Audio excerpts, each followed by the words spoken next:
deciding that they weren't going to use the floodlights, there is a very, very strong chance that Sussex would have won that match. So I think it's Derbyshire's only route to victory, certainly. Yes, I know, absolutely. Parity is no good to any. Well, no. But then there's got to be collusion, and that, Yeah. quite frankly, I'm not in favour of that anyway. I couldn't agree more. I mean, Northamptonshire just need to try and pick up a couple of wickets this morning and get themselves with a bit of momentum. It's interesting talking, as I know you were having a chat with Lewis Rees last night. I had a word with Rob Keogh, but then was talking to Luke Proctor sort of off mic, as it were, and I know he was saying it's been very much a case, he thinks, of look up rather than look down in this match. He said the surface hasn't really changed very much, but it's the overheads that seem to make the big difference. Ben Sanderson running in to bowl the first ball of the morning, with Derbyshire resuming on 170 for 2, and the first ball is pushed out into the offside by Wayne Madsen, who is on 28. Brooke Guest is 76. That's enough from me for now, anyway. Flesh has to go off and do things with BBC Radio Derby, but rest assured he'll be back with us presently. 170 for 2 then, replying to Northamptonshire's 422 all out. It is a gorgeous morning here in Derby. Not a cloud in the sky. And not the conditions probably Northamptonshire were hoping for, as Sanderson goes full, driven by Madsen, but straight to the Northamptonshire captain, Luke Proctor, who's in there at mid-off in the floppy white sun hat, which is something I don't think I've seen Luke Proctor wear before this season. Very rarely seen him if any time seen him in a floppy hat, but he seems to be sporting it a bit more this year, which, considering the weather we've had, is somewhat counterintuitive. Here is Sanderson in, bowls again to Madsen. That's the first run of the morning. Just pushed out into the offside for a comfortable single. 2 men in there trying to save one, but Madsen not hitting it too hard, unable to come through for the run. Takes Madsen to 29 and Derbyshire to 171 for 2. Chat with Rob Keogh last night, and obviously delighted to come back into the side and come back in with 100. But aware that there's still a lot of work to do for Northamptonshire today. Here is Sanderson. 2 slips in, runs in and bowls, edged and caught behind by Ricardo Vasconcelos. And Brooke Guest has gone for 76. Ben Sanderson strikes with his 4th ball of the morning. It was quite a thick edge, outside edge by Brooke Guest. And Ricardo Vasconcelos, Northamptonshire's acting keeper, diving away to his right. I don't think it would have carried to first slip. And he held on really well with his right glove. Brooke Guest is out for 76, and Derbyshire are 171 for 3. Sanderson's 2nd wicket of the innings. It's not ideal from a Derbyshire perspective. Sadly, Brooke Guest not lasting much above a ball or 2. In fact, 1 ball this morning after that single was taken. He goes for, as Andrew said, 76 from 173 deliveries. Batted really nicely yesterday and really could have done with being around for the rest of the day. Or not the rest of the day, the rest of the session, certainly. And Derbyshire still trail by 251. I've just been chided by somebody in the written media room for, as soon as Derbyshire are 3 down, mentioning the follow-on target. So I'm not going to. Apparently I do it all the time. It's something that you don't notice, isn't it? But they are still 251 behind. And now we're into the big hitters. It's Matt Lamb, Aaron Donald, Ross Whiteley, Anuj Dal, Zach Chappell territory time. So really Derbyshire would have been hoping as an ideal that they wouldn't have come in the first hour, I'm sure, especially as the heavy roller is supposed to deaden the pitch. It clearly didn't deaden it enough for poor old Brooke Guest. Well, and Aaron Donald played a superb little cameo for Hampshire a couple of seasons ago against Northamptonshire down at Southampton, the GS Bowl as it was then, whatever it is now. And so Northamptonshire are very well aware of what he can do. Now, for the new batter, 3rd slip is being brought in. Liam Patterson-White joins the cordon. It was good take by Ricardo Vasconcelos, diving away to his He's going to have a look at it right. clearly I missed it. As I say, it was a thickish edge, but I don't think it would have carried to Karen Nair. He's at first, Gay at second, Patterson White third. First ball in to bowl to Matt Lamb, who's playing it back down the pitch for Sanderson to field. So Ben Sanderson, his 40th championship wicket against Derbyshire, who thus join his little group of favourite counties to bowl against. He's taken 40 against Sussex, 40 against Leicestershire, and now 40 against Derbyshire, which is quite a pleasing mathematical symmetry. Here's Sanderson in to finish the over, forced off the back foot by Lamb, but only as far as Proctor at mid-off. And that is the end of the first over of the morning, and a successful one for Ben Sanderson and for Northamptonshire. Just one run off it and the wicket of Brooke Guest. Derbyshire 171 for 3. Madsen is 29. And Matt Lamb not yet off the mark. Thank you to Not Fred Titmus, who described my prognosis as entirely realistic as to how the game will progress at Fortress Derby. Brackets, the only problem is that it's mostly been a fortress for the opposition. Yes. And Rhiannon Steenkamp down in South Africa asks, if I was the captain, heaven forbid, would I declare 100 runs behind and try to bowl them out cheaply and chase for the win? Well, that might not be an option. But we'll wait and see. Rob Keogh? Yep, we're going to have some twirl. Yeah, he's going to bowl from the City end. I thought it was him by his height. Although he didn't look as tall close up. I loved Dave Griffin's comment this morning about how he doesn't look any different when he made his 163 here to save the game 9 years ago. And funnily enough, when his testimonial year, and we were digging out some old photographs, including one of me presenting him with the Dorothy Rad Memorial Shield as Northamptonshire's age group cricketer of the year 15 years ago. Wow. And again, he doesn't look any different, apart from the jacket, which is a little of its time, let's say. When Madsen just taken a fresh guard, which is the delay in proceedings here. Nice little hum from the crowd as well. Lots of chatter out there, always good to hear. As Keogh is in and bowls to Madsen down the leg side, and he lets it go through to Vasconcelos. And there is no run. So, yeah, but a disappointing start to the day for Derbyshire. Things surely can only get better from here. Was it fourth ball of the day? That's not ideal. And during an update as well, as that one's pushed out into the offside. Not just an update, a timed update. As I'm about to read the score out, I heard your voice rise next to me, and I thought, never a good sign. Something's happened. 171 for 3. As Keogh is in and bowls to Madsen wide of the off stump and cut away in front of square. Around the boundary comes Michael Finan to do the fielding, and they get through for a single, and Madsen moves on to 30. 172 for 3. Matt Lamb's only played one game this season. That was the last game here. So he's got 12 runs for the campaign at 6. He's only faced 33 balls this season, and his 12 runs came via a 2 and a 10. He is better than that. Averaging close to 50 in the first division with Warwickshire. But of course, blighted by back problems, much like the bowler. So it's a back problem bowler to a back problem batter here. Although I'm not sure whose is worse. There's a lot of it about. Isn't there just?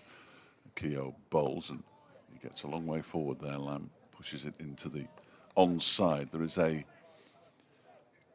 he's a bit too straight to be a short leg. He's in front of square. Fielder there as this next one is driven by Lamb out into the offside where Patterson White does the fielding. Who's that under the lid? Justin Broad. Oh, is it? Yes. Oh dear, we know what's going to happen here, don't we? In comes Keogh again. Down the track goes Lamb, and the shy at the stumps hits the stumps. I think Lamb is just there. The Northamptonshire players, even Ricardo Vasconcelos, 22 yards away, are convinced that Lamb didn't make his ground there. But the important thing, as far as Matt Lamb is concerned, is that Mark Newell did think he made his ground. It was a sharp single, good throw from Proctor. Wasn't a great run, was it? Not really. No, he hit it too hard, didn't he? Really, and it went straight to. And it went to. It was Proctor, wasn't it? It was. It went to Proctor's right as well, which of course is the hand with which he was going to throw it. Yeah, I just had a look on the replay, Fletcher. It's hard to tell because obviously it's not sort of side on, but I think he's back. I think that's a really good decision. Vasconcelos was convinced. Whilst in absolutely no position to see. He was in a slightly worse position than us. It was a cracking bit of fielding. Yes, it was. It wasn't a great run, but I do think, as I say, having just watched it a couple of times from head on, my thought is that I think the umpire's got that absolutely spot on. Oh, the best one in the world. They don't need a run out. No, that wouldn't help. 173 for 3. Here's Sanderson in again, bowls to Lamb, who's off the mark with that single, albeit not without an alarm. Just can't get over what a glorious morning it is. I think it's actually improving down my part of the world as well. I got the message from Mrs. Rad this morning that it was a bit chilly first thing at home, but whereas my esteemed colleague, Mr. Fletcher, has already been moaning about the heat at about 9 o'clock this morning. But here's Sanderson, bowls to Lamb outside the off stump, left alone, goes through to Ricardo Vasconcelos. But it is just a perfect morning for cricket. There's a little bit of breeze, so for those that are sitting outside, you see the flags at the far end, Northamptonshire's duvet and the more normally sized Derbyshire flag fluttering out from the mast, and the trees also at the far end of the ground, at the racecourse end of the ground, just blowing in the breeze. Very, very pleasant morning. Here's Sanderson in and bowls to Lamb, who's forward, playing it out into the offside for Proctor to come in from mid-off to field, and there's no run. I offered my thoughts about batting all day because the sun is going to shine all day today, and then tomorrow the Met Office informs us that it will be cloudy, certainly up until about 2 o'clock. And as you said earlier, look up rather than down, and that could be fascinating. It could.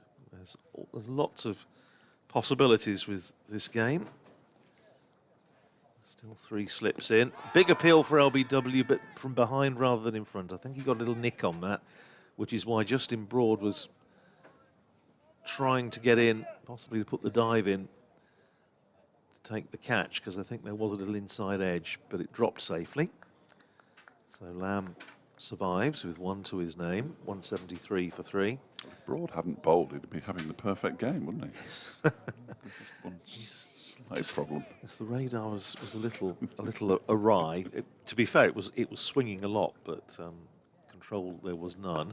Driven pleasantly by Lamb, but straight to Proctor at mid-off, and there's no run. Keeping an eye, of course, on what's happening in all the other matches around the country. And Warwickshire, I see, have already lost a wicket this morning. They opted not to enforce the follow-on, despite claiming a first innings lead of 237 against Essex. They're now 49 for 6 in their second innings. So it's getting very interesting there. Wicket for Simon Harmer this morning. Here's Sanderson in bowling to Lamb, who pushes it out to extra cover again. Lead of 284 with 4 wickets standing. So if Essex could polish off that Warwickshire innings in fairly short order, that could be a fascinating day's play. And it could be, I think, one of the great comebacks in Essex cricket history, you would think. Keogh to begin a new over, bowling to Madsen, who pushes the first ball straight back to him. I wonder who's on Radio Essex duty. Could be anybody, of course, because there's about 30 of them. Cast of thousands. 173 for 3 here, Derbyshire. Madsen tries to drive and sort of does, but it comes off a thick outside edge down towards third man. Running around the boundary is the busy Michael Finan. And they come through for a couple of runs there. So Madsen moves on to 32, 175 for 3. I can cheer you up, Fletch. Nottinghamshire, a 38 for 3 in their second innings against Hampshire. A couple for Abbott this morning, and they are still 3 runs behind with 7 wickets standing at Trent Bridge.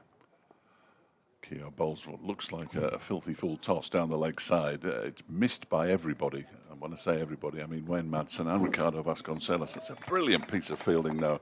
Of course it is, by Broad down below us, who keeps it inside the rope. And saves a run as well, because the batters go through for 3. Madsen moves to 35, probably. Scoreboard's moving at a different rate today than it did yesterday. It can't have gone to 32, surely. I'll come back to that in a moment. Yeah, no, that hasn't. There we go. No, I think it's, I don't know. Perhaps it was up. 178 for 3. I should pay more attention. Here's Keogh bowling to Lamb, who goes back and gets his bat on the ball, pushes it straight back towards the bowler. I was saying yesterday, Ricardo Vasconcelos, when he keeps, never looks very happy doing it. It's a sort of permanent double teapot, isn't it? Yes. Using his feet here, Matt Lamb, and pushing it up to Luke Proctor, not taking the arm on for a second time. That one goes straight to him. Looking at Matt Lamb's career figures, they're certainly better than his Derbyshire career so far, as this one is defended again by Lamb and completes the over at 178 for 3. 1 to Lamb, 32 to Madsen. His career average is 28, so perhaps he's not far away. Wayne Madsen just hovering above him for being essential. Here's Sanderson starting another over from the racecourse end, from which we are commentating, and chipped up in the air by Madsen. It went second bounce to Siddharth Kaul at mid-on, but just a little bit mistimed, and good opportunity, I suppose, as he touched the ball for the first time today, to wish a very happy 34th birthday to Siddharth Kaul. Did you tell the rest of his teammates? Did you manage to get that message through? I think it was certainly the Northamptonshire Socials had it up this morning, so maybe they were listening to us yesterday. Here's Sanderson in, driven by Madsen, straight back to the bowler. Good stop off his own bowling by Ben Sanderson. Yeah, you were saying actually about Luke Proctor and Lewis Rees knowing each other from Lancashire days, and I think in fact they were heading out for dinner together last night. I think it was, when I was having a chat with Luke. Now, this is an interesting bit of field placing. They've pulled Karen Nair out of first slip, and he's now in on a very straight, silly mid-on, left foot almost touching the cut strip, driven by Madsen, back to the bowler again on the half volley, fielded by Sanderson, who makes to shy at the stumps but doesn't, wisely. So Emilio Gay is now the only slip in. There's no third man, there's a backward point, an extra cover, mid-off, mid-on. This fielder, very straight, silly mid-on, an orthodox mid-wicket, deep square just in front and a long leg down by the boundary bar. There's Sanderson in again, bowls to Madsen, plays defensively out into the covers where George Bartlett fields. And there's no run. Pentagon Islands, not terribly busy this morning on a Sunday morning, but... it was a great journey into it there. was, yes. Mine obviously not too far away, but... Good luck tomorrow. Yes. Yes, I think I have an interview lined up to do at the ground about 9 o'clock tomorrow morning, so I think I might have an early breakfast. Yes. Here's Sanderson, running away from us again to bowl to Wayne Madsen, who clips that away out into the onside, fielded by Broad at mid-wicket, and there's no run. How did, we were talking about Black Rod yesterday, the seconds, I don't think had a game yesterday. No, they conceded early in the week. Because of Bolton, wasn't due it? to Bolton Wanderers, who also lost. Oh dear. Yeah, so there would be much wailing and gnashing of teeth in the Bolton area, I'd imagine, yesterday. Not necessarily, well, there would be in our house because I wasn't there, but we have a Bolton fan in residence. Here's Sanderson. And again, and bowls to Madsen, drives out into the covers. Again, straight to George Bartlett, who fields end of the over, 178 for 3, 32 to Madsen, 1 to Lamb. And Sanderson now 14 overs, 5 maidens, 2 for 31. Yes, our seconds did manage at Arundel. First, however, was a very early win yesterday. Seconds had a very hard-fought win against, looked a cracking game of cricket. They very kindly photocopied the scorebook so I could have a look at it. You reenacted it in your It was. I hotel did. I bedroom was. last night. Well, yes, absolutely. Yes. While I was watching Dixon of Dock Green, of course, on a Saturday on one of the channels. Very good game by the look of it. Good tight win, but the thirds came second. Keogh begins a new over, ball into Matt Lamb, who drives it out to the offside. Nice stop. Patterson White diving to his right. Got both hands to it to parry it. And as a result, there is no run. Yes, knowing my son's liking for a flutter, as this next one is cut away by Lamb. He's going to get 4 runs for that, I fancy. They are chasing it down, but I'd give up now if I was them, because the ball is going to get to the rope now. And it does indeed result in the first boundary for Matt Lamb, who moves on to 5, 182 for 3, but it was there to be hit. He probably had a Bolton Wanderers Tyson Fury double on yesterday. So the drinks are not on Charlie this time. I don't think so. They're not enormous wages, but he assures me. Nice shot from Matt Lamb to get his first boundary, though. That will make him feel a little better, I'm sure, as Keogh is in again. And he uses his feet and then defends the ball straight back to Keogh's left foot, which stops the ball. None of his teammates offer to pick the ball up for him. They just let him get on with it, despite knowing that bending down at any moment could cause an issue. Despite his seniority in the side as well. Yes, I'd have somebody picking the ball up for me. I can tell you, I'd be kicking it away. Having a chat with his captain to slow things down a bit more. Just catching his breath. He's got two men catching on the leg side fairly close. I mean, the backward square leg's not that far away either. As Keogh bowls, that one is on leg something. It was a full toss, and it's not dealt with particularly by Lamb, who just bunts it up to mid-on, where Proctor fields. So they've got the close-ish mid-wicket as well as the silly mid-on. Backward point drops back. I think they're trying to give him the single. That wouldn't be a bad idea. They have given him a single, but that's because it's been driven up towards mid-off, where Sanderson has a shot at the stumps, and in fact, that throw gives them a second run because there was nobody backing up. Sanderson was perfectly within his rights to have a throw, but despite all those fielders on the leg side, nobody had thought about backing up. That was a scruffy bit of cricket, wasn't it? It really was. Great. Especially when Rob Keogh had made his intention fairly clear by pushing backward point onto the rope to give Lamb the single. He's still got a ball to go.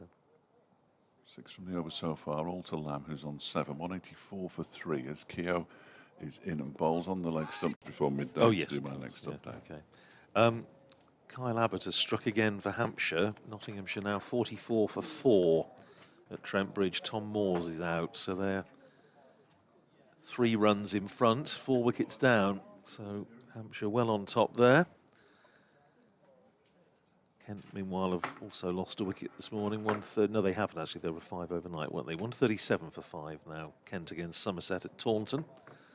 Had the annual Somerset church service this morning, I was reading. So Somerset seeking divine intervention as Sanderson starts a fresh over and he's hit Wayne Madsen. I think on the shoulder. I don't think there's any issue with the helmet. That's usually the thing. They just check that it hasn't ricocheted onto the helmet, but I think Wayne Madsen's saying he's fine. Short ball, decent short ball from Sanderson, who uses the short ball very sparingly, but just discomforted Madsen there, and I think hit him on the shoulder, but he's fine. Morning, Mel. Good morning. How are you? Absolutely splendid, thank you. On a morning like this, here's Sanderson in bowls. Short, pulled away by Madsen. It's going down towards the boundary, but there are 2 men back on the fence, and it's just a single. It goes down to deep backward square. Wayward throw that Vasconcelos does well to reel in. 1 more to Madsen. He goes to 33, and Derbyshire to 185 for 3. I take it then that the trains have run as they should this morning. The fact that you're... Well... Oh, no. Ask a silly question. Well, the train was fine. This morning it was getting to the train that proved to be a bit of an issue. Because I was on my phone, everything was fine. I checked a few things, emails this morning. Sanderson running away from us And bowls to Matt Lamb, who just plays it down to backward point, no run. So this is in Birmingham. I live about 3 miles from Edgbaston. Then all of a sudden, my phone lost its connection. And I've got 2 SIMs in my phone, effectively. I've got an eSIM and I've got my Australian SIM. So that's my backup, because I can switch on my Australian SIM and then it kicks in and connects with the local network. Nothing was connecting. I was cut off from the world and I couldn't call an Uber. So I went outside, and occasionally it would flash up with a little 3G sign, and then it would go away again. And so I couldn't connect to Uber. And I was starting to get a bit worried that I was not going to make my train. Sanderson running away from us, bowling to Lamb, who's on the back foot, pushing it out to the covers. Bartlett fields no run. And I turned it on, turned it off, put it on airplane mode, took it off airplane mode. Nothing was working. I thought, okay, I'm going to have to walk down to the corner shop. There's a nice man who works there called John, and he might let me hotspot off his phone or call me a taxi or something. And as I started walking, there was a man standing outside his house. So I stopped. Here's Sanderson in again and bowls to Lamb, just honing in on top of off stump, played defensively back down the pitch. Sanderson fields. And he let me get on his home Wi-Fi. It's his, because I thought the whole network must be out because there was just nothing there. But he said his was working, so we managed to get on his Wi-Fi and order an Uber. And then his wife showed up, and she's looking at me very strangely because she's driven up and I'm standing outside having this chat with her husband. Anyway, they were very, very nice, introduced themselves, and they've invited me around for a cup of tea. Oh, how nice. About making friends, isn't it? Here's Sanderson outside the off stump, left alone by Lamb, not taken cleanly by Vasconcelos. It was a tight leave, and it swung, I think, after it had passed the bat. And Ben Sanderson's giving Ricardo Vasconcelos what might best be described as an old-fashioned look. Nevertheless, there was no nick or anything. End of the over, 185 for 3, 33 to Madsen, 7 to Lamb. It's a complicated life you lead, Mel. Look, it is. It's a horrible feeling when you're totally cut off. That's why I've got the backup. So now I've no idea. My phone is... I can only get on if I can get to Wi-Fi. So if anyone out there knows how to fix it, other than turning it off and turning it on again... I was going to say, that's the only thing I can offer, I'm afraid. Works usually, doesn't it? Here's Keogh. He's over the wicket to Madsen, who just whips that a bit of a wristy shot into the covers. That's as far as it goes. Yeah, so when you're so used to being connected to the world, as you pick up your phone and look at it, yeah, see? I know, I was just a message come through. Here's Keogh again, floats that one up, it's full, and it's just dabbed through point. He'll get through for a single, takes him to 186. For 3, Madsen now on 34, brings Lamb on to strike. You suspect the Northamptonshire spinners could have quite a lot of work to do today, Keogh and Patterson-White. But a useful start to the day. Northamptonshire nipping out Brooke Guest in the first over. It's time for more of a rebuild. It's an absolutely stunning day, no clouds at all. As Keogh is in, he bowls wide of off stump, and that's cut away nicely, but there's protection out there on the rope, so they'll just get the single again. A huge throw that's gone way over the head of Vasconcelos. And it's Karen Nair there, has jumped up to field it, and he's ended up on his back, feet in the air. His teammate's just coming over to see if he's okay. He's got his hand on his neck, so I wonder if he's just landed awkwardly on it. I think Michael Finan knows his own strength. A couple of occasions he's sent throws way over the head of Ricardo Vasconcelos, who, one has to say, is not the tallest, but that actually could have been quite nasty, because it was a terrific bit of backing up, but he put his body on the line.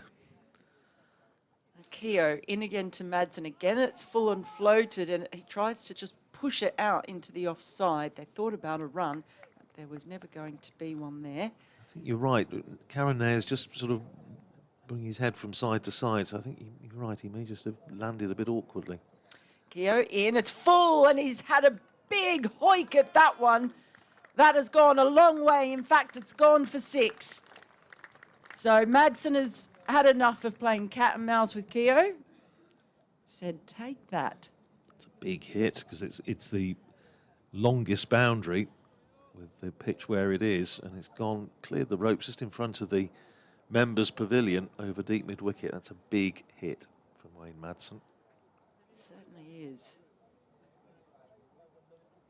Releases a little bit of pressure, takes Madsen to 40. So closing in on his half century as Keogh is in once more. This time it's just turned in front of square. There's no run available there, and it's the end of the over from Keogh. His 8th over. It's 193 for 3 with Lamb on 8 and Madsen on 40. And change of bat for Wayne Madsen, the 12th man coming out with a selection.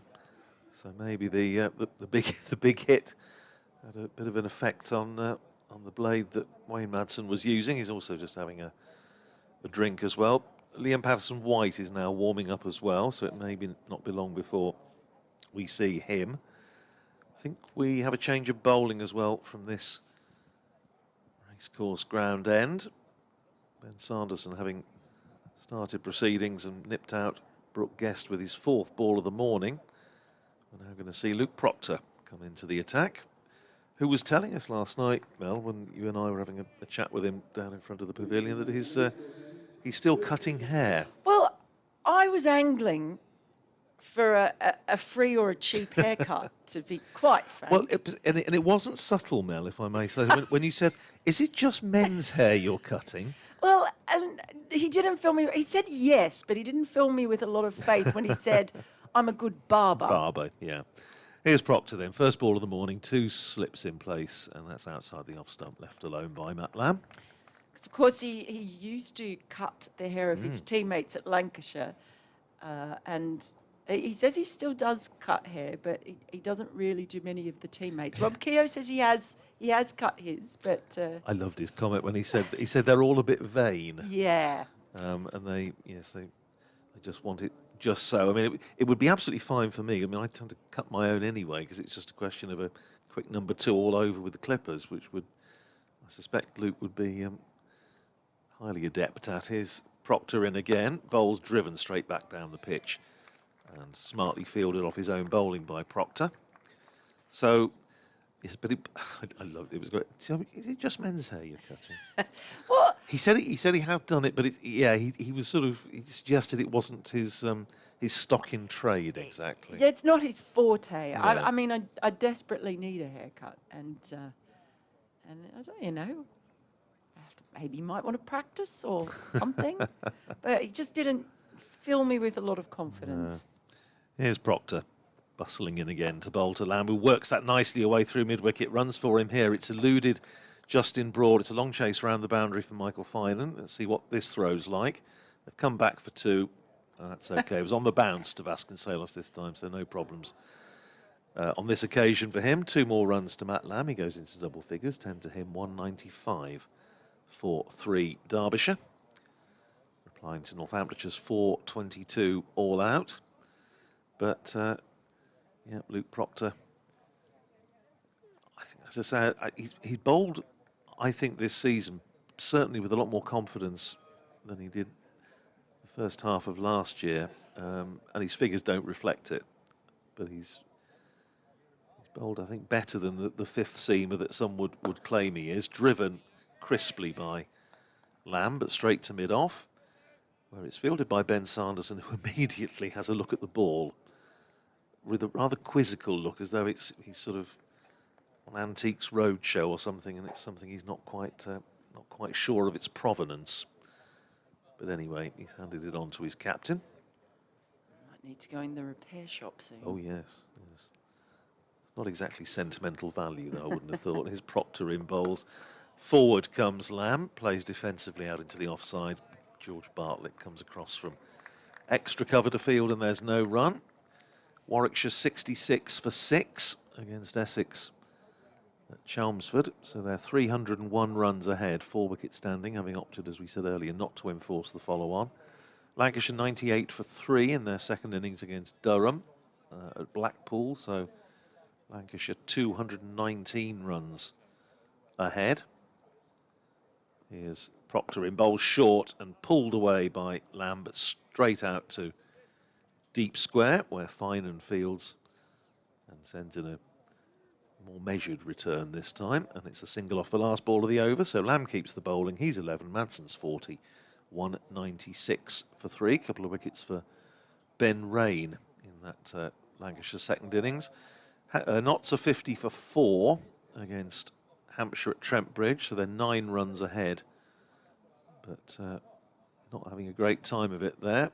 Kent have lost a wicket this morning, 147 for 6 now against Somerset at Taunton, still 407 behind. And Surrey 366 for 6 against Worcestershire at the Oval. Dan Lawrence made 87, Jordan Clark 83 not out off 98 balls. And if there's a better and more consistent all-rounder in County Championship cricket than Jordan Clark, I'm struggling to think of him. Surrey lead by 456. Yeah, if for any reason Ben Stokes was unable to play, you feel just watching Jordan Clark that he could be a good shout. Here is the first ball from Patterson White, and it's just plotted really down in front of Lamb's bat. Bowl's about a metre ahead of him. Patterson White in again, left arm round the wicket, and he's swept that one hard. A really lovely sweep shot with purpose, that from Lamb, and that has gone all the way down to the long leg boundary for 4. Yeah, really middled that, didn't he? Brings up the 200 as well. 203, yeah, he got every bit of that, played it nicely. Just an element of premeditation. I think he made up his mind fairly early that's where it's going to go, and he absolutely nailed it, as you said. Gave man on the 45 absolutely no chance. Patterson White in again. This time it's Fuller, and he just takes a stride forward and presses that down to mid-off, no run. He sort of has that angle because his left arm coming around the wicket. Ball is heading in that direction anyway. It's coming into the right-handed Lamb.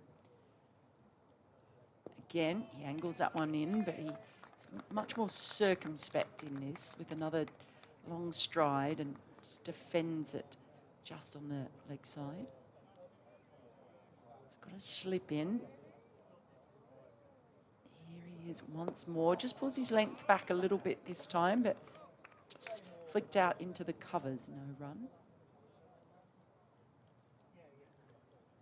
Getting through this over very quickly. A level on over rates at the moment. In comes Patterson White, full ball, defended back towards the bowler, who stops it with his foot. He pops up into his hand, and that is the end of the over. 203 with Madsen on 40 and Lamb on 15. His partnership now 29. The second division game is at Cardiff.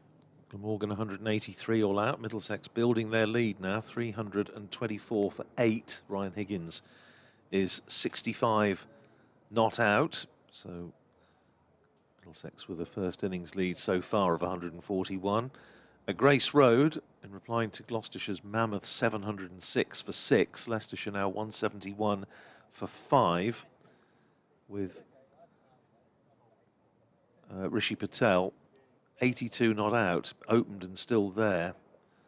But Scott Curry is there at the moment, and you're not missing any cricket because we said Ben Sanderson was having a quizzical look at the ball during the previous over. Well, now it's the turn of the umpires to have a quizzical look at the ball. So Neil Pratt is showing it to umpire Newell, who I think has got the handcuffs out on it, and just seeing if it fits through, which it does. So Neil Pratt lobs it back to Luke Proctor and says, get on with it, or words to that effect.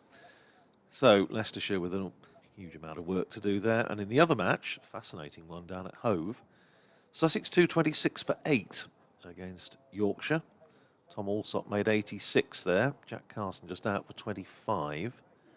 Here's Proctor in, bowling to Madsen. Plays it away through point. He's going to get certainly one. That's all there'll be. As Patterson White shadows it and keeps it to one.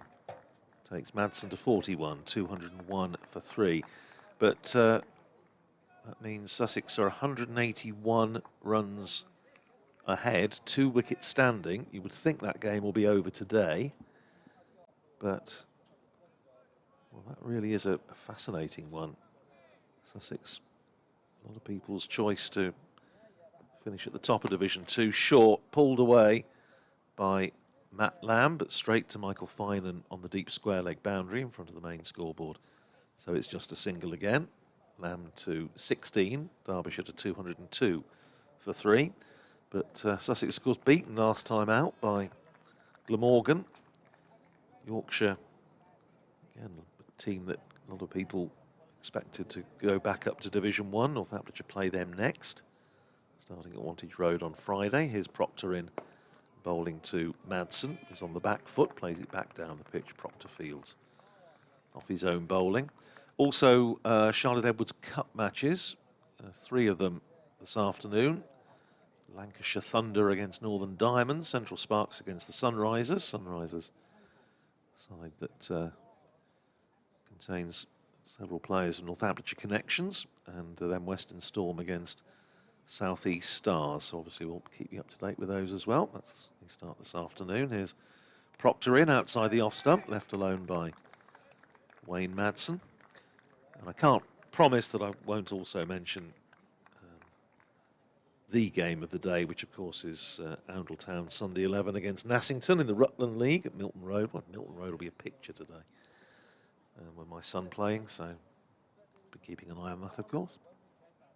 Lots of cricket, which is what we love to see and love to talk about. Here's Proctor in again, bowling, and that's just nibbled away down to third man, or down towards third man by Madsen. Is it just going to get there? It's an acrobatic stop by Liam Patterson-White, tumbling stop, and he saved a run as it went down towards the members' pavilion. Keeps it to 3. It's a brilliant piece of fielding. He did a full somersault, and that ball, it's hard. It's at the opposite end, but it looked like it was ever so close to the rope. I think it was, yeah. It was the end to which, the area to which Madsen hit the 6 off the spinner a couple of overs ago. But it takes him to 44, 205 for 3. Still 2 slips in as Proctor comes in and bowls forward. Goes Lamb, plays it back down the pitch for Proctor to stop, if not field cleanly. And that's the end of the over. 205 for 3. Madsen is 44. Matt Lamb is 16. And Proctor's bowled 11 overs, 5 maidens, no wicket for 23. And George Scrimshaw, the 12th man, is coming out onto the field. I'm just looking to see who he's coming on for. In fact, yeah, it looks as though, who's going off? Ben Sanderson, I think. I just think they may be a little bit concerned about Karen Nair, who had that, when he did that spectacular bit of backing up, might just have jarred himself, and he looks to be trundling off the field. Is he coming back on? Anyway, start of the over. Yeah, I think on Karen Nyers, he's fielding up at mid-off. Yeah, he's okay. But he has been looking at his neck a lot. First, here we go. It's a ball from Liam Patterson-White, just turned around the corner. It's Sanderson who's gone off. He won't get a run. Yeah, I was watching him. It's been a couple of overs with his hands on his neck. As Patterson-White is in, full ball, just dug out to mid-wicket. It's mid-on who does the fielding in the end. He seems to be okay. Still a slip in for Patterson-White, and he's on the back foot this time. Madsen plays that out to extra cover. Can't pierce these fielders. the ring at the moment. As Patterson White is in full, and he just gets on top of that, pushes it into the ground as it dribbles out to the leg side. The thing is that now that the sun's out, no clouds, doesn't look to be any real demons in this pitch. It's flattened out. Patterson White in again, and he just turns that into mid-wicket. No run again. Well, again, Mel, when you and I, when you were angling for your free haircut from Luke Proctor last time, we were talking about the pitch, and he said, didn't he, that it was very much a case of when there's a bit of cloud cover, it's ball swinging around a bit, but the pitch itself really has flattened out a little bit. He was saying that with an element of frustration in his voice, I think. Particularly mindful of the forecast today, which, as Fletcher was saying earlier, is basically for it to be like this pretty much all day. I think there's more cloud around tomorrow, but from Derbyshire's point of view, they will be very, very happy to see the sun out. And that's where we might see some more funky fields. That was the end of the over, by the way, 205 for 3. In something, trying to generate just something. Well, they've got, once again, Karen there in this silly mid-on position as Proctor comes in and bowls to Lamb, who's pushing forward out to mid-wicket and there's no run. So they have one slip. And then Karen there still in this position with his left foot almost touching the cut strip and about halfway down, if you can picture that. Obviously, if you've got the stream on, you'll be able to see it, but they also have a mid-wicket in fairly tight. The next ball brings Lamb forward, just pushing it out into the offside. And Patterson White to come in from backward point to field. Karen Nyers, because he's got his legs spread quite apart, and Madson's having to stand almost on 2 strips across. That's right, yeah, to run wide. But it's like we've seen a lot of this season so far, particularly in the Kookaburra rounds, where all sorts of funky fields, as you were saying. That's short, and it's paddled round the corner by Matt Lamb for a single down to long leg. One more onto the total, 17 to Lamb. And Derbyshire to 206 for 3. Resumed this morning on 170 for 2. Lost the wicket of Brooke Guest in the first over, caught behind. Good catch, diving to his right by Vasconcelos off Sanderson for 76. But Madsen and Lamb have taken it on since then. Proctor in again, bowling to Madsen. Plays it out into the covers for George Bartlett to field. Must say good morning to a number of people who've been messaging. Always very good to hear your comments. And I think it was Nigel Robertson, yeah, who was commenting about the post I put up this morning of the media lounge. Here's Proctor in, bowls, and that doesn't get up. And as again, we've seen that mostly from this end in this match. The odd one has just died in the pitch a little bit and kept a bit low. Madsen playing it safely enough. And I was saying, media lounge on the door, it's questionable whether that's the name of a facility or a comment, an observation, that media lounge. But I was also saying it's a lovely facility that we appreciate very much. Here's Proctor in again, bowls to Madison, who's covering up, playing it up to Scrimshaw on his 12th man at mid-off, end of the over, 206 for 3. 44 to Madsen, 17 to Lamb. And Nigel's agreeing. He says, lovely ground, talking about Derby. And I found Derbyshire supporters very friendly on my last visit, already looking forward to the next home match. Well, yeah, absolutely, Montage Road on Friday, but it's a lovely place to come and work here at Derby. Absolutely, I agree. Also, good morning to Wayne, who got in touch with me last night. I put some pictures up of, as it caused a certain amount of mirth yesterday, Fanny Walden and Bob Knight. I'll come on to that in a minute. Patterson White, it is around the wicket to Lamb, who just prods that one into the offside, no run. Who shared the partnership that was nearly eclipsed yesterday by Rob Keogh and Justin Broad for Northamptonshire. Patterson White in again, gives that some air, but again it's just prodded out to point this time, so it's a prodding over at the moment. And Wayne was asking if Fanny Walden had played with his grandfather, Eric Tompkins, and the answer is yes. Here's Patterson White again. It's a flatter delivery darted in, and he's missed that one as Lamb goes straight into the hands of Vasconcelos. Can't really tell because of where Vasconcelos is standing, whether or not that actually turned. He's in again, and this time just on leg stump, and it's flicked along the ground to mid-wicket, no run. Yeah, just watching that one, just on the stream, a little bit, yeah, just straightened a touch. There we go. Just get that angle in again on leg stump, and again, just played to mid-wicket, who is fairly close in.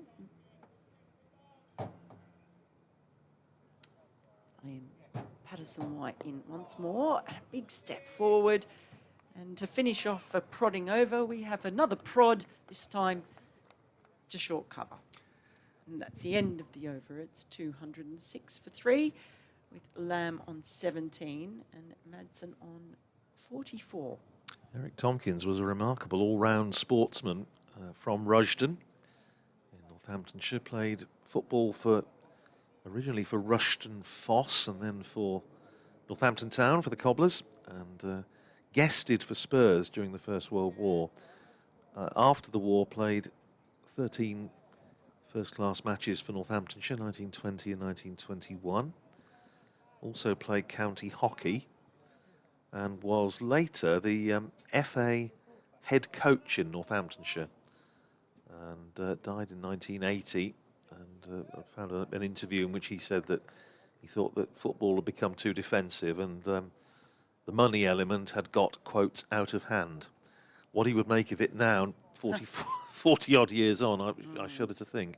Here's Proctor starting another over and forcing Madsen into a defensive stroke off the back foot up to Scrimshaw at mid-off. The other interesting thing about Eric Tompkins was that the story goes, that, and Wayne, I'm hoping, will be able to confirm if this is true or not, that Eric Tompkins knew Mick Mannock and saw him on Bedford Station during the First World War when Tompkins had just joined the Royal Flying Corps. Here's Proctor in again, and again a defensive stroke from Madsen up to Karen Nair in that position at silly mid-on, and suggested that Mannock might like to join the Royal Flying Corps as well, which he did, and he became one of the leading British fighter aces of the First World War. Sadly killed towards the end of the First World War, but there's still a Mannock Road in Wellingborough remembering him. Here's Proctor bowling to Madsen, who drives up to Scrimshaw at mid-off, is prepared to take him on and take on the throw, and does so quite comfortably. Madsen to 45 and Derbyshire to 207 for 3. So very interesting man, Eric Tompkins, and very good to hear that the family are still interested in his sporting achievements, which were many. He actually had a trial, I think, for Northamptonshire before the First World War, but didn't actually play until 1920. Made a 50 against Leicestershire in his 3rd game, so that counts double. Here's Proctor in, bowling to Lamb, who plays that up to extra cover. Bartlett fields, and there's no run. 207 for 3, it stays. Scrimshaw has done an awful lot of work as a substitute in this innings. He's back on again. He seems to have been on for, I swear, half the time at least. Here's Proctor in and bowls to Lamb, who plays that nicely, just opens the face and runs it down through backward points. More work for Patterson White to do. This time they come through for a couple, which takes Matt Lamb up to 19 and Derbyshire to 209 for 3. If you want to get in touch with us, of course, then it's always very, very good to hear from you. If you want to get in touch via Twitter, at oldmanrad with 2 Ds, at Melinda Farrell. 2 R's, 2 L's. 2 R's, 2 L's. Here's Proctor in again, and this time It's gone in pretty much the same direction as the previous one, but I think this was rather more involuntary. That was a bit of an edge, but with only one slip in there, it was safe enough, and it's a long chase for Patterson White, and this time they're able to come back for 3.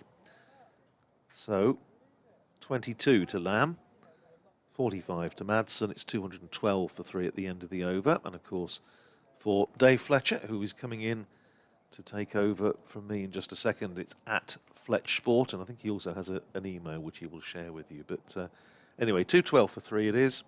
Fletch will come in just a second. He will take Mel's seat to my right, and then I will move out of this one. It's our little way of making things work so that we're all in the right place where we should be. Who says men can't multitask? Me. Thank you for that. 212 for 3, and Fletch to take over, and Mel to take over from me. Thank you, Andrew.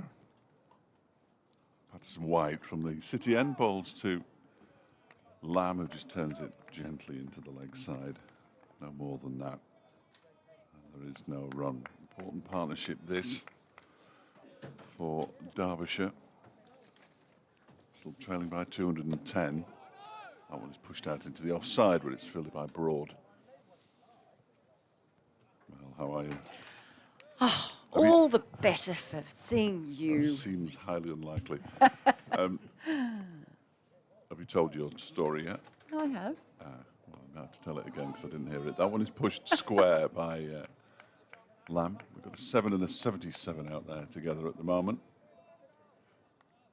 No, it was just tough getting here because my phone is cut off from the world now unless I'm on Wi-Fi. I'm in trouble. Oh dear, we get a cheap SIM from somewhere, can't you? That one is defended. I might get some money back off my provider if I recommend you. Well, I decided not to get one this time because I've gone down the eSIM route. Oh yeah, that sounds a bit complicated. Here's Patterson White. That was driven by Lamb, but not entirely where he wanted it to go. It went very straight. And straight to Luke Proctor, who now is sporting the floppy sun hat. Final ball of the Patterson White over is pushed into the offside by Lamb. So that's a maiden over for Patterson White. His fourth, 17 overs, 4 maidens. 1 for 29. Derbyshire 212 for 3, trailing by 210. So because your phone's cut off from the rest of the world, it means you can't catch the train properly. Well, couldn't call an Uber. I couldn't order an Uber because I was cut off from the world. And I in the end, found a neighbour who I'd never met who was standing outside his house. He let me use his Wi-Fi. Okay. And then his wife showed up and was very confused about why we were standing in front of the house looking at our phones. Swapping numbers, yes. And then they invited me around for a cup of tea when I'm back in Birmingham. Oh, that's nice. Here's Luke Proctor. Over the wicket he is, and that ball is pulled. It's short but not very short. It was pulled with control, but only as far as deep backward square leg. They get a single. Takes Madsen to 46 and Derbyshire 213 for 3. Yeah, it was a very stressful morning. You don't do anything that's not stressful. I've only known you for about 3 days, and as far as I can work out, almost everything you do in your entire life is stressful. There's just a lot of things happen. It's eventful. Here's Proctor. That's driven straight to mid-off, no run. Nice shot, but just the direction not allowing for runs. It's an adventure, and I do go around a lot, various places covering cricket. It's remarkable that you get anywhere. It really is. Let alone a lot of places. Oh, my mum doesn't know. There have been a couple of times in the past that I shouldn't admit this, where I've shown up for a flight and I've got the wrong passport. It's an expired one. Here's Proctor. This time it's clipped straight up to mid-on for no run. Yeah, that's always bad. I once showed up for a flight on the wrong day, and I'm ashamed to admit. Did you have the right passport, though? I did have the right passport, but the wrong day, and I was so embarrassed. I actually pretended that I'd booked it through an agent and they'd given me the wrong dates yeah, because I was somebody else's so fault. embarrassed. Proctor in. This is just played across the line, flick to mid-wicket. Again, no run. Just frustrating them. They're finding the fielders at the moment. It was Justin Broad doing the fielding there, rolling onto his back. Yes, so that's always. I mean, look, life's an adventure, isn't it? I'm off again soon. As Proctor is in. Oh, and he's got a nick, and that's just past a diving Vasconcelos. In between keeper and slip, all the way for 4. So, been wondering where the chance was going to come from. Well, it came off the edge of Lamb's bat on that occasion, but Northants unable to effect the catch. You're off soon, and I'm off. Oh, he was off mid-word. That was a premature plug pull that time. Mid-word. Well, that will be really frustrating for Luke Proctor, who's in again, this time on the back foot defending Lamb to the offside, conscious that he was very, very lucky on that occasion to not be walking back to the pavilion. It's the end of Proctor's over. Chance in it. Madsen now on 46, Lamb on 26, and it's 217 for 3 now. You have to feel for Proctor. He's none for 35 after 10 overs, and he should perhaps be none for 35. Well, interestingly, I say interestingly, it's all relative, isn't it? I've seen quite a clear image of the Matt Lamb run out that wasn't given earlier on today as Patterson White begins a new over to Wayne Madsen, pushes it out into the offside. If this had been on television, Matt Lamb wouldn't be out there anymore. He looked out. He looked out on the still that I've seen as Liam Patterson White bowls again. That's on leg stump. Turned into the leg side by Madsen, fielded by Sanderson at backward square leg. So he's not so much a lamb as a kitten with a couple of lives. Yes, yes. Just 7 left now. Patterson White around the wicket, a floated delivery that's clipped into the leg side, foolish by Wayne Madsen and nicely fielded. To mid-wicket. And here he is again. He didn't take much time to get through his overs, Liam Patterson White. Oh, Wayne Madsen again tries to flick this one into the leg side. This time he doesn't get an awful lot on the ball, and George Bartlett, who's been in at mid-wicket for most of the game there, certainly while Northamptonshire had been fielding, of course, picks up and throws it back to Patterson White. Madsen waits for this next one. Oh, and that turns and beats him. Bit of bounce as well. That's a terrific delivery from Liam Patterson White. Madsen beating all ends up there. And it was a decent take from Ricardo Vasconcelos as well behind the stumps, because it really did bounce. That's an interesting sign. The heavy roller was used again this morning. But the effects of that will now just about have worn off, you would expect. As this one is full, Madsen clips it up to Proctor, but he doesn't take it clean. He's already had one shy at the stumps that should have got rid of Matt Lamb. They get through for a single on this occasion. Madsen also pinches the strike with the run off the final ball of the over. He moves to 47. 218 for 3. Derbyshire trail by 204. That ball really rocketed off the pitch. It did, didn't it? It really spat up. That was quite something. It seemed to come out of nowhere. But David Lloyd will be excited by that. Yeah, with his demon off spin. He was practicing it again this morning. Hey, wickets is wickets. He did send one barely on the cut strip this morning when he was practicing, but spin up both ends as Rob Keogh comes back into the attack. He was just getting a little bit expensive in that last over, Rob Keogh, so a change in end for him. He's now bowling from the racecourse end. Patterson White had replaced him at the city end. But gee, well, no wonder they're bringing him on when they just saw what that ball did. Is this a day for spinners? It feels like a day for batters. Yeah. It certainly does feel like a day for batters. A really gorgeous day. Just looking down at Proctor's just fielding in front of us.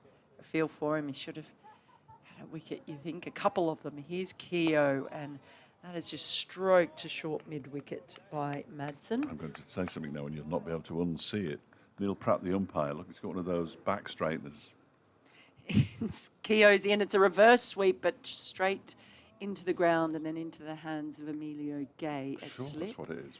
Must be Where? for posture. If you look through his white top, you won't be able to not see no. that anymore. I do know what that is. Excellent. Here is Keogh, full, just pushed into the ground and then the offside by Madsen. That's the camera, the new. Oh, it's not holding the camera, is it? Here's Keogh on the back foot, punch just to Justin Broad at short mid-wicket. Yeah, so all the umpires, all the games in the county championship. Here's Keogh. This is just gently turned into the leg side. It's going to go most of the way down to deep backward square leg. So they'll get a run there, 219 for 3. Yes, so all the umpires across the counties have got a camera mounted on their chest. And the data is being collated and by the ECB. Oh, it's got twofold thing. The main purpose is so that they get data on everything. How much ball swinging, seaming. Keogh in. That's just straying on leg stump, and he's just flicked that to Justin Broad running square from mid-wicket. That's the end of the over. So they got a single off that last ball. 220 for 3 with Lamb on 27 and Madsen on 48. Yeah, so they're all wearing it. So it's collating the data. And now, of course, because all the analytics of the game gone so far, and it has the secondary purpose. Well, it's not really the purpose, but the offshoot from that is we're getting some absolutely brilliant shots when we get the footage of those. Some of the caught and bowled instances in the game, absolutely brilliant. Some of it. I'm slightly disappointed it's not for his posture, though. Probably helps, though. He's Patterson White around the wicket, bowling to Lamb, pushes it straight back to him. Yeah, that makes perfect sense, doesn't it? But if you look at it, it wouldn't do much for your posture anyway, because it sort of goes straight up the spine and round the midriff. Need a big one for me. Patterson White bowls. It's a full toss that's driven up to mid-off by Lamb. But they're basically using some of that data, and because everything's about AI now, artificial intelligence, and they're using all the information, and it may have some effect or influence on selection. This next delivery from Patterson White, who's too short a spinner to play for England. It's pushed into the leg side, because that's how they pick the England spinners, isn't it? On their height. Well, no matter whether you turn the ball or not, it's how tall you are. Here he comes again. And bowls, that's a flatter delivery, and Lamb gets in a bit of a tangle as he pushes it out into the offside broad fields. Well, that was quite interesting, specifically for the India Test tour. Yes. This next one is driven into the offside by Lamb. It's parried by Broad, but Nair is behind him to tidy things up. But they're still going to pick Hartley this year. Well, I imagine. I have no idea why, but he comes again. Patterson White. That one's pushed out into the offside, and there is no run. End of the over. 19 overs bowled now by Lynn Patterson White. 1 for 30. His figures. Derbyshire 220 for 3. That was another maiden. 5 maidens for Patterson White. They trail by 202. He's always irritated me as a bowler, Hartley, because at least once every time he bowls, he refuses to let go of the ball because the batter has moved. I'm not a big fan of that. Not a big fan of that, if I'm honest.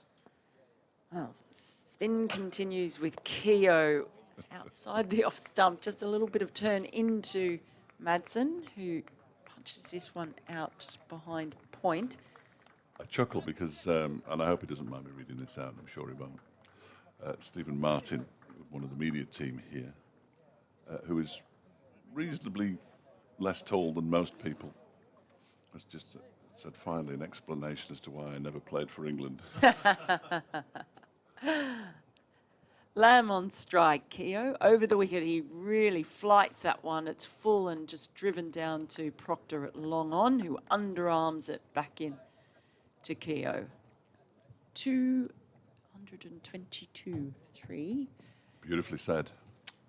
I didn't go for Richie. Next ball from Keogh is just straight down the leg side. It's flicked down to deep backward square leg, and that single brings up the 50 for Madsen, who raises his bat, acknowledges the applause, and he's done a fine job in just steadying the ship, particularly after that early wicket this morning of Guest. Here's Keogh to Lamb, outside the off stump, and he really had to stride and reach for that one, pushes it into the covers, no run. Stu really getting through these overs. Yes. Keogh in, driven, and Keogh dives to his left, gets a hand to it. It wasn't a chance, it was on the ground, but he stopped it from going much further. Ended up out at mid-off. Keogh is obviously a much taller spinner. England material. He's in now, he's dragged his length back a bit, and it goes punched out to a diving backward point. They get the single there in the end. And the over 224 for 3, with Lamb on 29 and Madsen bringing up his 50 in that over. From 118 balls with 2 4s and 1 6, it's the 123rd time in Wayne Madsen's first-class career he's got to 50. And on 37 occasions, he's gone on to make 100. 36 of them for Derbyshire. I know. How many out of that? What's that conversion rate? 37 out of 123. It's not bad. That's pretty. It's not bad. That's not bad at all. Yeah, he's got Derbyshire's only century this season as well, up at Headingley. Lamb on 29. Patterson White begins a new over. He's swept, and it goes past the man at backward square leg, and it goes all the way to the boundary for 4 runs. Sanderson put in the dive there to his right, but he couldn't get hold of it. And it's another boundary for Matt Lamb, who's now got 4 4s out of his 33, compared to Wayne Madsen's 2. Yeah, it was just funny. I mean, everyone kind of thought, certainly a lot of people thought they were mad when when Rob Key and co were talking about release points and height and everything else, and Shoaib Bashir as well coming in, these inexperienced spinners. I still think Rob Key's a bit mad.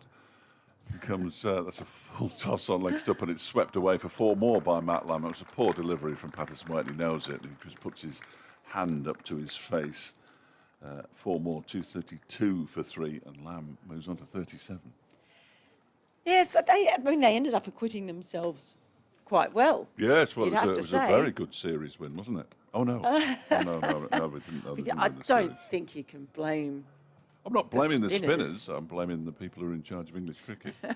But it's only an opinion, and it's not necessarily the opinion of the BBC. Here's Patterson White. And again, bowls to Lamb, who drives out into the offside. That's a good grab. A really good grab by Broad, diving to his left, sticking out the left hand, extra cover. There's not too much protection behind him. There's a man on the cover boundary, and a wide-ish mid-off. Emilio Gay standing at slip as ever, as this one is pushed out too broad. In my next life, I want to come back as Emilio Gay. Oh, really? Well, he's barely moved. This has got the easiest job in the world. Same with Matt Lamb in the Derbyshire innings as he pushes this one, Lamb, out towards Broad in the offside. I'd also quite like to be called Emilio. It's a great name. Emilio Gay is just a great it's name. It's a magnificent name. As Patterson White bowls a full delivery, he just about gets the toe end of his bat down on that one. Lamb, but he'd taken a couple of boundaries off the first 2 balls, so there was no real need to do anything silly for the remainder of the over. 232 for 3 at the end of 78 overs. Madsen 50, Lamb 37. The partnership now has 61. They came together after Brooke Guest was dismissed, caught by Ricardo Vasconcelos behind the stumps off Ben Sanderson, the 4th ball of the day, and the first one poor old Brooke Guest had faced. Yeah, now, because they actually invited journalists down last week and I couldn't go. They had a session at Lord's where they were explaining about the cameras and the AI, but I was reading some of the pieces that were written off the back of that. Keogh over the wicket to Madsen. He just thumps that into the ground in front of him. It rolls out to Keogh. He picks it up, gets ready to go again. But it's because now it's all about winning the Ashes, and the AI is about building a team for the Ashes. Here comes Keogh. He does get turned there. Ball stayed low, turned back into the right-handed Madsen. Encouraging signs, perhaps, for Keogh. So pick some good cricketers. That might help. I don't know. Here is Keogh. This ball just clipped straight to Justin Broad, who's at short mid-wicket. Well, it's about, again, the type of bowlers, and I think what they're looking for is pace when it comes to the bowling, at least. This one floated up outside the off stump, and it's just fenced down towards deep third. He'll pick up a single there. Takes 233 for 3. Yes, types of bowlers are feeling that maybe, pace is, need to find bowlers with pace. That's what Kookaburra ball experiment was all about. I know it was controversial. Waste of time. Again. And this ball's just pressed back towards the bowler, but Justin Broad comes in to pick it up. There's a Jofra Archer-shaped basket into which all the eggs have been placed, though, isn't there? Well, that's it. Here's Keogh again, and this is just punched up to Proctor at long on, so another easy single there. That's the end of the over from Keogh. 234 for 3. Lamb on 38, Madsen on 51. The partnership now 63, so been building nicely.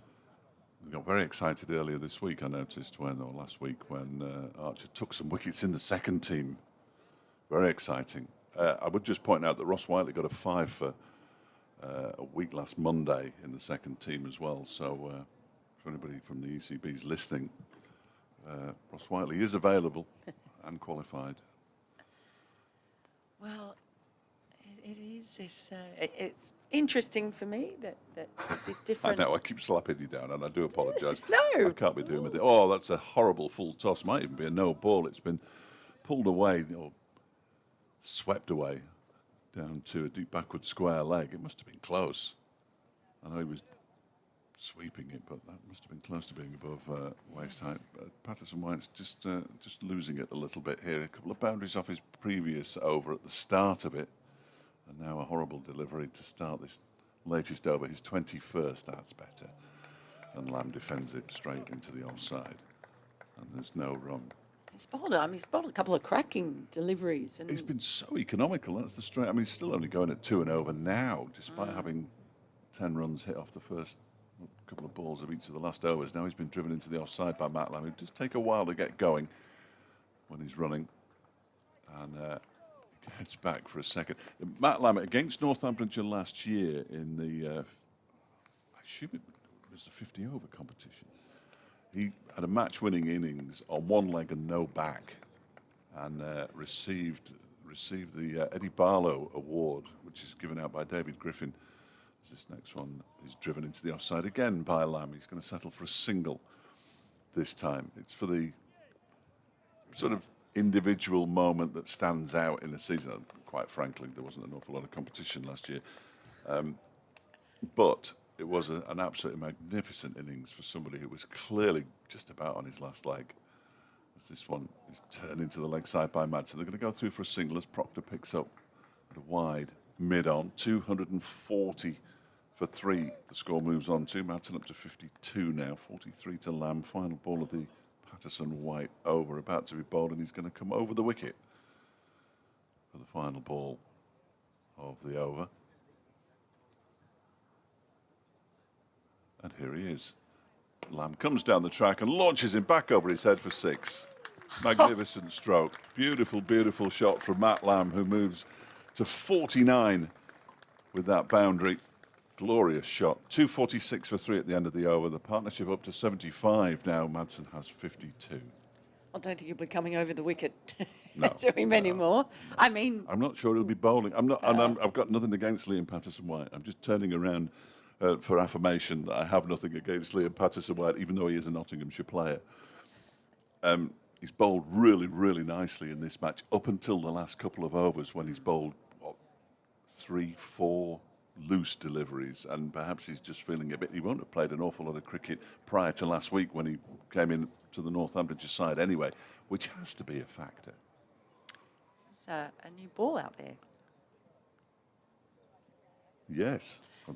We should have spotted that, so he won't be bowling anyway, will he? So if I'd have spotted that, I could have looked really clever. Oh, sorry. New ball. No, you well spotted you, because I'd got nowhere near the new ball. But you're right. Oh, the whole thing's falling apart here. Well, so we're going to see the new ball taken by Ben Sanderson. No surprises there. Is this where we see a little bit of excitement? Because the last few overs it was in that drifty old ball. Oh, I've enjoyed the last couple of overs. Yeah. They've been good for Derbyshire. They made the most of them. We get our enjoyment at Derby wherever we can get it. And I've enjoyed those last 3 overs.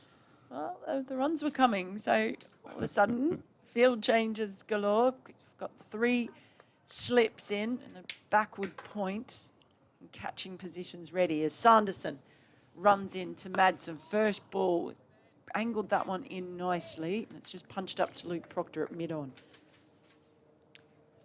But it will be interesting to see if Sanderson's able to get much movement out of this ball. Sun is really beating down out there. Can't see a cloud in the sky.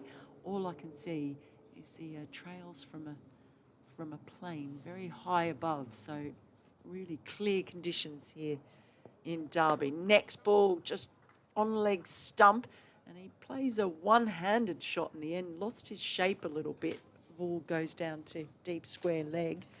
He'll come through for a single. On strike now. One run off his 50. Madsen has moved to 53. 247 for 3. Luke Proctor is shining the ball for his mate. Wearing the floppy now, and he's got one very dirty knee. That's where he's been diving. Sanderson as well as he's dirtied up the whites. Running in now over the wicket, and that's just squared up Lamb a little bit. At the end, just blocks the ball back out to Sanderson. But might be a little period of adjustment here, because Lamb and Madsen have sort of been able to milk, wait for the big shots. This is a very different phase of the innings now with this new ball back. Just not sure how much it's going to do. Sanderson starts, orange soles flapping as he runs in, and there's a strangled shout as Lamb tried to flick that ball into the leg side, but I think it's got some bat on it.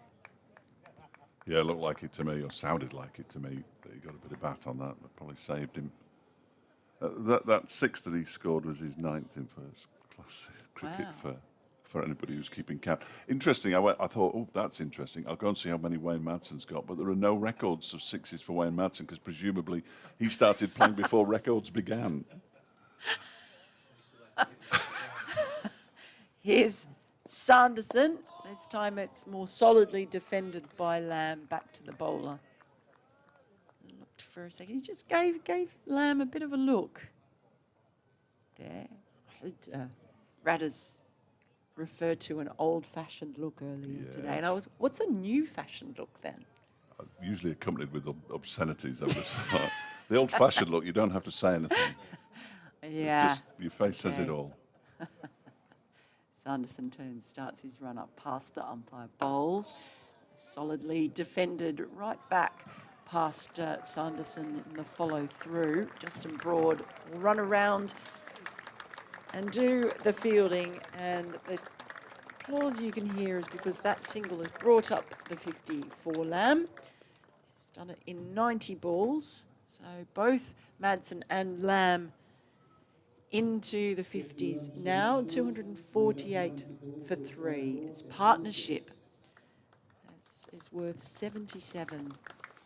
90 balls, 5 fours and 1 6. It's the 13th time, in stark contrast to Wayne Madsen, that Matt Lamb's got to 50 in first-class cricket. He has 3 centuries to his name. He's a big lad, isn't he? Oh, yeah. Lamb? And Yeah. you're right. I've been watching. But very stiff. When he starts to run, it looks like the first couple of steps It looks is like me in running. mud. Well, That's what it looks like. Well, you can say it. I don't mind. I haven't seen you running. Well, you wouldn't have done, because Well. we've only known each other 3 days, and I haven't run since 1974. Well, there's something for us to look forward at lunchtime. I don't think so. I'll get you doing a yo-yo test. I don't think so. But as you can imagine, I run a lot, but it's usually just for a train. Yes. Very good. Very good. Siddarth Cole is coming on from the City end with the new ball. Matt Lamb last season got 150 as well. In fact, the 50 was a 99. I should remember who it was against, but can't. Unfortunately, somebody will tell me. Stephen. As in comes Cole and bowls to Lamb, who defends this one up towards mid-on, where it's fielded by Luke Proctor. And there is no run, because Stephen has a far better recall, being a much younger man than I. But he didn't play that much last season either. He played 9 matches last season, a total of 280 runs at Durham away. See, I knew Stephen would know. Thank you very much. Yes, it was. Of course it was. Yeah, I probably spoke to him after that as well. I don't expect you to remember that, Stephen. As in comes Cole again. Bowls to Lambert, goes back into his crease and pushes it up to mid-off. Again, there is no run. It's really good having a member of the Derbyshire media team not working, so they're at home but watching the screen. Yes. And therefore you can ask a question on air and it will almost immediately be answered. Whereas poor old, well, I say poor old, Henry's doing what Stephen was doing yesterday at the far end of the media centre, and of course, understandably, isn't listening to a word we're saying. 248 for 3. Just over half an hour of the session remaining. It's not been too bad for Derbyshire after a disappointing start, as Cole bowls to Lamb, who guides this down to the vacant third man area. They've come back for 2. I think 2's all they'll get, as Broad catches up with the ball close to the boundary and sends in a decent throw back. And more applause for the Derbyshire 250, everybody. Hurrah! Whoop-de-doo. It's coming the 82nd over. So they've got another 29. No. Yes, 29. Oh, dear, I'm doing maths. 29 overs for bonus points. I'm going to leave you at the end of this over. Oh, really? Yeah, I know. You're going to miss me. I'm sure we'll catch up at lunch. It's called bowls. The one is defended out into the... I'll give you directions to the media lounge later so that you can get there on time. Oh, no, I know where that is. It's where the coffee is. And, yeah, they do a very nice job with our little takeaway. Yeah. But they're recyclable and environmentally friendly takeaway boxes, I'd like to point out. I've now been reminded that I wouldn't have spoken to Matt Lamb after his 99 because it was the last day of the game, and I'd have spoken to Mickey Arthur. It's just, somebody's got an astonishing memory out there. 250 for 3, trailing by 172 Derbyshire. In comes Cole and bowls to Lamb, who goes back and defends it straight back to the bowler. And once again, there is no room. I'm pleased for Matt Lamb. He's one of those players. I mean, I've said it many times on air, and I've almost certainly said it during this game, that cricketers are such approachable people, and Matt Lamb is very much among the approachable cricketers. And you just hope that he can find enough fitness to have a good season. But you're right, they are very approachable generally. Very long chat this morning with Nye Donald out in the middle as Cole bowls. Oh dear, that's not a good shot from Lamb. He gets away with it though. He sort of pulling it into the leg side, but it went quite straight to Luke Proctor, in fact, and there's no run at the end of the over. Mel will be back this afternoon. We've laid a little trail of stones so she can find her way around the media centre. 250 for 3. Actually, it doesn't involve taxis or trains, so she's absolutely laughing. And Andrew Radd will rejoin us on commentary with Derbyshire on 250 for 3. Two slightly contrasting innings. Lamb 52 off 96, Madsen 53 off 125. But Madsen's innings exactly what was needed from him last night to get through to the close. Here's Ben Sanderson running in away from us to start his 17th over, and that's driven away nicely through the covers by Wayne Madsen, running out towards the boundary in front of the players' pavilion, just flicked back and kept inside the playing area, and they come back for 3. So Madsen to 56, Derbyshire to 253 for 3. And I have just one thing to say to you, Fletch. Oh, meatballs. Yes, you're right. Good, well remembered. Sunday it's meatballs today, so we should be looking forward to those. Ben Sanderson might prefer to bowl with one of those than what he's bowling with at the moment. I have to say, since that early wicket, it's been relatively plain sailing, hasn't it? Just that nick between... That's the only chance off the bat, isn't it, I think? Little nick between keeper and slip. They might feel aggrieved about the run out when they get back in at lunchtime and somebody shows them it. Here's Sanderson, in again bowls to Lamb, who's forcing off the back foot up to mid-off, where Scrimshaw fields, and there's no run. Yeah, I mean, it's interesting, I've been saying about that, because watching it from head-on, and we did a couple of times on the replay, my first thought was that he just about got there, but you've obviously seen a better I've seen angle. it head-on from the far end. Right. In which is bat. I mean, the umpire couldn't possibly have given it. It was one of those. But he would have been guessing. He would have been guessing because it was freeze framed. Yeah. Here's Sanderson. Bright sunshine, bowls, and he's bowled him. Stump knocked out of the ground, and Ben Sanderson breaks through with the second new ball. And Matt Lamb played really well and really positively for his 52. He's heading back to the pavilion. Third wicket of the innings for Ben Sanderson. 3 for 37 in the 17th over. And Derbyshire 253 for 4, and just what Northamptonshire needed before lunch. Absolutely, yeah. Decent delivery that one. He went back, possibly shouldn't have done, but his stump went cartwheeling out of the ground. And Matt Lamb will be hugely disappointed having got to a half century.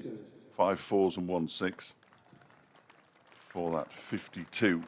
For Matt Lamb. Derbyshire still trailing by 169 as I think it'll be an Aaron Donald who comes out next. It's sort of an Aaron Donald shaped.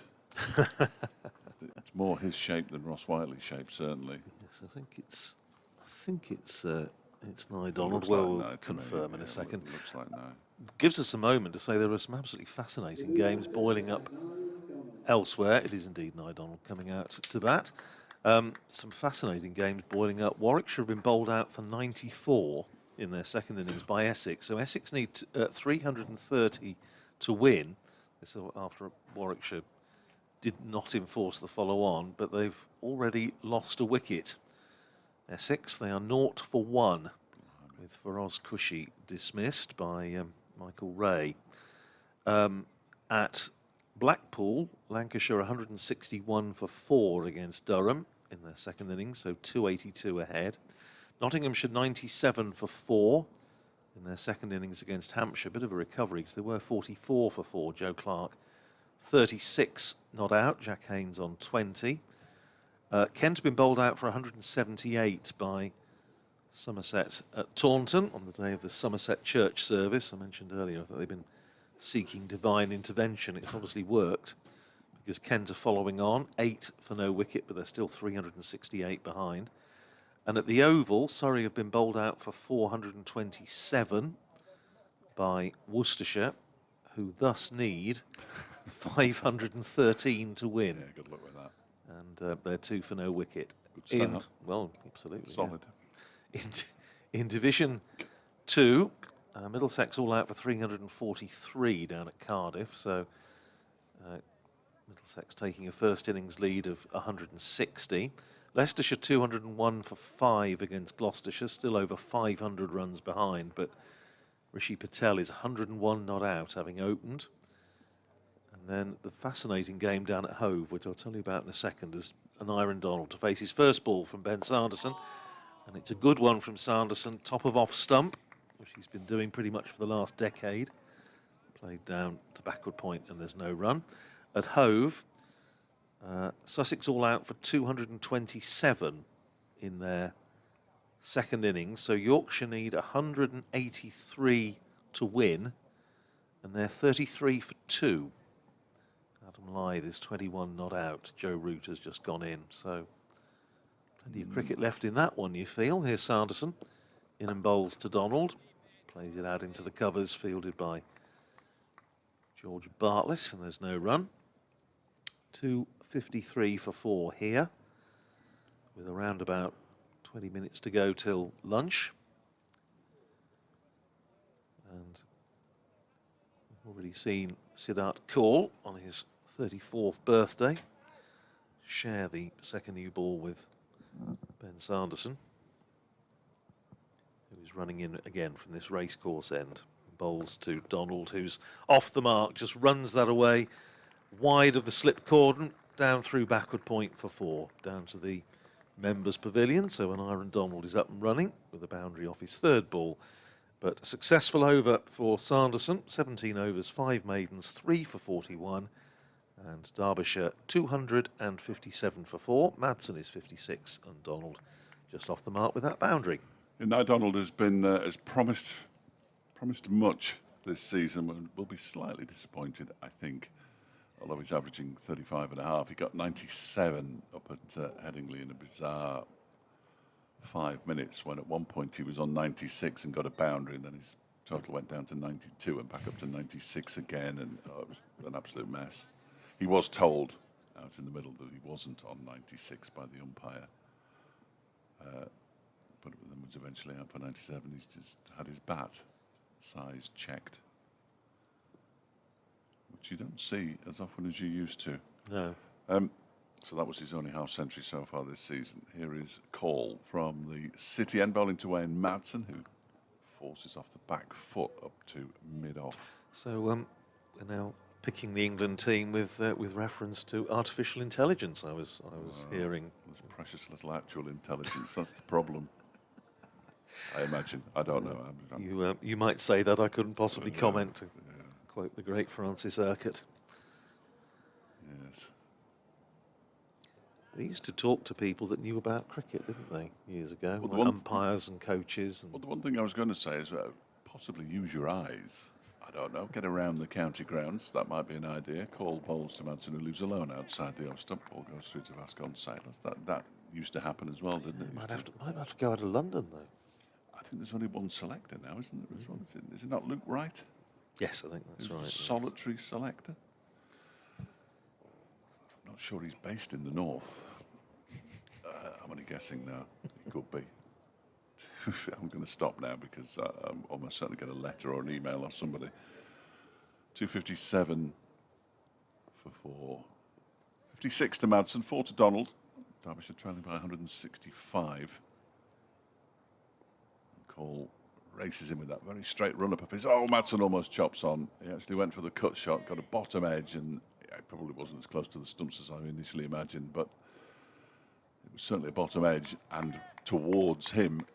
So just got to be careful. That's the moral victory column getting another entry. 120 plays and misses was the final tally that I was told yesterday by Lewis Rees after 85 on day one. It's an astonishing number. I'm fairly sure there aren't records for that kind of thing. If they haven't counted Wayne Madsen's sixes in first-class cricket, they certainly haven't counted plays and misses. Call bowls to Madsen, gets a little bit tangled up there. Ball dribbles out into the onside. Yes, I know Wayne Madsen started his first-class career a while ago, but it slightly surprises me. It's not as though it was the days when you used to have to hit the ball out of the ground to get 6, otherwise it was 4 or 5. But that was on Cricket Info, which is usually okay. But they don't have Wayne Madsen's 6s and 4s in first-class cricket, remarkably. They do in T20, of course. Why wouldn't you? Madsen on strike now, unless I've misread it. No, I haven't. He comes Cole again, bowls to Madsen, who leaves alone. It's a no ball, leaves alone outside the off stump. No ball called and then signalled by umpire Newell at the City end. So 2 more to Derbyshire's total. They move to 259 for 4. I can tell you that he's hit 104 sixes in T20 matches, and 176 of those. But Blocks it a bit then, does he? yes, he's turned himself into a very, very good white ball cricketer, as Wade Madsen over the years. Absolutely. I'm told when he first arrived, nobody thought he'd ever play white ball cricket, which is quite remarkable, really. As Cole bowls, oh, Madsen gets another inside edge as he tries to do something with that ball. I have no idea what. I think he was aiming because there's a very Aiming out towards extra cover. Yeah, there's a very inviting gap through there, isn't there? I think that's where he's aiming, but it just went off, as you say, a thick inside edge up to mid wicket. He doesn't want to lose his wicket in the final 20 minutes of the session. I think that's a given.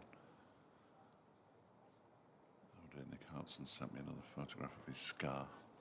Come on, Nick. I'm not eaten yet. He's watching in Spain or listening, or both. As you do. Some people can manage it. It's Cole bowls and strikes Madsen on the pad, going down leg side. Not sure whether there was any inside edge on it or not, because he's got his back to us, but it looked like it might have been angling down leg. That was a decent over from Siddharth Cole. It comes to an end. It's the no ball to add to Derbyshire's total. 259 for 4. Madsen 56. Donald 4. Wonders of technology when you're able to sit in Spain and send somebody a photograph of your scar. watch and listen to all. Yes, I think there may be other applications for technology other than that, but I was just thinking about the days when you used to go over into continental Europe and take a little transistor radio with you and try and pick up the World Service to get you sort of hanging out of a hotel window trying to get reception of BBC World Service with Paddy Feeney or whatever, just was listening to the Sports World or Sports Service. I can't remember what it's called. I listened to the 1988 100 metres final. Ben Johnson in, I want to say, Yugoslavia. Here's Sanderson in Derby, and that's a magnificent stroke by Nyren Donald. He's just stood tall and punched that through the covers for 4. That's a handsome stroke. Just beautifully timed, and it races away for 4. He's such a good cricketer to wonderful watch, ball striker. Well, I say he gave Northamptonshire the run around for Hampshire a couple of years ago. 8 to him, 263 for 4. Sadly, I can trump you. I saw him score the equal fastest double century in first-class cricket at Colwyn Bay in 2016, which was just astonishing. Cars behind the pavilion at Colwyn Bay were in danger. Buses going past at the far end of the ground were in danger. It was ridiculous. Here's Sanderson in bowls to him again, and this is 4 more runs. He's run this wide of the slip cordon down to third man. There is no third man. 4 more back-to-back boundaries. Donald to 12. Derbyshire to 267 for 4. That one through the covers, I think, for me was shot of the morning. I know there was the Madsen 6 and I think Matt Lamb hit a 6, but for just quality of strike, that was gorgeous. That was just lovely to watch. Obviously, he's had his injury issues. I think both knees have ACL issues. Well, the sound you hear now is the stable door being yes, there he goes. being bolted because Northamptonshire now have a third man. 3 slips. The man down now in front of the members' pavilion, edged just in front of third slip, and that's 4 more. That was an edge. It didn't carry to third slip, but third slip also didn't manage to get, I don't think, anything on it at all. Liam Patterson-White, maybe a fingertip, but it's run away. And having put third man fairly wide, they're now going to have to try and potentially pull him finer. But 3 boundaries and 3 balls for an Nyren Donald who goes to 16 off 6 balls. Derbyshire 271 for 4. And Ben Sanderson's mood darkening by the moment. Yes, he looks. He doesn't feel like Ben Sanderson's an angry man necessarily, but he doesn't look best pleased, does he? Sando, it's hangdog usually with Ben. Well, not a boundary off that ball. Played solidly defensive back down the pitch, fielded by Sanderson off his own bowling. Yes, the third man has now gone a little bit finer, sort of couple of windows across. It was unfortunate, really, wasn't it? I mean, it bounced a long way in front of the slip cord, and that was the impression that I got. But I just thought, whether Patterson White got it, yeah, there's no question of a catch, but whether he got a hand on it just to try and slow it up a little bit, I'm not sure. His Sanderson in bowls, and again played defensively by Donald out towards Proctor at mid-on. I've just got this image of Derbyshire's 2 overseas bowlers in the changing room watching it and chuckling. Bite a bit. Now yes. you know how we Absolutely, yeah. No, it's been that sort of game, but it's been a fascinating contest, and there's still sorts of possibilities. Derbyshire 151 behind. Here's Sanderson in and bowls to Donald, who pushes out into the covers, calls straight away for a single. Justin Broad is fairly deep at extra cover, and so there was an easy single to be had. And it means that Aaron Donald nicks the bowling as well. Well counted. 17 to him, 272 for 4. So the deficit is 150. I was just thinking, Fletch, I mean, Derbyshire have scored, 102 this morning so far. We've got about 12 minutes to go until lunch, so let's give them 120 in the session. If they had a similar session this afternoon, then probably Derbyshire would be looking to take the lead maybe just after tea. Another good session with the bat. They'd be, 100 runs ahead. Bat till lunch tomorrow. That was exactly my thinking this morning. Or just before lunch. Yeah. Get Northamptonshire in for 2 or 3 overs before lunch with a lead of 150, 200 or something. That'd be nice. Could be very, very interesting. But I think they may be getting a little bit ahead of ourselves, but we'll see. Potentially. Cole begins a new over. Donald guides it down into the slip cord and off the face of the bat. But the thing is, as you quite rightly say, Fletch, if you've got, an hour and a half of an Aaron Donald, then the scoring rate is not going to be sluggish, is it? It isn't. And Ross Whiteley becomes Zach Chappell, absolutely. who can really clout the ball. He's got a 70-odd this season already. He does like to hit the ball. Essex 12 for 2 against Warwickshire in Division 1 at Chelmsford, needing 330 to win. So maybe a few sighs of relief in the Bears camp after they didn't enforce the follow-on and then bowled out for 94. Pitch must have changed a lot.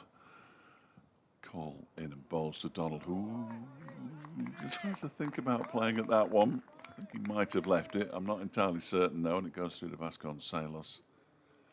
Yeah, injuries have blighted his career, and he talked quite openly about them. And then, if you listen to his chats with Jack Timon on a Saturday afternoon, I think they spoke about them yesterday, actually. The dark times when your teammates are out in the field and you're in a gym learning to walk again and things like that. Miserable, isn't it? Yeah, so... which is why his career has got 300s and 1950s and not much better figures, because he was in the England pathway as a youngster. He was always looked upon, even when people were only using their eyes, as a potential England international. It'll never catch up. I don't think so. But of course, injuries can soon put you down that pecking order. He's waiting now as Cole bowls him, and he definitely plays at that one, and he's taken the edge as well, and he's gone, and Aaron Donald for 17. Just the faintest of edges through to the keeper, and that is a big blow for Derbyshire. They still trail by 150, which in the grand scheme of the match might not be too bad a thing, but it's not good for Donald. He goes for 17, Derbyshire 272 for 5. Well, from the entertainment point of view, that is obviously a shame. Derbyshire likewise, but Northamptonshire, I'm sure, will be hugely relieved to see the back of Nye Donald, as we've been saying, knowing exactly what he's capable of doing. But, well, nice little birthday present for Siddharth Kaul anyway, on his 34th birthday. He's picked up his first wicket of the innings. And this, I love this. They bring the drinks out with 10 minutes to go until lunch. It's just an automatic reaction. Yeah, It's it like is. Pavlov's dog. It's Anuj Dal. They must be That's absolutely interesting. parched out there. It is indeed Anuj Dal, who's Yeah, I coming thought Ross Whiteley might have come in next, but they've gone for Anuj Dal. perhaps saving him for the onslaught this afternoon. But that's certainly a wicket Northamptonshire needed.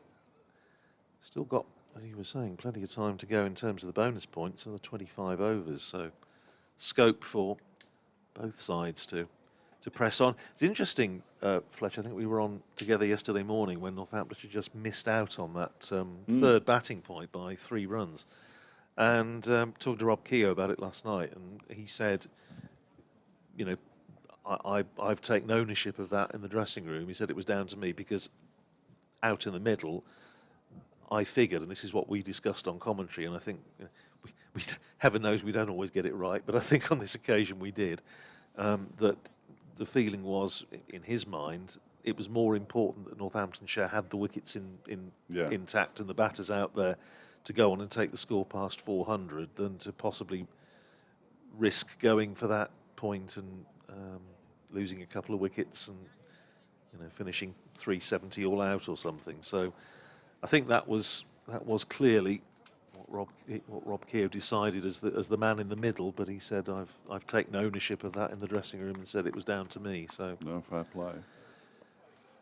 So Bit old-fashioned. but well, no, it is. Bit old-fashioned It'll never catch on. again. Siddharth call, and he's gone first ball. Edged.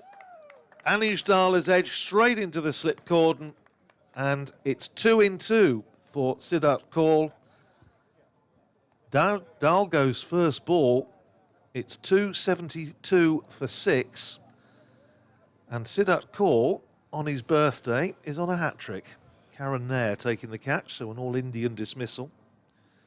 Karen Nair, straightforward edge, straight into the midriff, and he held it, 272 for 6. This will be Ross Whiteley. Yeah, that is a huge blow, and sort of shows that people who were calling for Harry Kane to return to the side because he got 150 for the seconds in the week. Well, Anuj Dal's gone from 100 in the seconds to a first ball in the county championship, and out comes a man with a bat in his hand at Derby in a Derbyshire top for the first time since 2013. It's ridiculous. It's a great story, isn't It's it? It really is a ridiculous. cracking story. Got a wicket in the Northamptonshire innings, and now he's tasked with surviving 7 minutes effectively.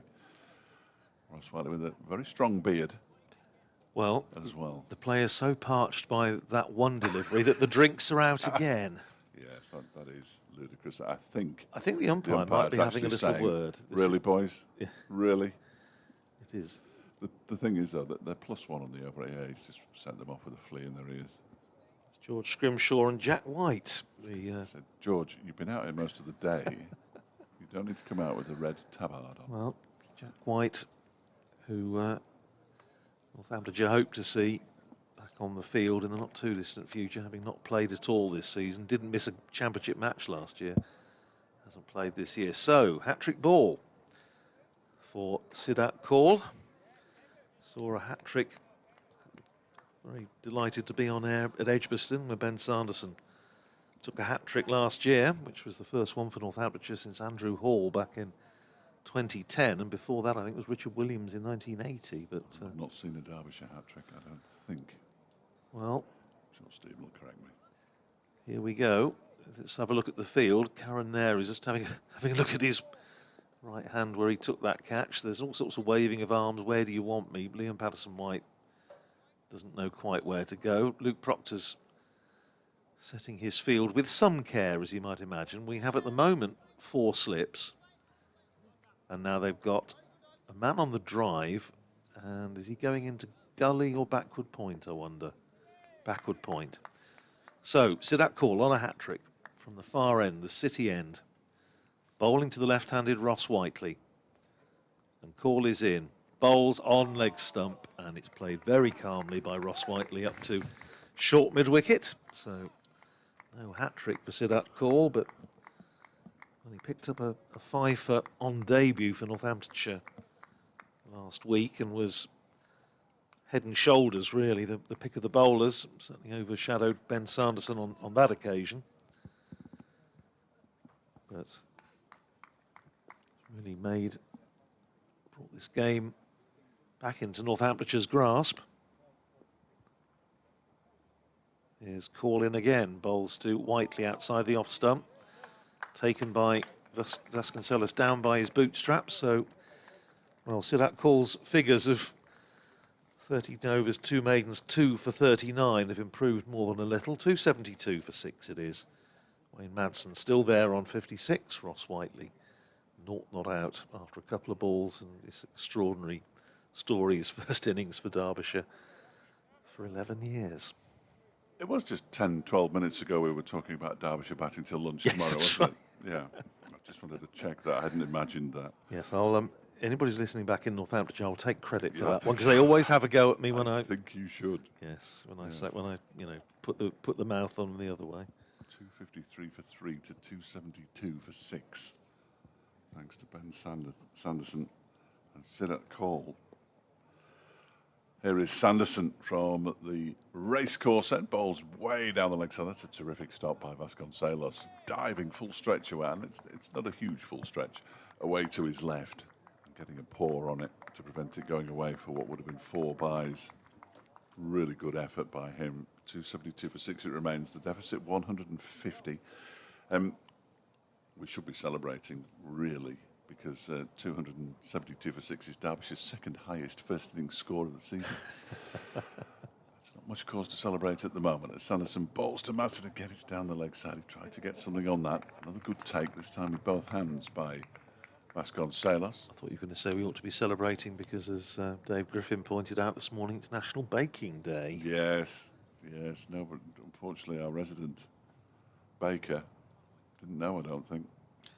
And what is it, National Watercress Day as well? Yeah. Very partial to a bit of watercress, actually. He's got a list. Here is Sanderson again, bowls to Madsen outside the off stump, and he leaves alone, goes through to Vasconcelos. 2 minutes until lunch. It's time for some gardening. Wayne Madsen, and right on cue. Just does a little bit. I'm not sure whether he'll be able to do 2 minutes worth of gardening. There are only 3 deliveries of the Ben Sanderson over left. He's ready to. He was ready to steam in. Madsen is nowhere near ready. He is now. And Sanderson comes in and bowls to him, and he gets the bat on that and pushes it straight back. It's bootlace time, isn't it? Sanderson, yeah, I think so. Bootlace time. I don't think they're going to do it, though. There's 2 minutes, or there's certainly a minute plus. 2 deliveries to come. It just depends whether the umpires are of a mind to get into position in time, really. And Mark Newell's a fair distance away at square leg. So he retreated a couple of steps there. Might be peckish. As Sanderson bowls to Madsen. That one is driven. It goes through Ross Whiteley's legs. It may also depend how keen the umpires are to tuck into their meatballs, of course. Well, I'm exceptionally keen. Oh, likewise. Will it be rice? Will it be couscous? Will it be spaghetti? Will it be all 3? Which we have had on occasion. Carb overload. Last ball of the over then. 272 for 6. Sanderson bowls to Madsen, who defends this one out into the offside. Northamptonshire desperate to get another over and are racing into position. Of course, it's when the umpires are in position that really counts. Neil Pratt just had a look over his shoulder at the. He's had another look, and he's decided we will have another over before lunch. I think my favourite bit of sort of fusion food, press box food, in recent years was at Old Trafford a couple of years ago, when the food is always very good, and it was a very large and very nice pasty with gravy and quinoa, which I thought was a bit fusion. His call, final over of the session, outside the off stump, decent carry. That looked about a yard quicker than anything else that Siddharth Kaul has bowled this morning. It was left alone by Ross Whiteley into the gloves of Vasconcelos. Is now a good time to say I've no idea what quinoa is? It's a sort of grain, isn't it? I'm turning around Melville now, but it was very nice, and it was a bit like couscous. Not I didn't know what couscous was until a couple of years ago. But it was I thought it was little rice. But it was very nice, and the gravy made it, of course. Yes.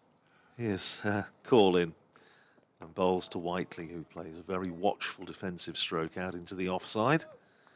Rob Keogh comes in from extra cover to field, and there's no run. Bit more of a spring in the collective Northamptonshire step after those 3 quick wickets that have brought Northamptonshire right back into the game. So they've picked up 4 in the session. Derbyshire have added 102 runs so far. Dearly love to see the back of Ross Whiteley as well. 3 slips. Crouching down as Call comes in round the wicket, bowls outside the off stump, left alone by Ross Whiteley. Essex 19 for 2. Just got a nip off due to Northamptonshire dashing about. Sorry about that. Essex 19 for 2 down at Chelmsford as they near lunch there, needing another 311 to beat Warwickshire. Lancashire 204 for 4 in their second innings at Blackpool, so 325 runs ahead of Durham. Notts 125 for 4 in their second innings against Hampshire at Trent Bridge. 84 runs in front. Call round the wicket, bowls to Whiteley, edged just wide of third slip. I don't think that carried. It was off an edge and it was a dive away to his left at third slip. I don't think it carried, but it was tight. It was a proper edge. They come through for a single, 273 for 6. It takes Ross Whiteley off the mark. It's difficult to tell. I was just trying to see it on the replay. But hard to tell if that carried. If it did, it only just did. It would have been a sort of Justin Broad catch, comparable to that amazing one he took yesterday. Just having a look as it's obligingly being re-shown. Can't tell from that.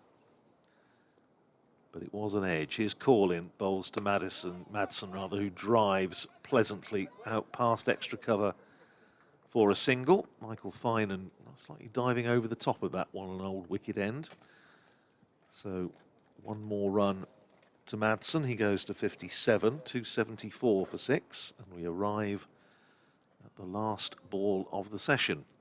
And over 7 sessions, you could probably count on the fingers of one hand the number of misfield that have been for either side. Ground fielding from both sides has been of very high order indeed. So, last ball of the session. Ball being looped up the offside has finally arrived in the hands of Siddharth Kaul, who's bowling to Ross Whiteley round the wicket, and Whiteley pads up, goes through to Ricardo Vasconcelos, and that is lunch on the 3rd day of this County Championship Division 2 match between Derbyshire and Northamptonshire. And at the break, Derbyshire, who was Fletch was saying, were in good shape at 253 for 3, are 274 for 6. Wayne Madsen 57 not out of 140 balls. Ross Whiteley is on 1. Yes, Northamptonshire's morning, thanks to that last 15-20 minutes. No question about it. Excellent bowling from Sanderson and Cole, picking up those wickets of Lamb, Donald and Dahl first ball. Wayne Madsen has almost ground to a halt. He was 28 at the start of the day. He's now 57 off 140 deliveries. Derbyshire have, though, and this is for the Chief Executive, avoided the follow-on. 148 runs behind. I hope he's listening. 274 for 6, and we will return after meatballs in around about 40 minutes' time.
Please welcome back the officials and players for the next session.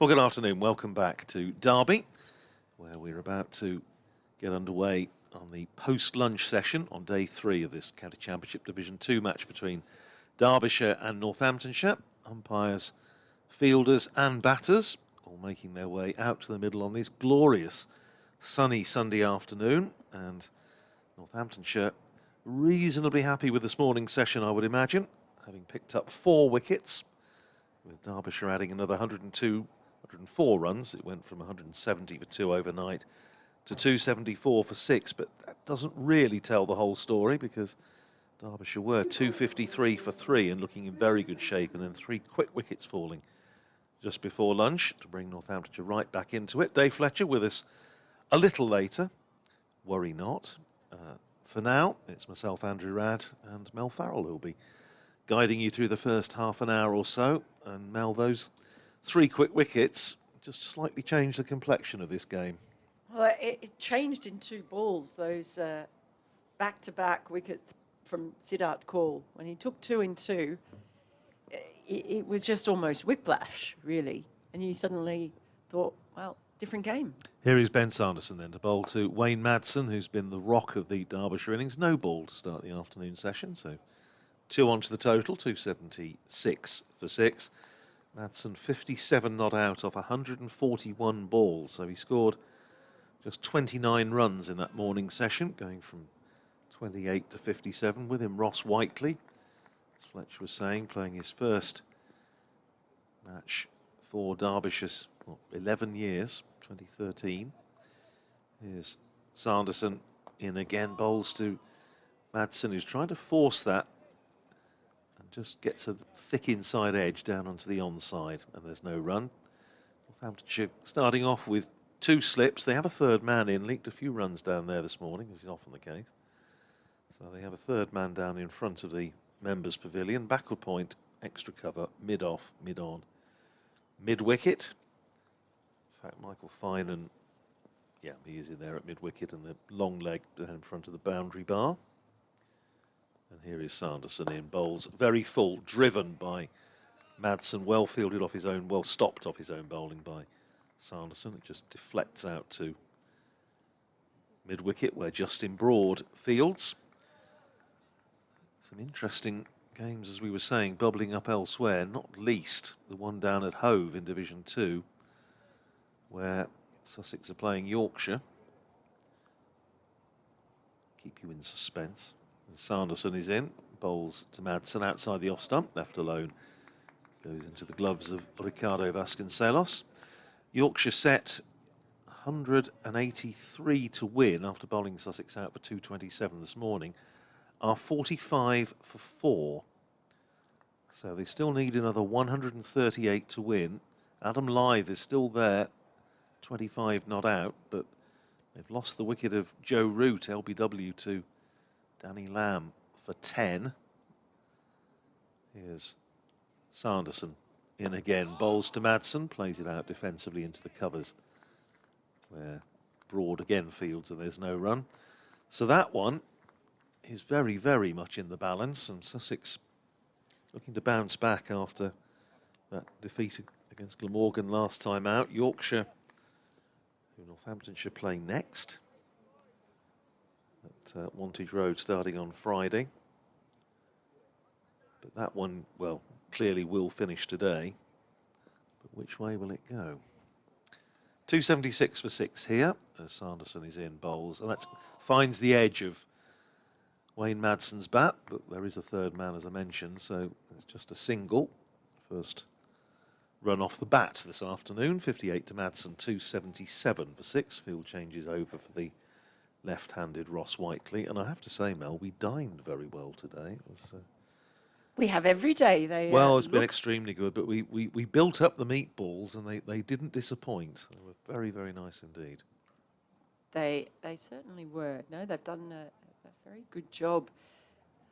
Meatballs were outstanding, and I've been told about the meatballs from day one. So, you know, there was a lot of expectation there, and well, didn't disappoint at all. Very good. Round the wicket comes Sanderson with 3 slips in for Whiteley, and Whiteley's playing it out to extra cover where Proctor fields.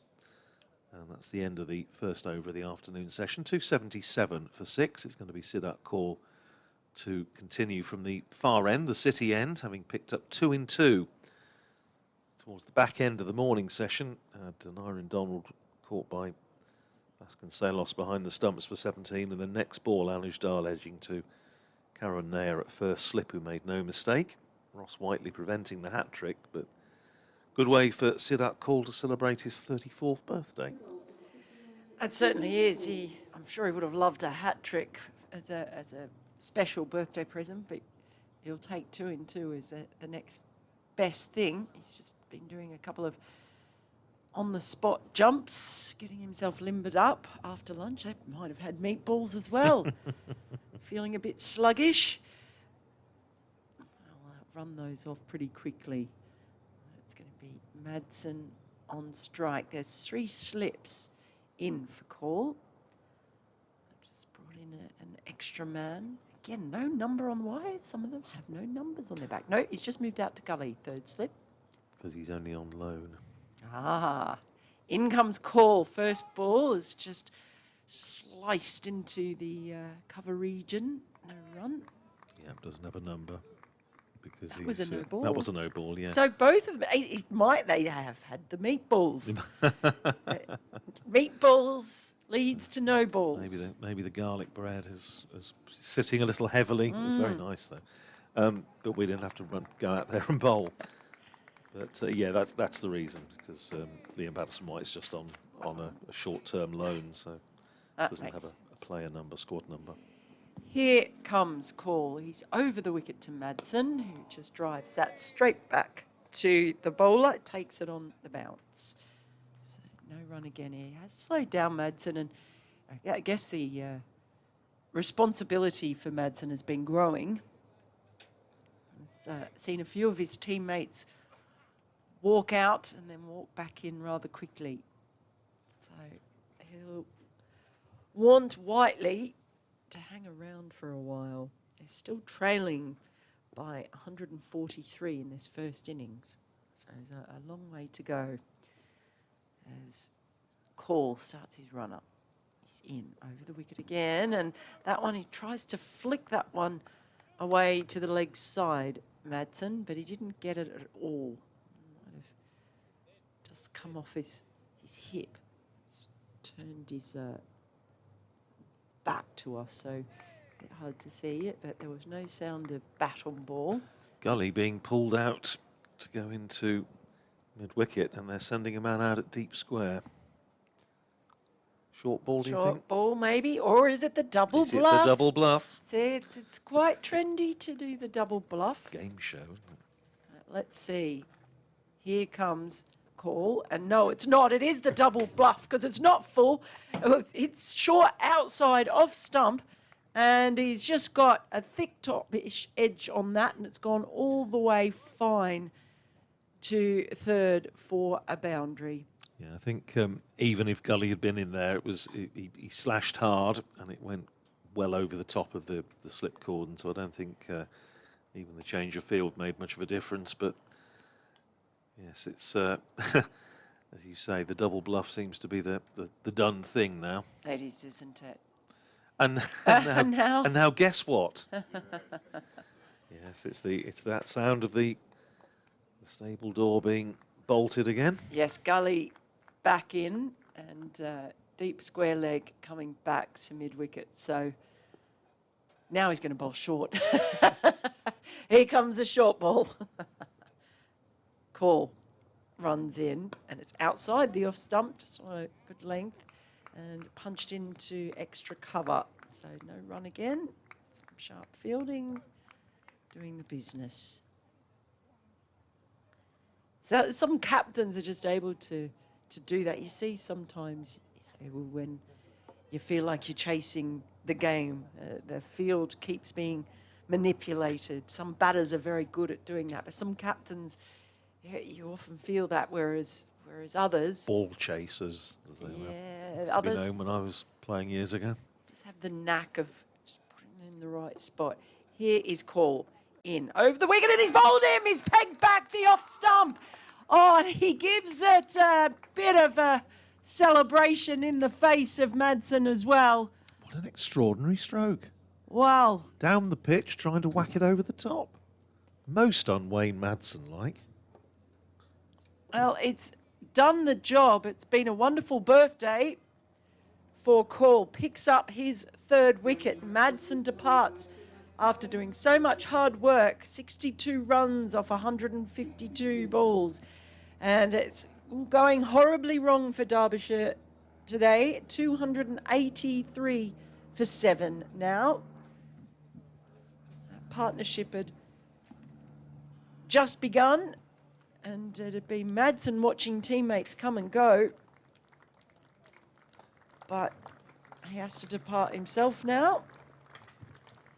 152 balls. I'm just slightly puzzled as to what the thinking was there. It was just a, you know, Wayne Madsen is a you know, an all-time great of this club, and rightly so, and is a fantastic player, known and respected all around the circuit, and he's again done a valuable job for his side. But it was just a very surprising way to get out, let's just say. I'm just watching it again, and it was a length ball, and he was just trying to cart it away over mid-on. I was starting to wonder if my eyes had deceived me, but they hadn't. That was an extraordinary stroke through the gate, as you said, off stump, knocked back. And for Northamptonshire, I don't think they can quite believe their good fortune there. No, just a rush of blood to the head and to the celebration of Call. It was a real fist pump, but looking directly at Madsen, who probably wouldn't have appreciated that. No, he's having a chat with Luke Proctor at the moment as he's walking back to his mark. But Siddharth Kaul, as I say, on his birthday, that's his third wicket, 3 for him, 3 for Sanderson. And now Northamptonshire will be looking to try and polish off the remainder. Although Zach Chappell, as we know, is no mug with the bat. And just try and give themselves a lead and take control of the game. He was out there with the bat as soon as the lunch break started, I noticed he walked out. Zach Chappell, who was on the balcony yesterday pretending to be a cat, which is unusual. He's on strike now. Call is in, and a first ball is on him quickly, but he defends it and eventually rolls back past the bowler. Proctor picks it up and gives it a polish, and that is the end of the over. Another good one for Northants, and Call in particular. 283 for 7 with Whiteley on 1. Chappell yet to score. He's only faced one delivery. Just what can this pair of Whiteley and Chappell do to secure?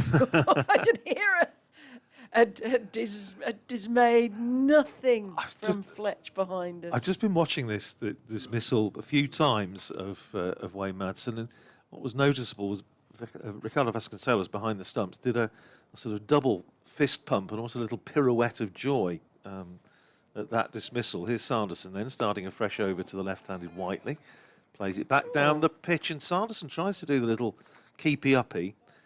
And it looked promising for about the first 3 touches. Well, now Proctor's trying to show him how to do it, and he's done worse. He's done even worse. It was 2 touches with him on the knee, and yeah.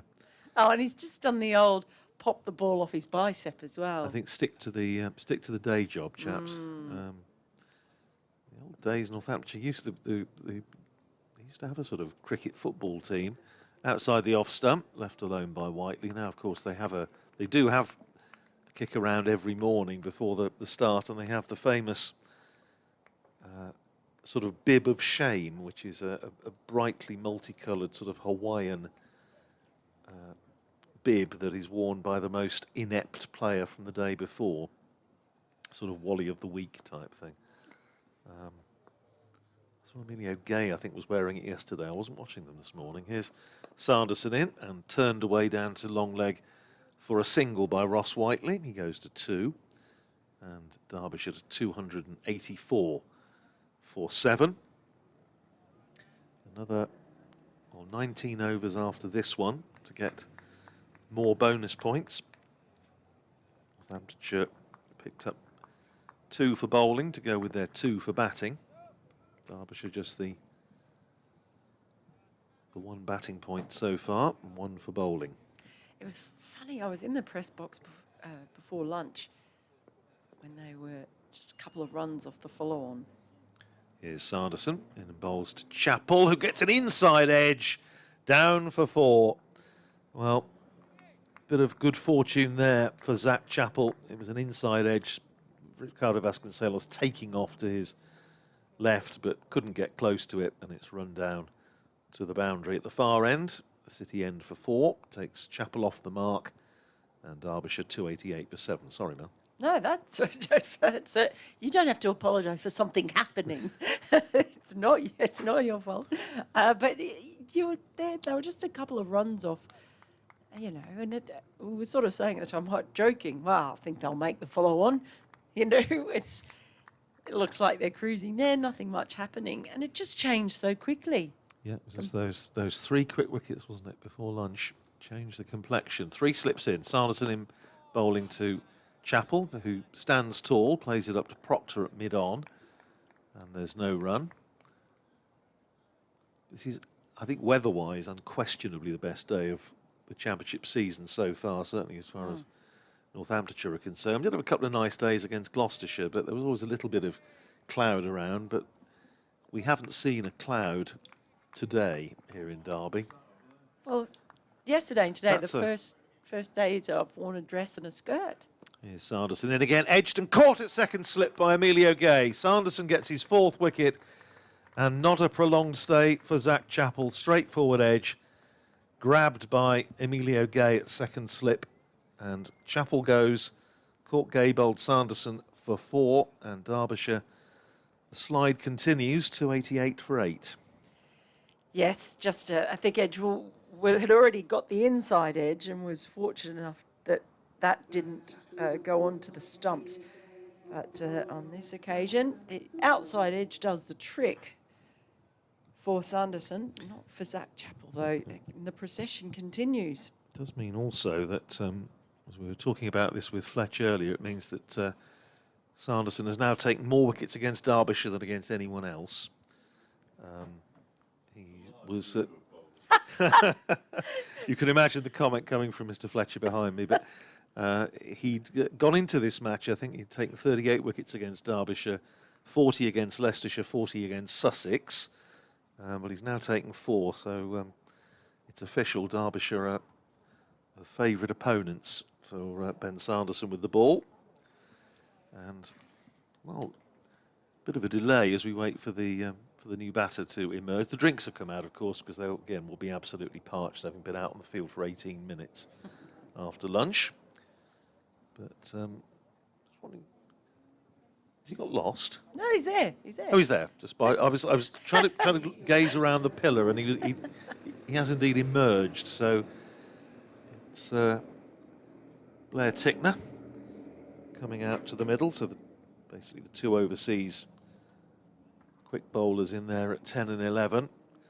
That was the end of the over for Ben Sanderson. 21 overs, 6 maidens, 4 for 62. Gives him 17 wickets in the championship so far this season. And when I get a moment and Fletch comes back on in a little while, I'll have a look and see where that's pushing him up the list of all-time wicket takers across all formats, because he went past 500 just for Northamptonshire at Grace Road, and he's continuing to leave a few in his wake, closing in even on Typhoon Tyson now. 288 for 8 at the end of the over. So it's going to be Call again from the City end. He's in around the wicket, and first ball's left alone by Whiteley. It's not threatening the stumps. He's able to leave certainly on length that time, but probably online as well. Pushing back on the backward point boundary, so I'm assuming they're trying to give Ross Whiteley the single. Have a little bowl at Blair Tickner. Whiteley taps his bat as he waits. There's 3 slips in for him. Fielder down there on the deep point boundary. Here comes Call, and he's had a flash at that one. He tried a very straight drive, but it's just gone past the bat into the hands of Vasconcelos. A lot of applause for that. Looks quite nervy out there. Whiteley and Tickner. 288 for 8. Not really a surprise. Still trailing by 134 as Call starts his run up. Headband on. Angles the ball in. He gets some good bounce and carry on that one. Left alone again by Whiteley. Tickner's just down on his knees at the non-striker's end, stretching out his back. A bit of one-handed shadow batting along with it. It looks as though they may be heading for a conclusion at the Oval, where Worcestershire set 513 to win by Surrey and now 30 for 3. Here in Derby, it's Call coming in once more to Whiteley, who just is on the front foot defending that one down to mid-off. No run. 2 for Dan Worrell to go with his 6 in the first innings. He's such a good bowler. They've got such a good bowling attack. Kamar Roach played an absolute blinder last week. Took six wickets himself. And you've got Dan Worrell in there, just all round, such a good team, Surrey. No wonder they're favourites for the championship again. Call. He's in from the city end. Arms and legs flying as he bowls again to Whiteley, who just punches that one up to mid-off with no real intent. Yes, when you or I were working together previously before this match, of course, as we said it on the first day, it was at the Oval, Surrey, Northamptonshire, towards the back end of last season, penultimate round of matches, I think, and when Northamptonshire did make Surrey follow on, and the question was asked, when was the last time Northamptonshire beat Surrey by an innings? And the answer was they've never beaten Surrey by an innings. The nearest they got was 10 wickets, I think, in about 1960. They only needed, I think, 4 to win. Here's caught to Whiteley, and he's on the back foot, jumped out of the way of that one to leave it. And that is the end of the over from Call, just applying a bit of pressure, maiden over. Tickner still yet to score. Whiteley is on 2. Derbyshire 288 for 8, trailing by 134. But there was a time when Surrey were again top of the tree in English cricket, and Northamptonshire were, if not exactly snapping at their heels, then one of the few counties that could actually give them a game, and did beat them 4 matches running in the 1950s. 1957, Northamptonshire won 15 matches in the championship and still finished well behind Surrey, but Northamptonshire were then second in the championship table under Dennis Brooks, but Surrey so strong in the 50s under first Stuart Surridge and then Peter May, and now under Rory Burns. Here's Sanderson in and bowls to Tickner, who comes across his stumps, plays it up to mid-on, where Proctor in the sun hat fields. Sanderson sniffing another 5 for here. He's already got 1 this season. And like old Father Thames, he just keeps rolling along. Turns down below us.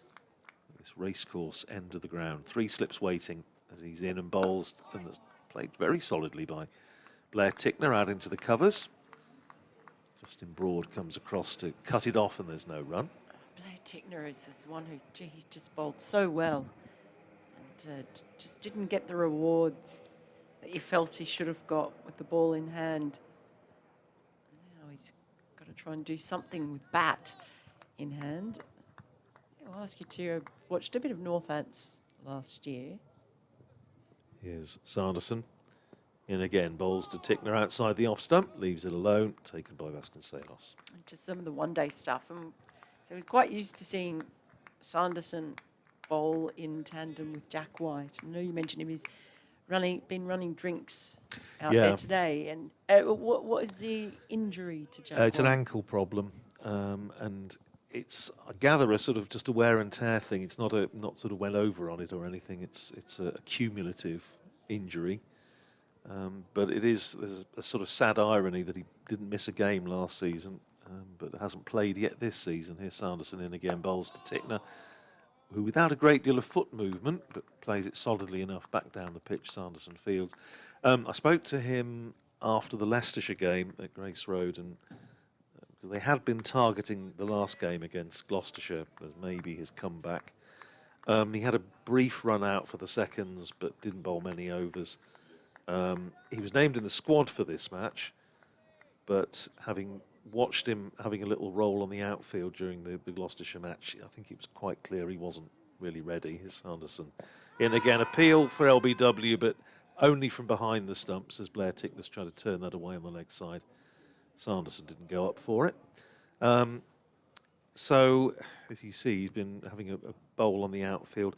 I mean, they would dearly love to get him involved, I think, against Yorkshire, not least because he's never played a T20 match. He's very unlikely to have any role to play in the T20.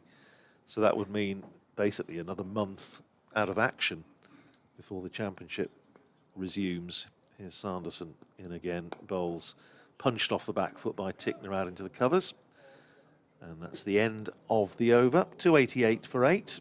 Whiteley is 2. Blair Tickner still looking to get off the mark. So, yeah, I mean, fingers crossed that Jack White will be on the field soon. I say it would be great to see him in the side against Yorkshire in a few days' time. But if not, then one imagines he's going to be playing second-team cricket, and they would look to get him in for the next championship match, which is, what, back into June?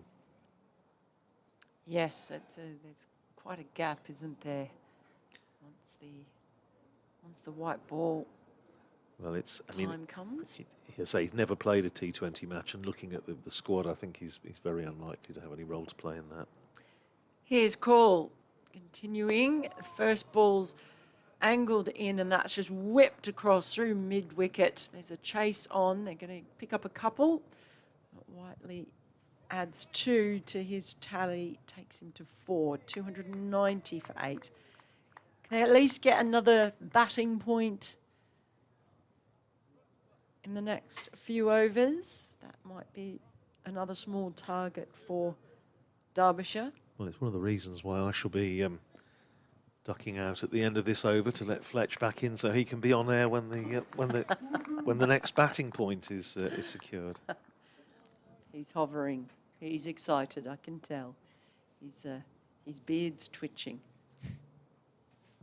Here comes call to Whiteley.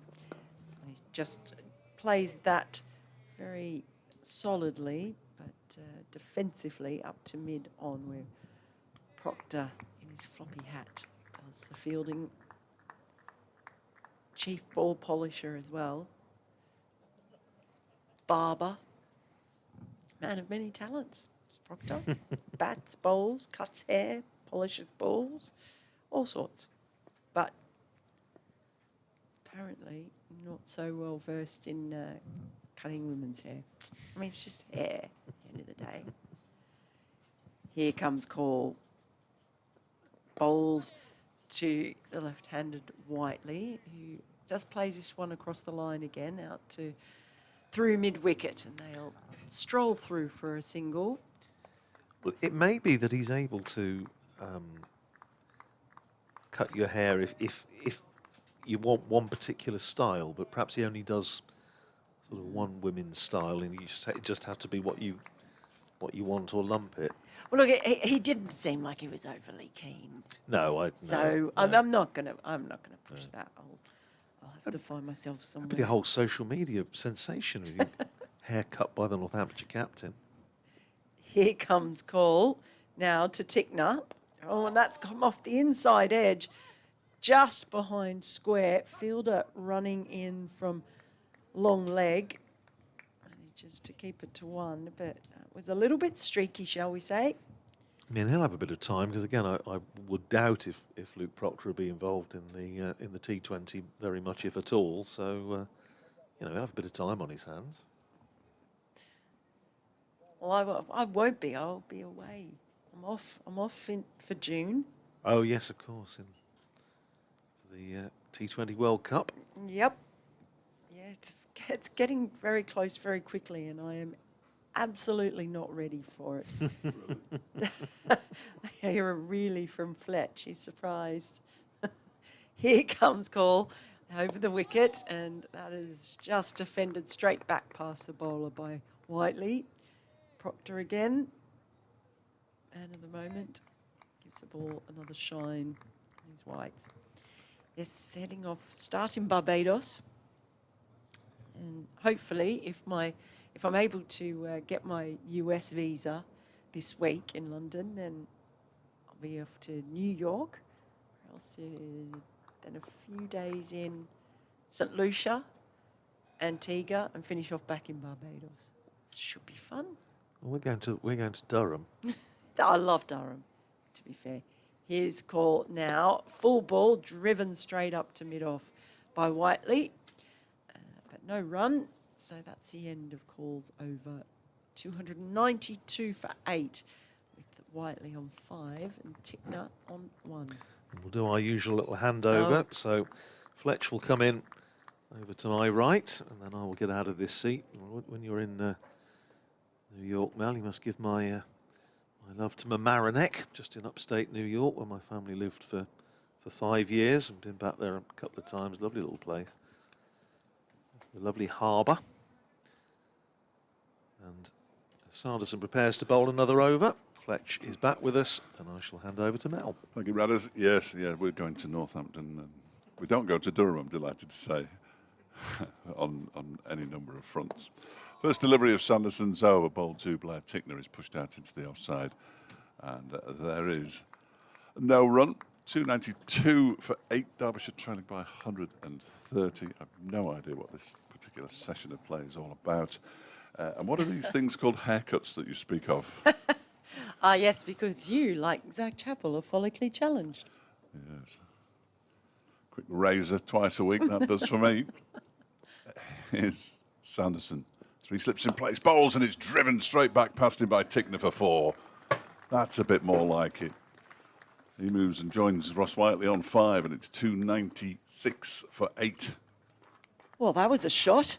You could actually hear the clunk of it below us, hitting the hoardings. What a beautiful noise off the bat and into the sight screen below us. Yeah, it was a heck of a shot. Tickner scored 47 in the first innings against Sussex. Didn't bat in the second, as they lost by an innings. Here is Sanderson in again. He's got a taste for it, as he know. He just squirts this out into the offside. And there's no run. Derbyshire hurtling towards a 3rd bonus point of the match.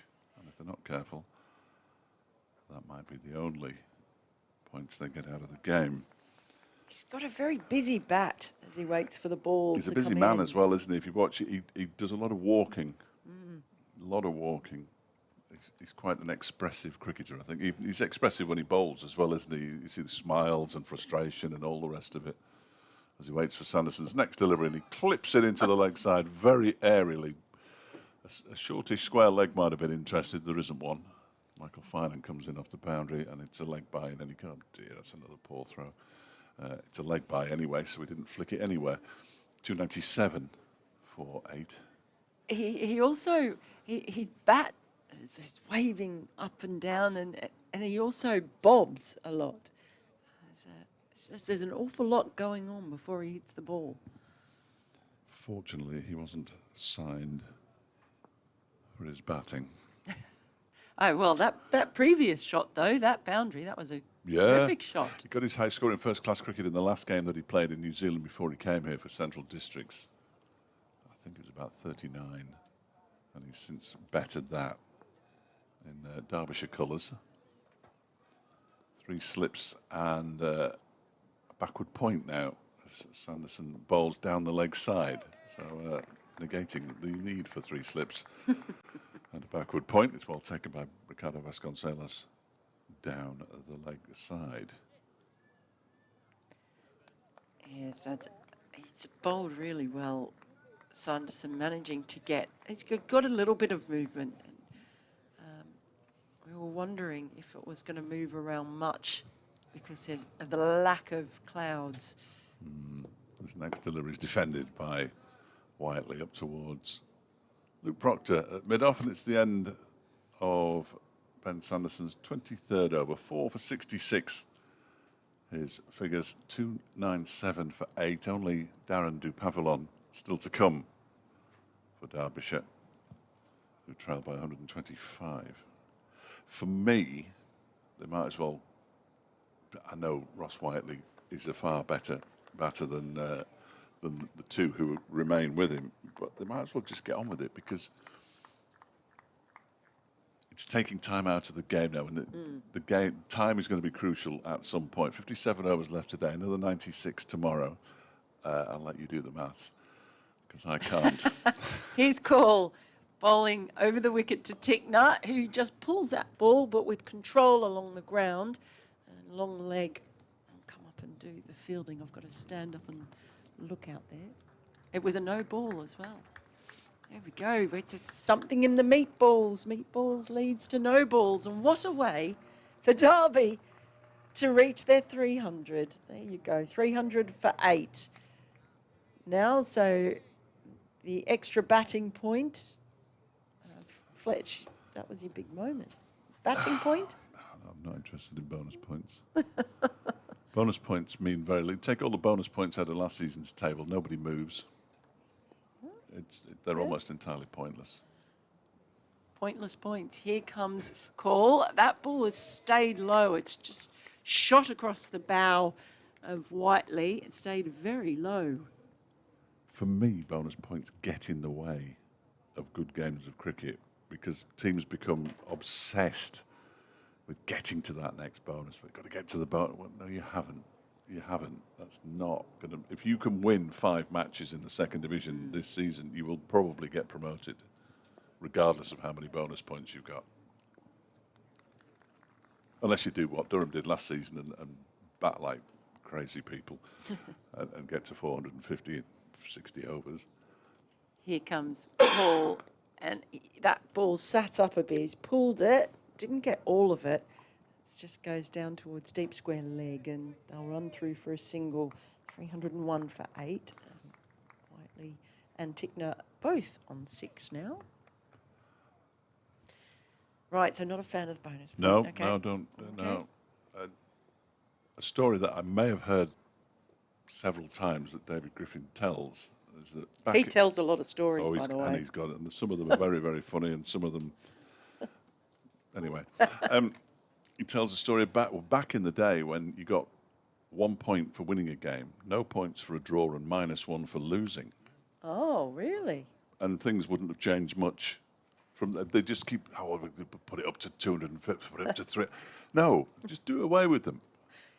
Here comes Call to Tickner over the wicket, full and just dug out to mid-on, who fires the ball back in, but there's only a couple of steps down the pitch. Tickner, so no run. I mean, it's also partly to encourage a certain style of play, isn't it? So, but I think it encourages the wrong style.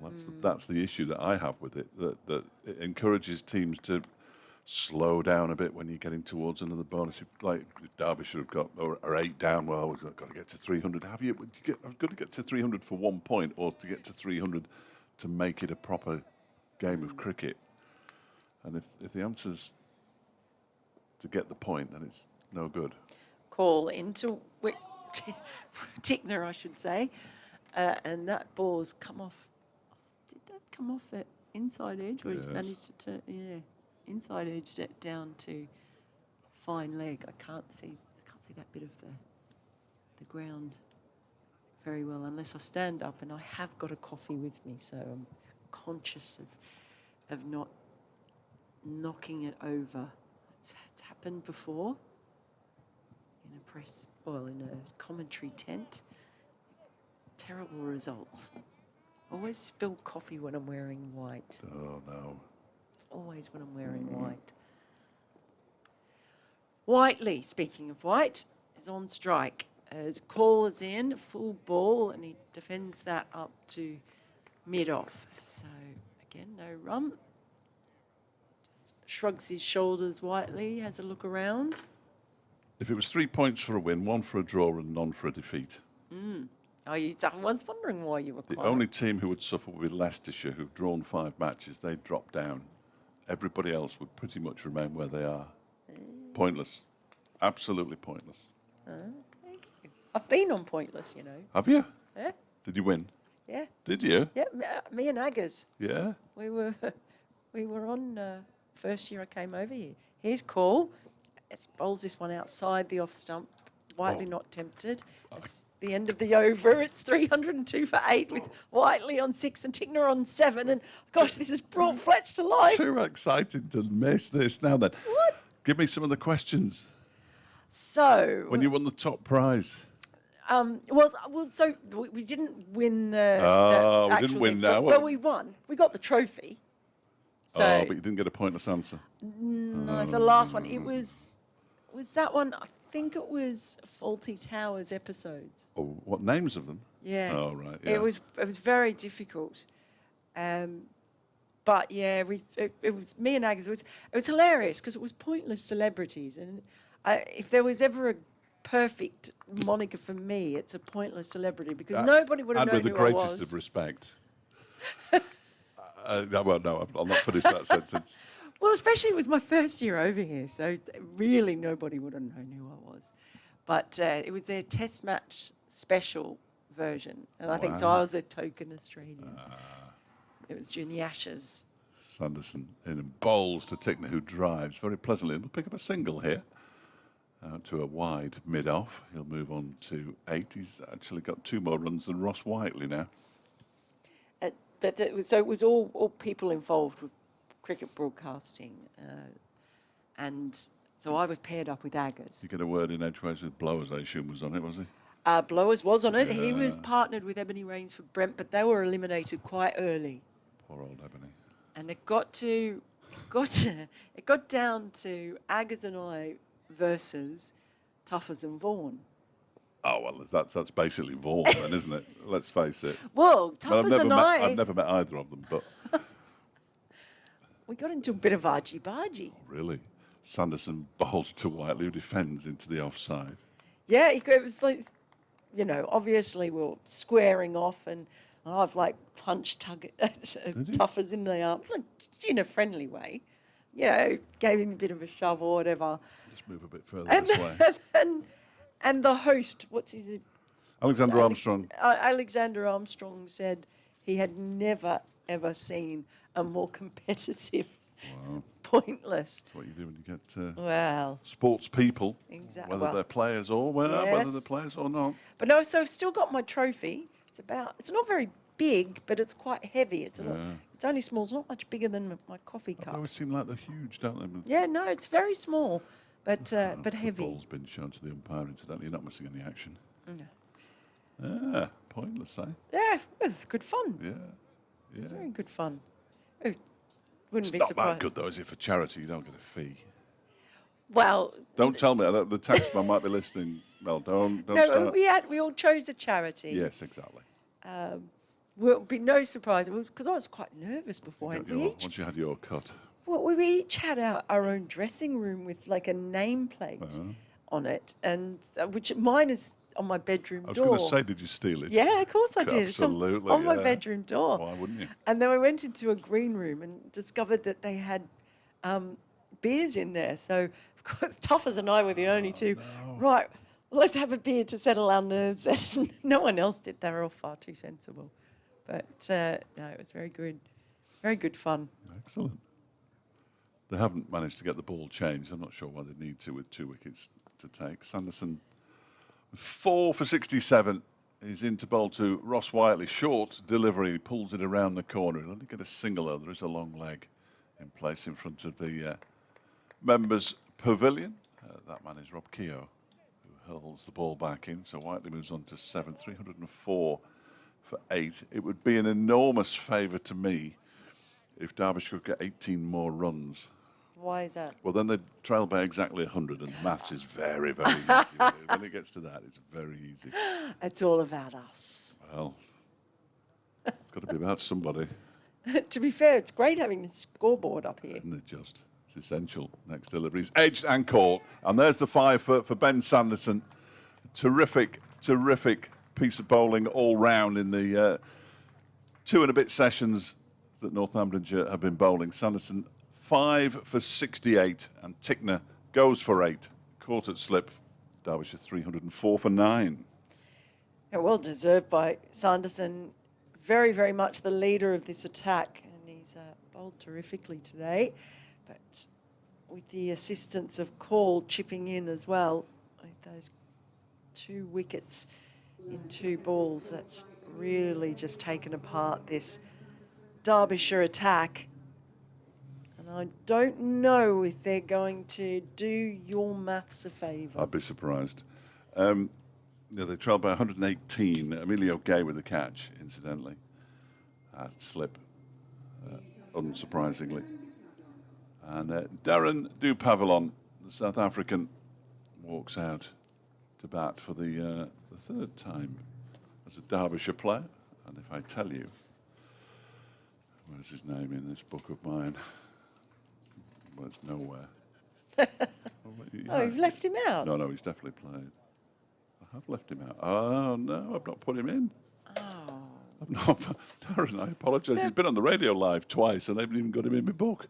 That's a bit sad. It is. You know, what's he done to you? I don't think we can expect a great deal from him now. Well,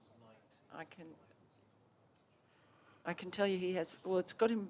I think he's played once, and he was 5 not out and 3 not out. He's never been out. That was the There stat you that I was go. looking for. It was Ben Sanderson's 19th Well, first class 5 for as well, incidentally. To get that out there, well done to him. well, in his previous game, he was playing for the Dolphins in South Africa. It was a T20 match, and he was not out. So he's, So not, his he's been last- not out in 3 successive innings. 3 successive innings, and then Why is he batting at 11, for goodness sake? well, Probably Here's a that's why he's been clue. knocked out, yes. Oh, yeah. What are his numbers? no, I'm going down the 1, 2, 3, 4. The average is nearly 14. In the 8 previous games that I've got here on Cricinfo, he hasn't actually batted. So he's not been out in his past 10 matches. Marvellous. He waits now, and he's not been out from this delivery from Ben Sanderson because he's defended it up towards Luke Proctor, who immediately sends fielders scattering in the hope that Dupavillon will take a single. Yes, so there are little there are very few clues there in what he might do. He has a high score of 44 in first-class cricket, 843 runs in 79 matches. And he waits now as Sanderson bowls to him, and he defends that one perfectly fine. Perfectly well. Up towards Luke Proctor. They could have taken 1. They might even have got back for a second there. And Proctor eventually picks the ball up. They decided they weren't going to go for a run in any case. And the over comes to an end at 304 for 9. Ross Whiteley has 7. Darren Dupavillon is yet to get off the mark and to describe the fireworks of potentially the last over of the Derbyshire innings. Here's Melinda Farrell, everybody, off of the telly. Well, It would be bad if you were Mel Farrell off the telly just for pointless, though, wouldn't it? I mean, I did watch the England series Down Under when you were the pitch side reporter on many occasions, weren't you? Yes, I Yeah. did that whole Ashes series. I knew I'd seen you somewhere before. I couldn't quite place you. Yeah, somewhere on the sideline. Gee, that was tough. Here comes Call. It's over the wicket to Whiteley, who just plays that out past the bowler. It is eventually going to be picked up down at long on. Look, Proctor is just walking with absolutely no purpose whatsoever, halfway in to pick that ball up. That was a really tough series because that was still COVID, so I had to quarantine. Oh, okay. Yes, of course it was. Yeah, I had to quarantine. Yes, because Stephen Finn was left in one city when they'd moved on because Yeah, he'd caught it, yes, wasn't he? He was in his in hotel Adelaide. room. Yeah. Oh, I remember that. Oh, in Adelaide was where it started going all wrong. Here's call again, and it's just defended out into the offside by Whiteley. No run.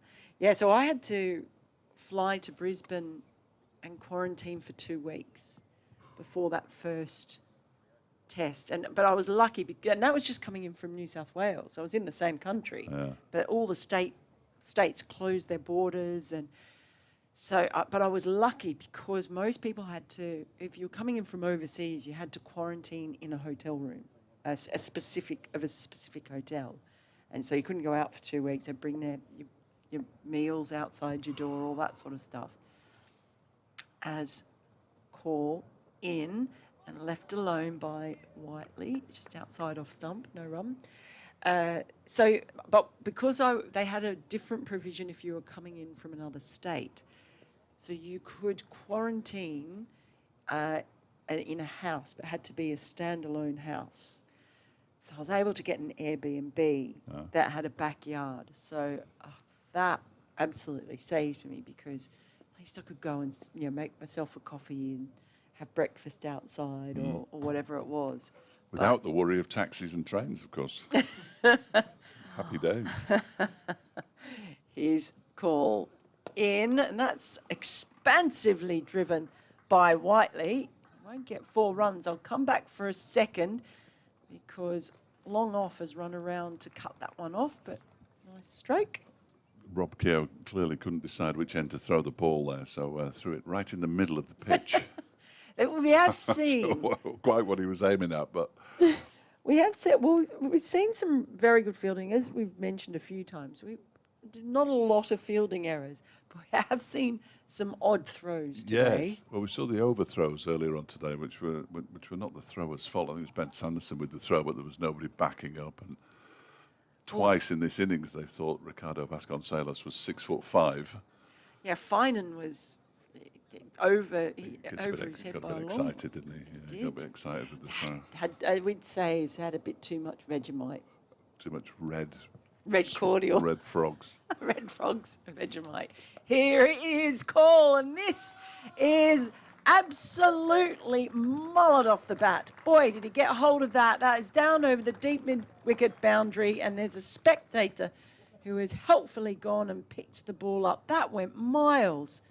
What an absolute blast of a shot from Whiteley. Terrific blow, wasn't it? I enjoyed that. The third 6 of the innings.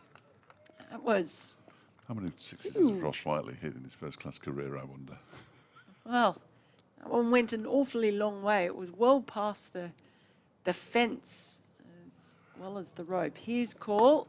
It's off the inside part of the bat. There's a misfield from Proctor at mid-on, and that allows them to more comfortably make that single that they hurriedly ran. It means Whiteley keeps the strike. He's on 13 now. To Pavillon yet to score, and it's 313 for 9 now for Derbyshire, trailing by 109 runs. So Fletch, only got to get 9 more, and then that'll do me. You're in mathematical heaven. Yes, that'll do me. Nobody will be surprised to know that in first-class cricket, Ross Whiteley, who's played 90 matches, that was his 81st 6. That's the kind of batter he is. 459 boundaries and 86s.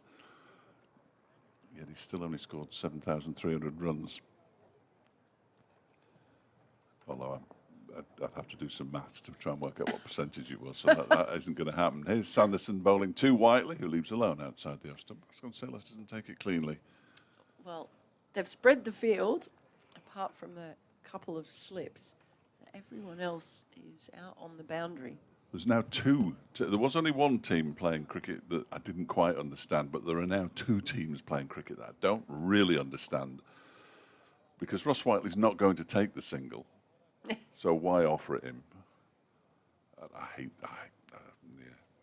Sometimes it's a very baffling sport.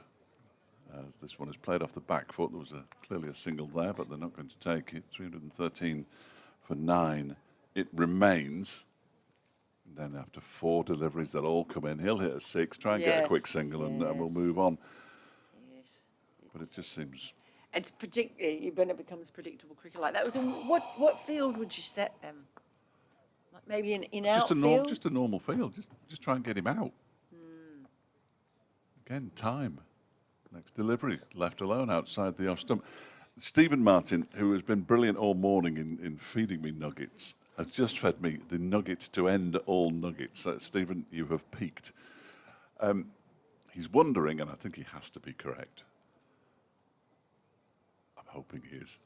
He's wondering if that's the first-class 6 for Derbyshire that Ross Whiteley has scored since the 6 that clinched the second division title, which it won them the game, and they were on telly and everything. It was very exciting. They call it a trophy, but of course, really, in effect, it was finishing 9th in the county championship, as that one is driven by Whiteley. Darren Dupavlon runs down to the other end. Ross Whiteley says, no, we're not taking a single, and he trots back to the non-striker's end, and now the field closes in after 4 balls of the over. Who knew? It's always weird. It's weird when it's like this, isn't it? The only time it's fun is if the. It's fun in the 4th innings, in a really tight game. Or it's fun when it's Ben Stokes batting. So when they did it at Lord's, and it was astonishing to watch because he just kept hitting 6s or finding the boundary until obviously he got out. But that was quite fun. Sanderson bowls. He's clipped that into the leg side, and guess what? They're going to run a single because the field had come in to prevent the single. And he moves on to 17, 314 for 9, which leaves Darren Dupavlon 1 delivery to face in the over, and then we can do it all again. Yes, it's just this weird dance that is played when you've got 1 more wicket to take, maybe 2. Still in excess of 145, 146 overs left in the game. As this is defended by Dupavlon. He wants to get off the mark because they were giving him the single. But then he's realised that Ross Whiteley had taken the single off the previous ball so that he didn't have to. Anyway, 314 for 9 at the end of the over. I mean, it's farcical, isn't it?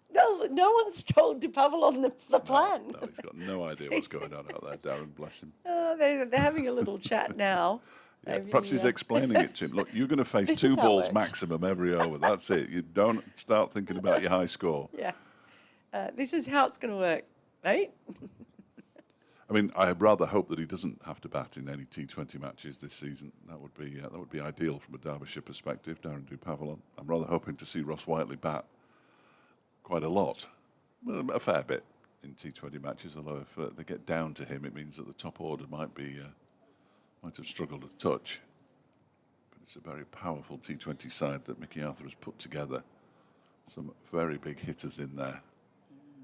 Well, they do have 1. Oh no, 2. Where's Proctor going to go? So they're not playing the game here. There's a man at conventional cover. He can't possibly stay there. This is a fielder at cover, and they're trying to get him to drive, aren't they? Yeah, and wide of mid off. Yeah, so there's a mid off and a cover. 2 slips, everyone else out. He pulls across the line. That ball is sat up. It's not going to go for 4, though. There's some terrific fielding out there in the deep, but they will get 2 runs. So it brings Whiteley back on strike. And Derby now 316 for 9, trailing by 106. It was nicely played. Yes, no, that was good. Although Dupavlon, having been told we're only going to be running a single on the 4th or 5th ball of the over, ran the first one there quite sluggishly. But a nice little warm-up when he gets that new ball in his hand.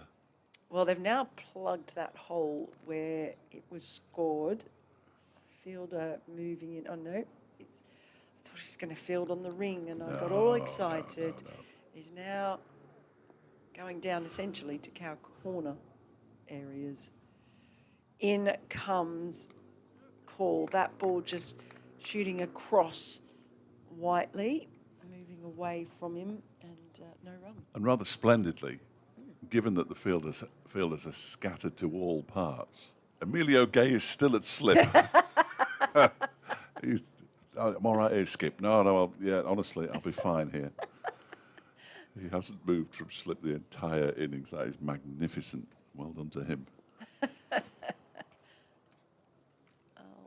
Did take a catch there, of course. Yes. Two, I think. Two, I think, yeah. Yeah, got a couple. The most recent one. Call. Starts his run up from the city end. Whiteley on strike over the wicket and just drives that up to mid-off. No run. No surprise. The last 2 wickets to fall have both been caught by Emilio Gay off bowling of Ben Sanderson to take him to his 19th first-class fifer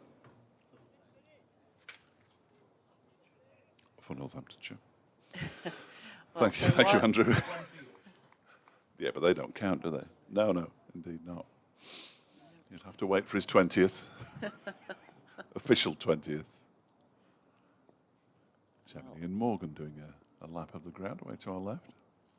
3 balls remaining. His call is in, and he gets hold of that one. Oh, it thought it had gone all the way. It's wrong-footed. The fielder, I think there was a bit of swaz on it, as they say in football, a bit of spin, and he's gone past it. I thought it was going for 6. Yeah, so did I. And then I saw Proctor there. He was there and thought it was going to be stopped. But, yeah, as you say, wrong-footed. 4 runs is the result. So 2 to go, come on. 2 balls to go, and Derbyshire on 320 for 9. Whiteley's moved on to 23. De Pavillon is not knowing what's going on, but he's still out there on 0, and that's the important thing. And Derbyshire trailed by 102. So, Whiteley, 2 balls remaining. Call, he's in over the wicket. And he goes again, one-handed. He's lost his shape, ball's in the air, and it falls safely. So they get through for the single. He just skied that one. The hang time was forever, and it ended up just over cover. Yes, Ben Sanderson did what he could to get there, but couldn't quite. It was a remarkable shot. He had one hand off the bat, so it was very much baseball. Baseball batters, if they hit the ball well, they almost always end up with just one hand on the bat. Tell you what, Derbyshire trail by 101 now because they've moved on to exciting, 321. Are you excited? Very excited. I can tell. There's 1 ball remaining. De Pavillon is on strike, and his job is just to stay there, not take off for a run. They've got a mid-wicket in for him as well as the 2 slips. Here's Call, and he defends that very nicely. Solidly, that mid-wicket goes and picks it up, and there's a nice bit of keepy-uppy worky, much better than we saw from Sanderson and Proctor earlier. Is that Patterson White? I was meant to say P White because so he puts it.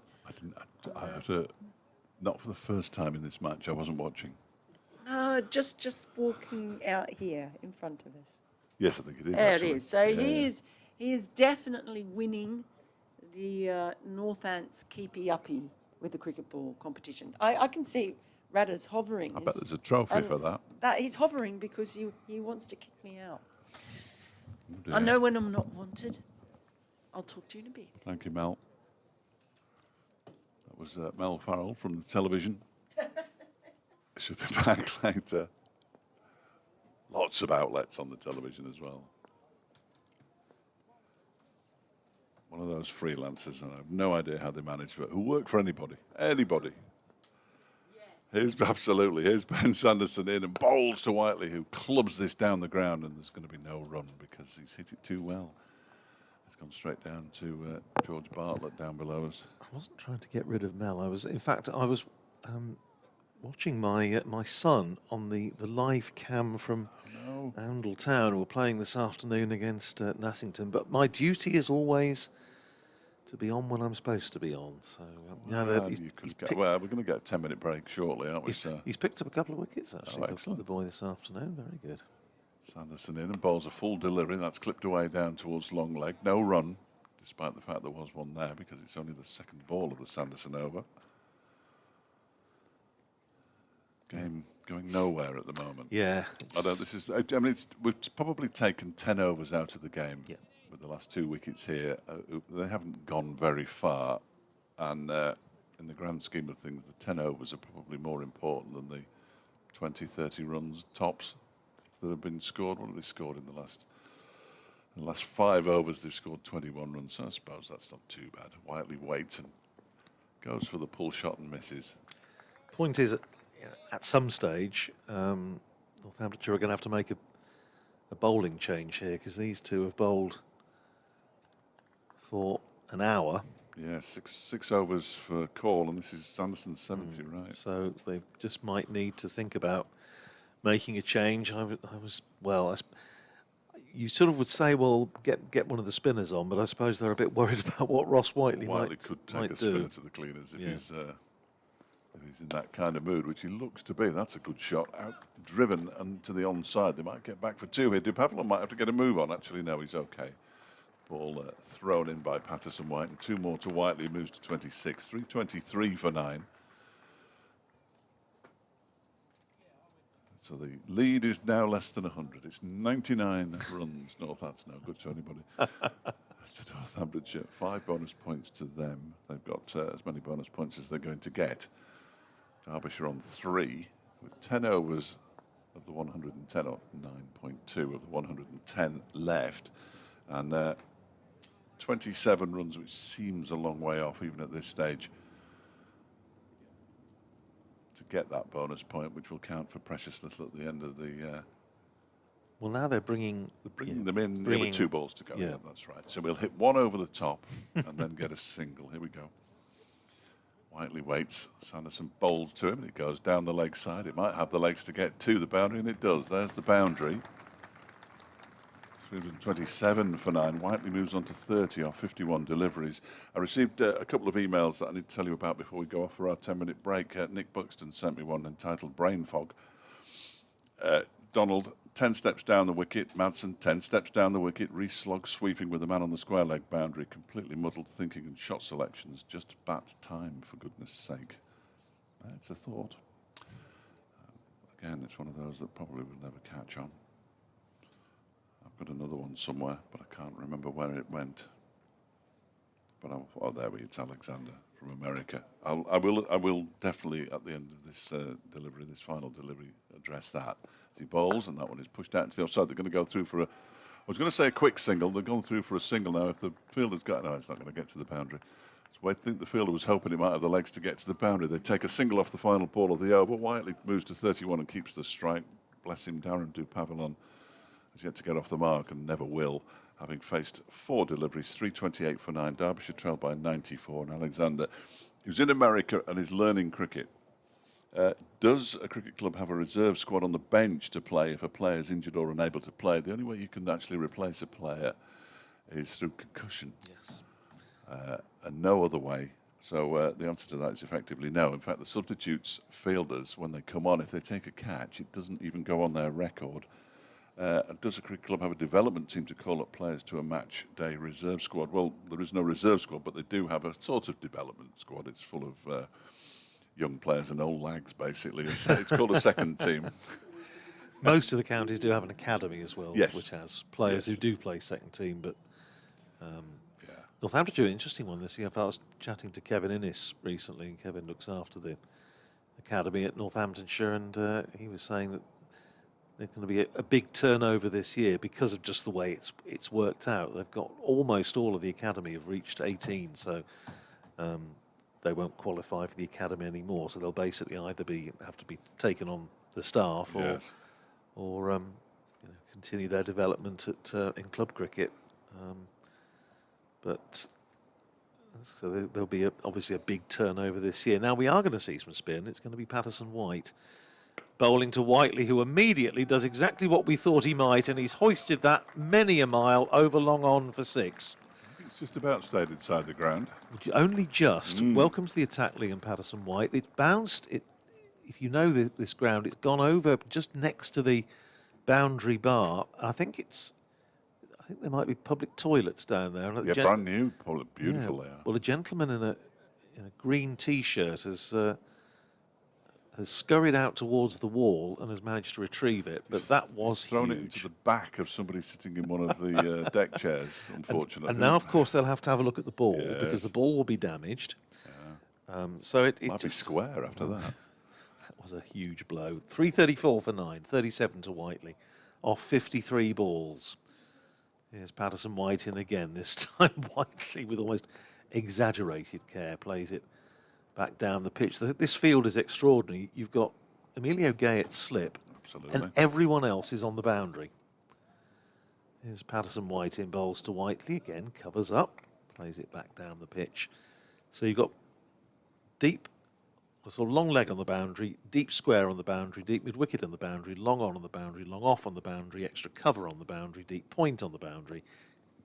Attempted cut by Whiteley, but it was a bit too close to him for the stroke, and it just goes down off a bottom edge down the pitch for Patterson-White to retrieve. There are 2 balls left in the over, and now Here they come. Here they come. Some of them haven't realised. It's as though somebody said there's a final serving. Well, there's a final serving of meatballs out in the middle. Who wants Interestingly, it? they're thinking about bringing them in, but some of them are staying out. Well, So this is a bit slightly muddled as well. Emilio Gay's not going to be at slip. oh no, he'll be crestfallen. Well, I am. So they're now looking at 4 men up, saving 1 as Patterson-White bowls a quicker ball to Whiteley, who turns it out towards mid-wicket. Good stop. This is the big ball now. This is the big ball. 3-3-4 for 9. Last ball of the over to Ross Whiteley. Reverse sweep. Big appeal for LBW. Not out, says the umpire. Basis, I suspect that it may have hit him outside the line.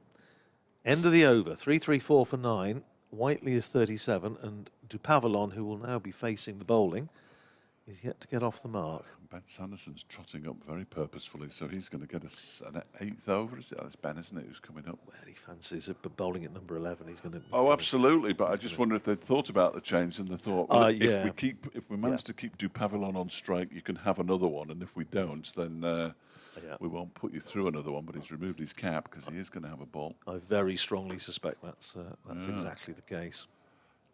Hugely disappointing news for my winter.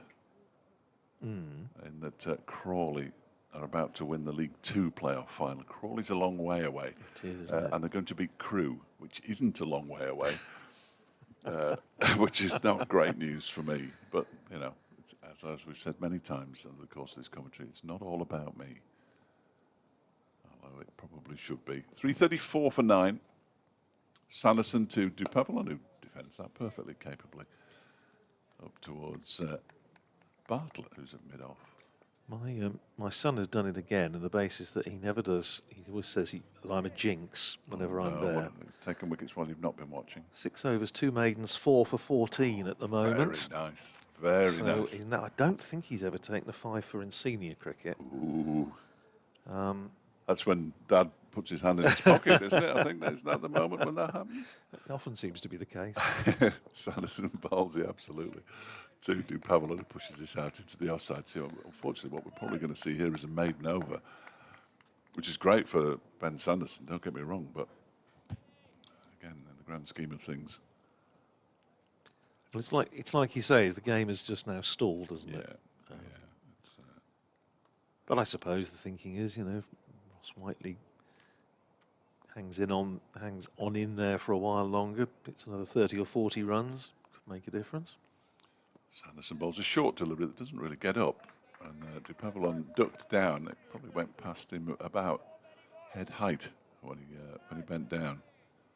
The last thing he wants is to get injured. The last thing Derbyshire wants is for him to get injured. Nick Owen is in the box next door. That's 2 people off of the television who are in the media centre, Nick Owen and Melinda Farrell. Well, speaking as one with a good face for radio, it's a good job it's they've never come a-calling for me. Here is Sanderson in and bowls. That's left alone outside the off stump by Pavillon. It's not often you're this close to a legend, though. It's The Bob, other isn't it? side, Bob's Bob here. Taylor. Yeah, Bob Taylor's here. That is The Bob Taylor. absolutely the greatest wicketkeeper of all time, Bob Taylor. I'm reliant heavily on David Griffin for that particular review, but you look at his numbers and they are absolutely astonishing. And he looks in rude health as well, which is Doesn't he excellent look to to see. see Yeah, it? it looks really well, He doesn't could it? nip out there for a few overs, couldn't he? Sanderson bowls. That one is clipped into the leg side. It's a brilliant one-handed stop. Right hand as well by Patterson White, who's fielding at mid-wicket. Does really nicely there. I'm not sure they'd have taken a single anyway and had gone past him, but really good work. Absolute cliffhanger at Hove now. Yes. Where Yorkshire requiring 183 to win and 94 for 5. Adam Lythe is still there on 41, but gradually working their way through the Yorkshire batting lineup, Sussex, so they need another 89 to win. 5 wickets standing. Good game. Good game. Sanderson bowls. That one is defended by Pavillon up towards mid-on. The ball is picked up by Luke Proctor, and it is indeed a maiden over. I don't know if the applause was for the maiden over bowled or the maiden over batted. 334 for 9. Pavillon yet to get off the mic. Strongly suspect the latter. Yes, absolutely. Absolutely. I think so.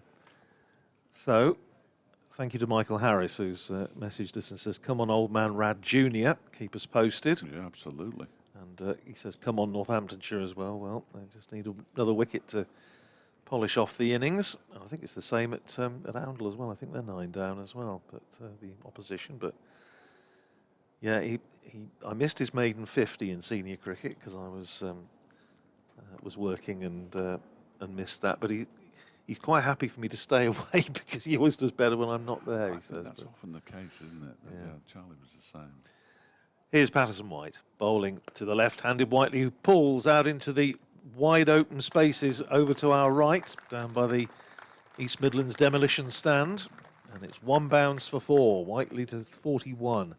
Derbyshire to 338 for 9. And Northamptonshire had to make a change, but it's not us being wise after the event. We did say we thought the danger with a spinner is if Ross Whiteley takes to him, he could travel many a mile. And that 6 that he hit the previous over was enormous. Here's Patterson White in again, bowls to Whiteley. Big appeal for LBW as he pushes half forward, not out, says the umpire. Ball rolls out into the offside. Vasconcelos has to go after it to retrieve. Not that they were considering a single. Again, I suspect that was just hitting outside the line. Keogh out on the boundary. He's just warming up, I think. Patterson White in again, bowls to Whiteley, who's pushing it up towards they fancy 2 extra here, cover. And it's left by Patterson White. And I think you were right, Fletcher. I think they were considering I think Whiteley 2. suddenly thought the prospect of 2 there. But in the end, although the fielders are out on the boundary, they were quickly into the ball and cut off the possibility of a second. So it was just 1. Whiteley to 42, 339 for 9. So Derbyshire need another 11 for a 3rd batting bonus point, which of course Northamptonshire didn't get, and they still got plenty of time, 6.5 overs. Yeah. Notwithstanding your view, which I have every sympathy for, Fletch, about the exaggerated importance sometimes of bonus points. I suspect that's going to be in their minds. Yeah, sadly, I think it is. Now, a much more attacking field for Pavillon, who faces this first ball that he's faced this over from Patterson White, just pushes it up to mid-off rather, where Siddharth Kaul fields. They have a slip and a man on the drive at short extra as Patterson White is in bowls, and that man on the drive at short extra, Karen Nair, is in the action as Pavillon pushes it straight to him. Gets applause from Ross Whiteley. He looks perfectly capable of defending. He does. Doesn't look in too much bother. Here's Patterson White, flights that one up. Forward goes Pavillon. Once again, it goes out to short extra. One of these lovely little games within a game at the moment. 339 for 9 at the end of the over. 42 to Whiteley. Pavillon doing his heroic best for his side. Not out, but he has faced 13 balls. We've had 104 overs in the innings, so 6 more to go for the bonus point cut-off, and it is indeed going to be Rob Keogh to bowl from this end. I thought I saw it. I wasn't sure if it was him, but I definitely saw somebody warming up away in front of the players' pavilion. The night watchman's just sent me an email. I'm sure you'll get it as well. An evening with Sir Geoffrey Boycott. I'll pass. I'm all right, thanks.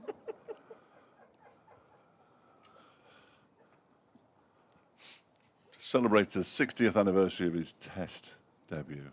That's a lot of years he's got to talk about there. Australia, 1964. I once covered for Cali. I was in Anglesey, I think, and they rang me up very early one morning and said, look, Cali can't make the game. Can you get there? It's at Headingley. I said, yeah, of course. And I'm driving across. The phone goes again. It's the sports editor at Radio Leeds. He says, oh, by the way, you've got an interview with Geoffrey Boycott at lunchtime. He said, I'll try and be there if I can. Of course, he made no attempt to get there, the sports editor, because he'd just become president of Yorkshire. And to Jeff's enormous credit, I'd never met him.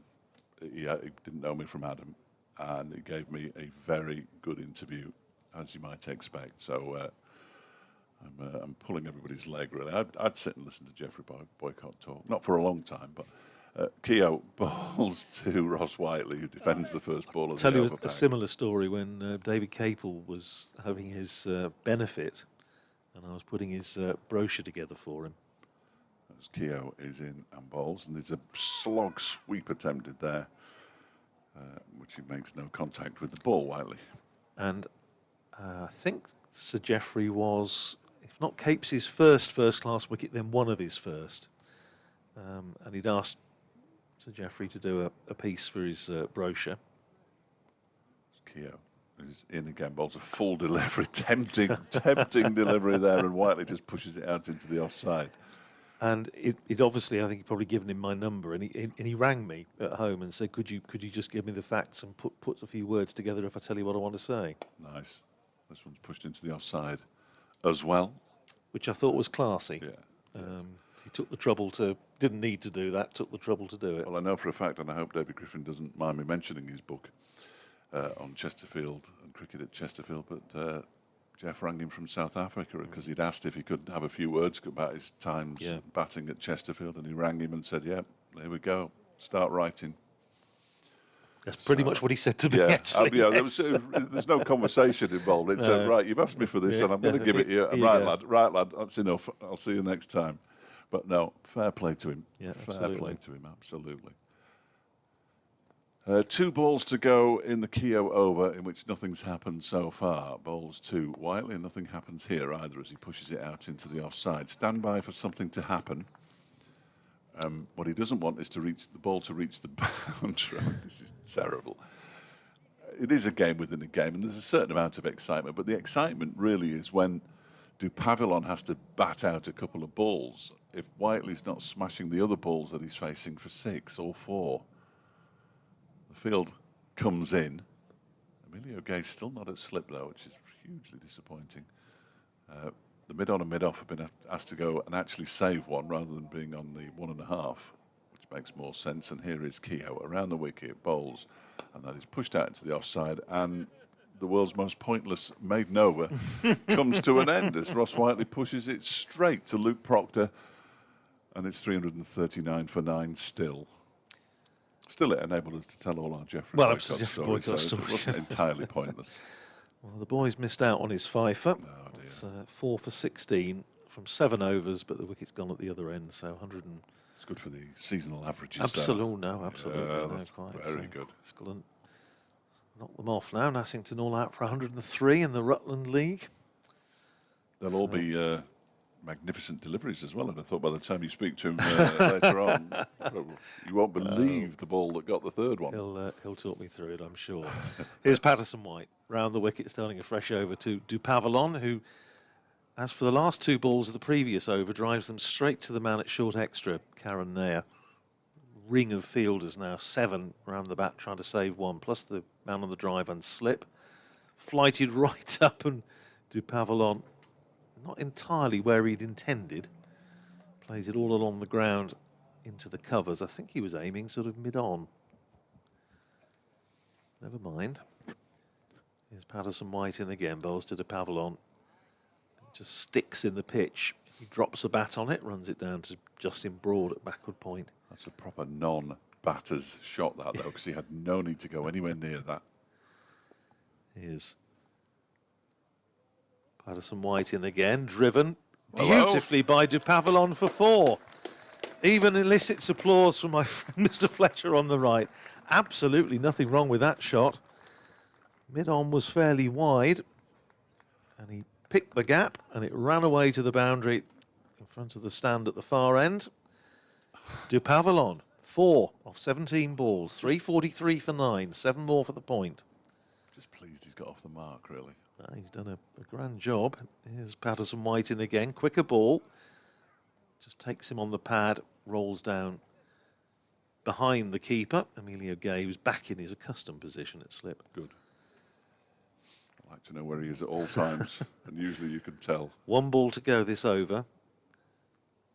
Patterson White flights that one right up and driven again by Dupavalon, and it goes to mid-on, who is very deep, about halfway back, and he set off for a single and then immediately realised that his partner was going nowhere, so he did a neat little about turn, ran back to his crease.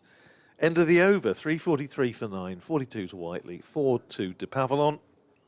4 overs remaining, in which Derbyshire need another 7 runs for their 3rd batting point. Well, they're only 104 away from the highest first innings score of the season now. They've scored 447 up at Headingley in reply to Yorkshire's 450 in a game that pretty much died a death. Here is Rob Keogh around the wicket, bowls to Ross Whiteley, who turns that very nicely down towards fine leg. It did turn. They're going to come back for the second as well. Whiteley might have to hurry here. Is that a Gay throwing in from the distance? I think it is. Emilio Gay down at fine leg. And 2 more to Ross Whiteley, who gets the applause this time from Darren Dupavalon as Whiteley moves to 44. He's already hit 2 sixes. Will he get to a half century with his 3rd? Keogh bowls a very flat delivery to him. They've taken no, they haven't taken a single. In fact, they almost met in the middle of the pitch before realising what they were doing. Well, Dupavalon, I think, pretty well did run a single because he ran 2 halves. But, Whiteley set off. I think Whiteley had forgotten the situation for a moment. The deficit's 77 now, or the lead. As Keogh bowls a horrible ball down the leg side. It's swept away by Ross Whiteley. Picks up another single and moves to 45, 346 for 9 with 3 balls of the over to go. So I wonder if they would take a single off the next delivery or not. Probably not. So this over's come to a premature end. I was disappointed at the start of the last over from Patterson White that you didn't say begins his maiden over. And I know it didn't turn out to be one, but I just thought that would have been nice. There's almost a sense of inevitability about what's going on out here at the moment. And it will be frustrating for Northamptonshire. They thought they might have had a 120-run lead. The last wicket went down. It wouldn't have been 120. What was the lead at 304, dear? 118 it would have been then. 118, thank you. I didn't write that down. If I don't write it down, it hasn't happened. Next delivery is quite an aggressive-looking drive from Dupavalon. He's warming to his task, isn't he? So it would have been round about 120, and now it's down to 76. So I suppose fair play to these two. As Keogh over the wicket, bowls to Dupavalon, who does drive very nicely. And he's set off for the single, and Ross Whiteley says, no, go back. What are you doing? And Dupavalon says, I thought it was going to beat the fielder. I thought I hit it just hard enough and to the left of the fielder to sneak it through. And that George Bartlett down there, I think. Yes. Who dived away to his left-hand side and completed the stop. And this one's a long way wide of the off stump. Emilio Gay rather optimistically claims a catch behind the stumps. And the over comes to an end at 346 for 9. We now have 45 overs remaining, which is slightly awkward because they'd have liked more, I'm sure. It would mean that there will be a maximum of 42 overs for Derbyshire to bowl today at Northamptonshire should a wicket fall in this next over, and it's not guaranteed to fall, clearly. No, and it's going to be Still Liam Patterson-White to bowl, the 108th over of the innings to Ross Whiteley. Now, to the surprise again of absolutely no one, there's a long leg on the boundary, deep square on the boundary, mid-wicket on the boundary, long on the boundary. There is a man in there, Emilio Gay, not in the slips, but at mid-wicket. Being the closest to the bat, though. By a distance. Patterson-White, quicker ball, attempted pull by Whiteley, surely too high, not out, says the umpire. Just drops down into the offside. Vasconcelos comes round to retrieve. There's also, lest they be forgotten, extra cover on the boundary and point on the boundary. Here's Patterson-White in, bowls to Whiteley, who plays almost exaggerated care up towards Emilio Gay, and they're at short mid-wicket. Of course, now if he hits a 6, he goes to his 50 and the bonus point comes up. Absolutely. Here's Patterson-White. He has pulled it away down towards the boundary. It's going all along the floor. Good stop on the fence by Michael Finan. Bit of teamwork there between Finan and Broad. He kept it in, Finan, and then Broad tied it up, sent in the return. But it's still 2 more runs to Whiteley, who's 47, 348 for 9. Patterson-White over the wicket again. Quicker ball. Whiteley looks to turn it on the onside. Hits him on the pad. Rolls out square of the wicket on the leg side. And Emilio Gay again coming round from mid-wicket to retrieve. And from being on his own, suddenly he has company. Here they come in for the portion of meatballs.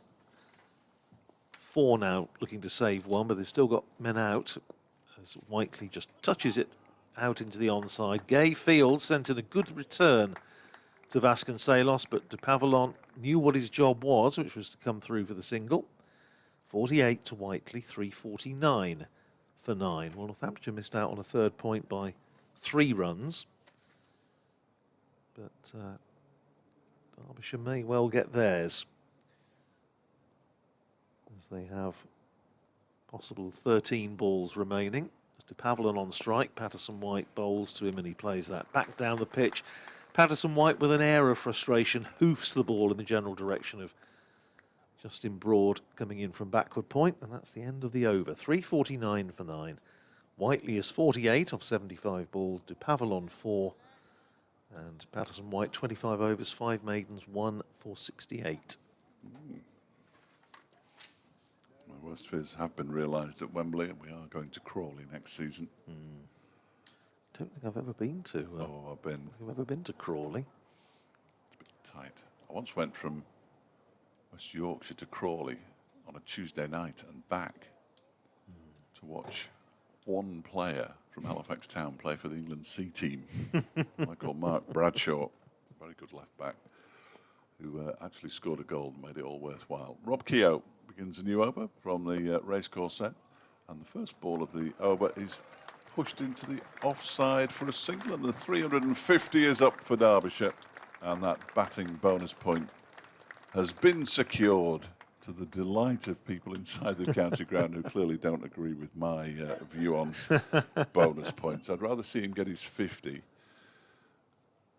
What I was going to say is, as an audition, because this is his first game of the season in the championship side, having returned to the club in the winter, as an audition to keep his place in the side, this couldn't have gone much better for Ross Whiteley, with a wicket with his left arm seam, and now 49 off 76, whilst nursing the tail.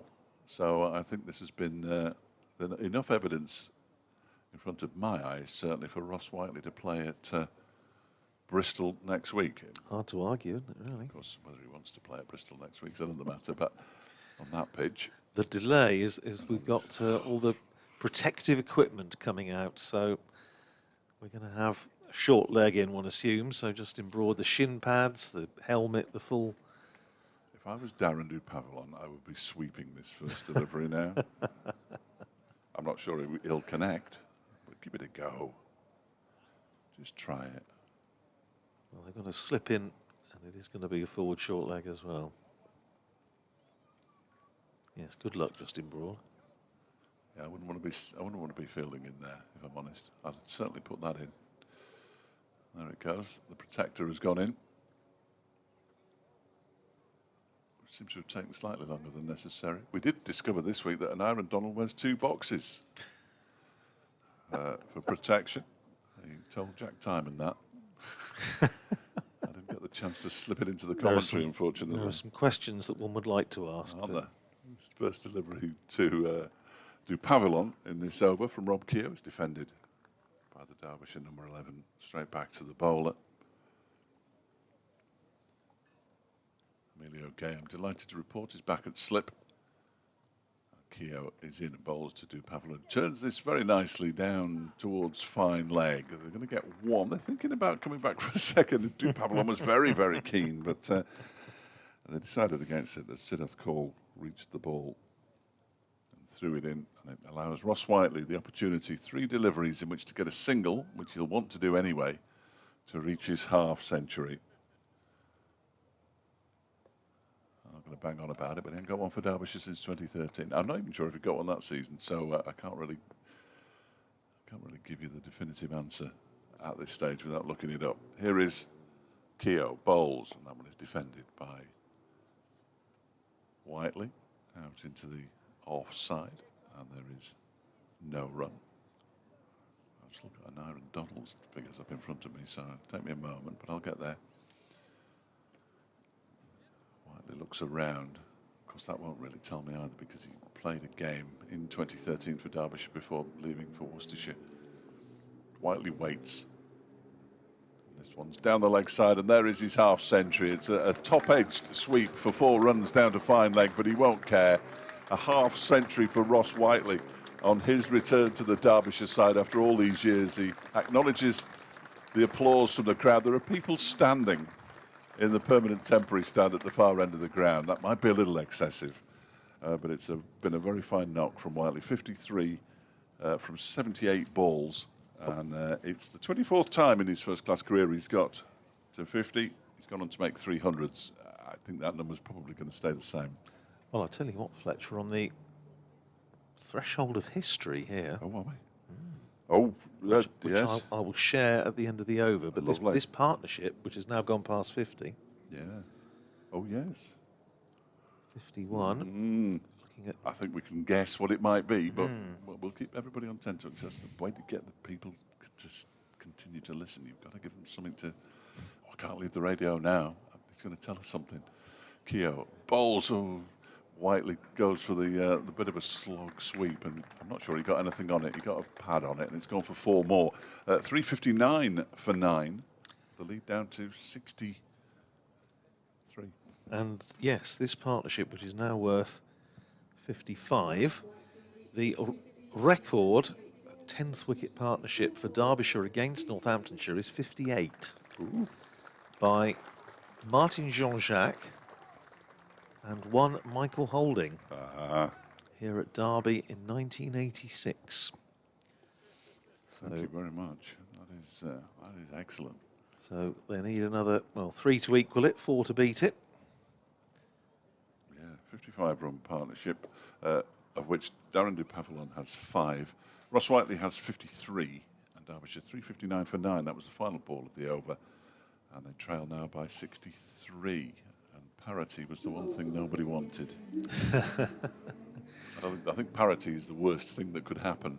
Well, in that instance, those two were trying to avoid the follow-on, and just failed to do so here in 1986. But in the end, Derbyshire they were sent in again to bat again, but saved the game comfortably thanks to centuries from Kim Barnett and John Morris. Now, are we going to change a ball? Or well, yeah, it looks like we are. This is just more pointless. Waste than, a bit more time.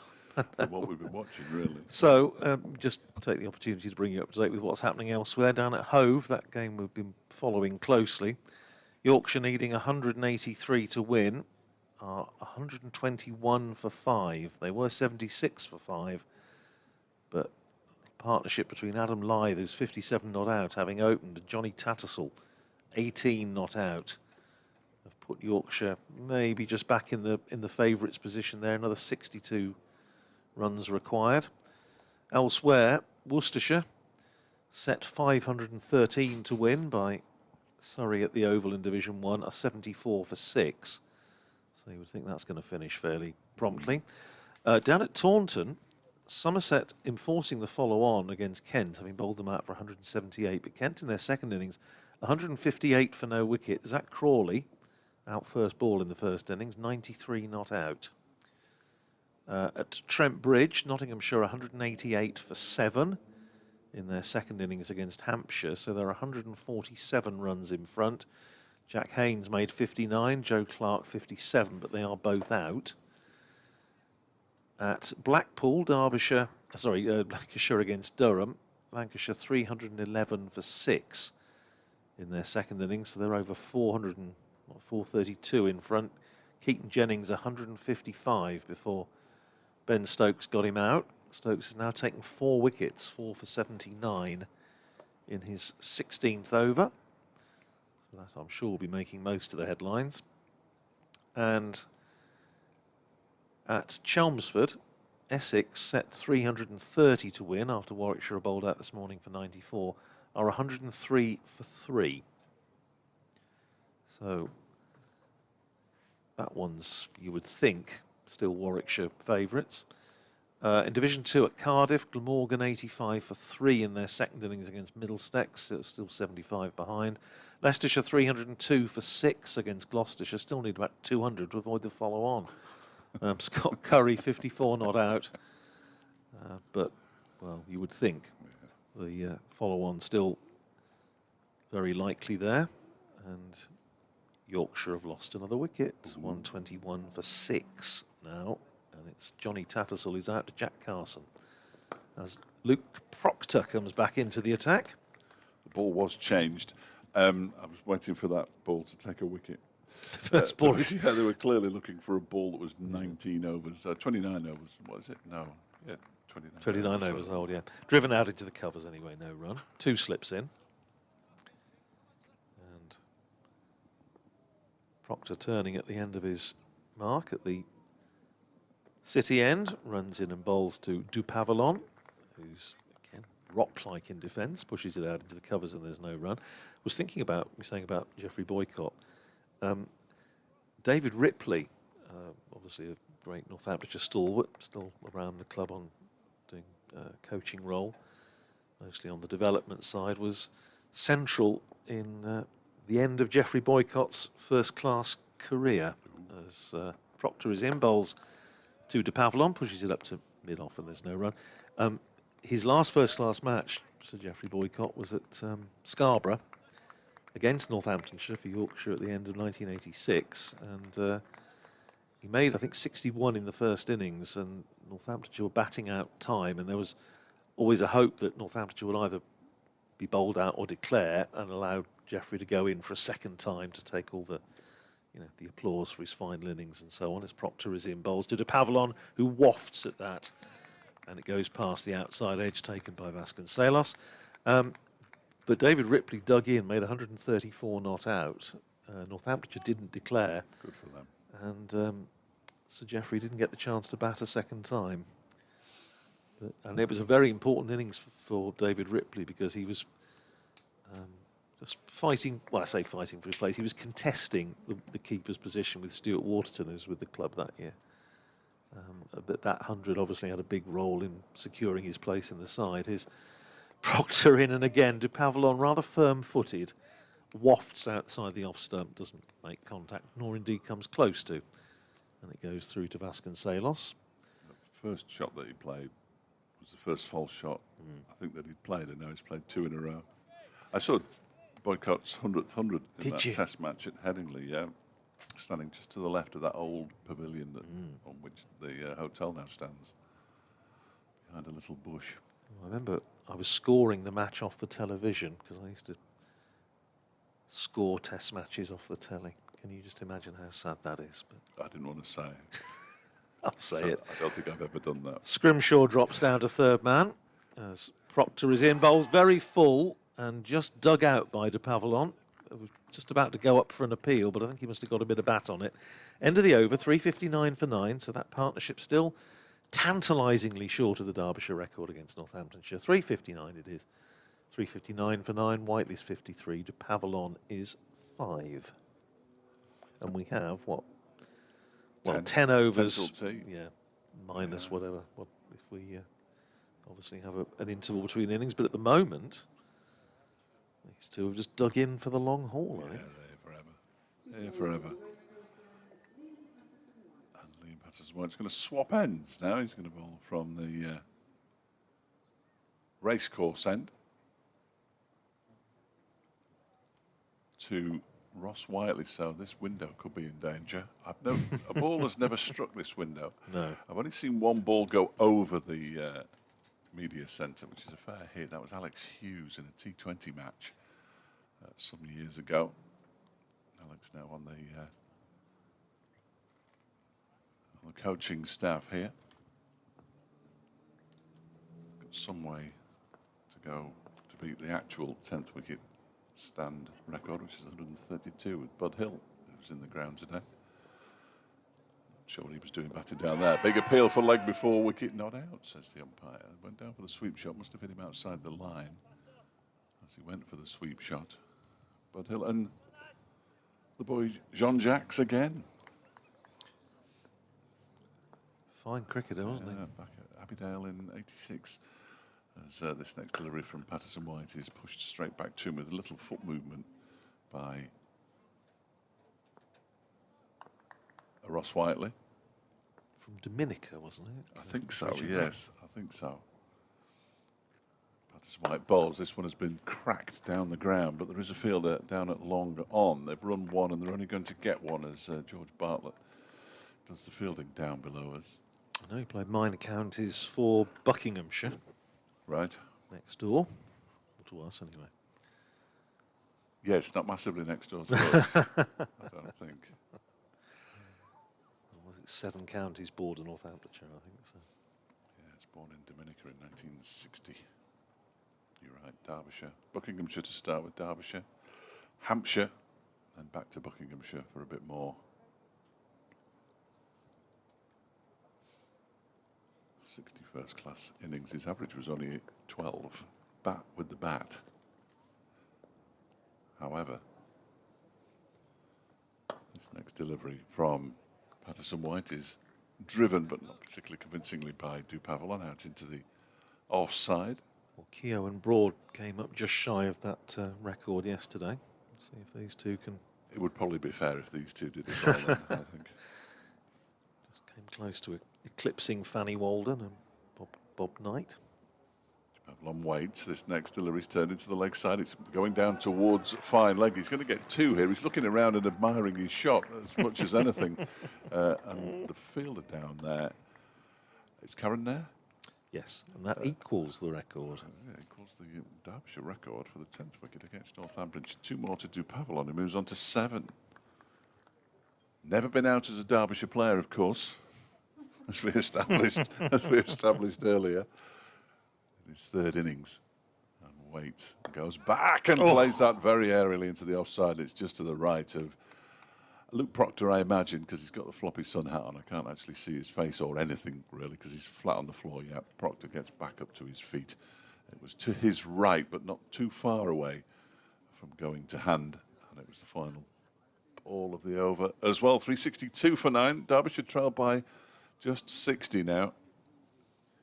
With 9 overs to go until tea and 32 after that, plus the 96 tomorrow.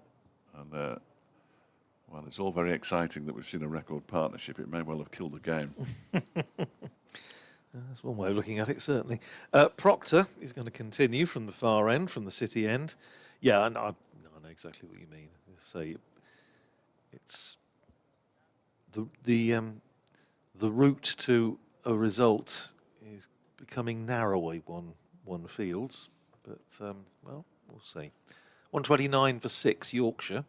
Adam Lythe still there on 60, but that really is boiling up nicely. Here, Proctor is bustling in round the wicket, bowls outside the off stump to Whiteley, who tries to chop that away down towards deep backward point. It again, just rather dies in the pitch. It's taken by Vasconcelos on his knees. And there's the double teapot. Oh, I tell you, I'd love a pound coin for every time Ricardo Vasconcelos has adopted the double teapot during this match when he's been keeping wicket. If he'd have got his bottom edge to it, it wouldn't have been anywhere near a catch. Big appeal for LBW and out, as Whiteley really went nowhere, and Proctor has wrapped up the innings by trapping Ross Whiteley. LBW for an excellent 54 off 84 balls, and Derbyshire are all out for 362. So Northamptonshire have a first innings lead of 60. They were all out in 111 overs and 2 balls, so they scored their runs rather quicker than Northamptonshire did. Nevertheless, Whiteley, LBW to Proctor for 54, leaving Dupavalon not out on 7, and a joint record for the last wicket against Northamptonshire by Derbyshire, 58. But, well, Jean-Jacques and Michael Holding will stay in the record books, at least with a bracket around them. 362 all out. Yeah, some terrific bowling from Ben Sanderson there, 5 for 76, 3 wickets for Cole, 1 each for Proctor, that last one, and Patterson White, whose fingers took a bit of a hammering towards the end there, 1 for 71 from 26 overs in the end. And the terrifically bad news is that the heavy roller's coming out. They can't just have said that was tea because it's too early.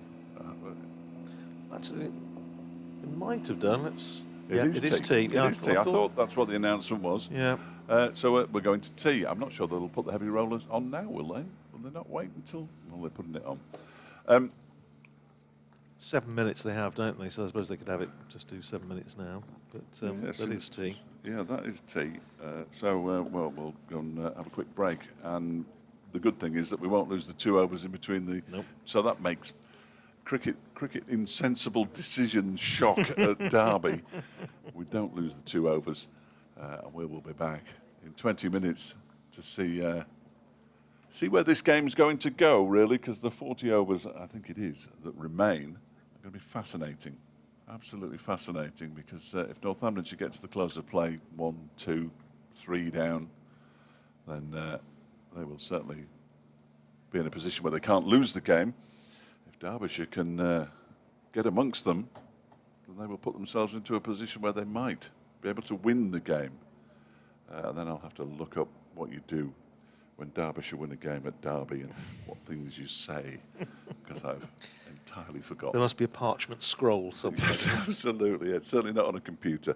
362 all out Derbyshire. They trail by 60 after the first innings.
welcome back the officials and players for the final session.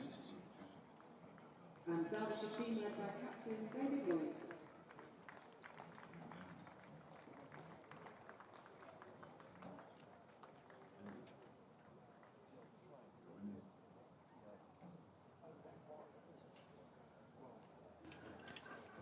Welcome back to the final session on day 3 of the County Championship match between Derbyshire and Northamptonshire, where Northamptonshire are going to start their second innings. 40 overs left in the day. The lead is 60 after bowling Derbyshire out for 362. The umpires decided that it was close enough to tee to take tee, and they were absolutely right. And it's now a matter of whether Derbyshire's bowlers get a bit more luck than they had in the first innings, and how well Northamptonshire's batsmen go second time around. Remember, the two openers, Ricardo Vasconcelos and Emilio Gay, put on 99 for the first wicket. Week last Thursday, or whenever it was we started. When was it? Seems a while ago now. I'm struggling to find it. There it is, 99 before Ricardo Vasconcelos was out for 53. And it's going to be Darren du Pavillon to open the bowling. Bonus points wise, Derbyshire. It's just disappeared off the board. Oh, have 4, and Northamptonshire have 5. For those keeping tally of that kind of thing. I'm just being asked now by Jack Timon, nailed on draw, question mark. He is in the ground, or he was in the ground today. I'm not sure. I'm not sure necessarily this is a nailed on draw. But I can't spell necessarily. So, has he got one C and 2 S's? 1 C, 2 S's. Thank you. Well done. Here is Darren du Pavillon bowling to Ricardo Vasconcelos. 3 slips in place, and he plays the first ball out into the offside, where it's fielded by the hero of the hour, Ross Whiteley, with a half-century in a record-equalling stand for the 10th wicket against Northamptonshire with du Pavillon. I'm not nailing on a draw, just because when you look at how much the game changed in a very short space of time this morning, a couple of wickets fell, and all of a sudden you thought, well, Derbyshire in real danger here, but then you saw the fight back with that 10th wicket partnership. Du Pavillon bowls and beats. Fancy that. Ricardo Vasconcelos outside the off stump. That's 121 potentially. Lewis Rees told us yesterday it was 120 times the ball went past the edge of the bat. Wow, and that swung late as well, because if you saw where Brooke Guest ended up taking that, he had to move. The leg side, yeah, so that'll be encouraging. We definitely have seen it's been when the clouds are around. There was one stage where Justin Broad came on to bowl where he was quite wayward, and I think one of the reasons he was wayward is that the ball was moving so much. Couldn't control it, could he? Pavillon in and bowls. That is driven by Vasconcelos, but straight to David Lloyd. Almost straight to David Lloyd. He moves just to his left. No, he doesn't. He moves to his right to do the fielding. And there's no rub. So when you look, we're just starting the 3rd innings of the match, and we're in the final session of the penultimate day. A little mini collapse by Northants, and all of a sudden Derbyshire have their tails up. I just don't know yet. It could be a few twists left in this match. In goes du Pavillon, again bowls to Vasconcelos, who defends this one. Hurried. He's sharp, du Pavillon. He certainly is very sharp. He's played a couple of ODIs for South Africa. Yes, indeed. Played one against Australia. It might have been 3-4 years back. Just the 2. I think he got Aaron Finch out. But no, I don't think he's played since about 21, 22. Yeah, no, it's been a while. He had a really good CA20. It might just have been his name, though, that I recognised. Oh, SA20. CA20. SA20, sorry, yes. Next delivery, full and dug out by Vasconcelos up to Wayne Madsen at mid-on. What did I say? CA20. Well, the CA-T20 is the one below, isn't it, which he was playing most recently, but the SA-20 is the one owned by the IPL. where the Mumbai Indians Cape Town play, Yeah. and the Johannesburg Super Kings. You can guess who owns the franchises. Oh, absolutely. There'll be more. There'll be super franchises. They're already starting to form. The Mumbai Indians Trent Bridge. It's coming. I know. Dupavilon is in and bowls, and that one's off on edge but into the ground, and nicely stopped there by Lewis Rees at third slip. First over comes and goes. It's a maiden, so therefore nobody scored any runs, and Northampton just still lead by 60. Yeah, good first over. Seeing the ball beat the bat, seeing an edge. So while no wicket may have fallen, they will take some heart from that Derbyshire. Obviously been tough odd going for this county. Dearly love to score a win over their neighbours. There's just a little Tough for a long time. the discussion going on at the moment. Just not sure quite what about with the umpire. And that's the little delay here, because it's going to be Tickner. Why there would be a discussion there, really. No, it's an unusual time to have a discussion, but it's Tickner, who bowled really well, I thought, in the first innings, without a lot of luck.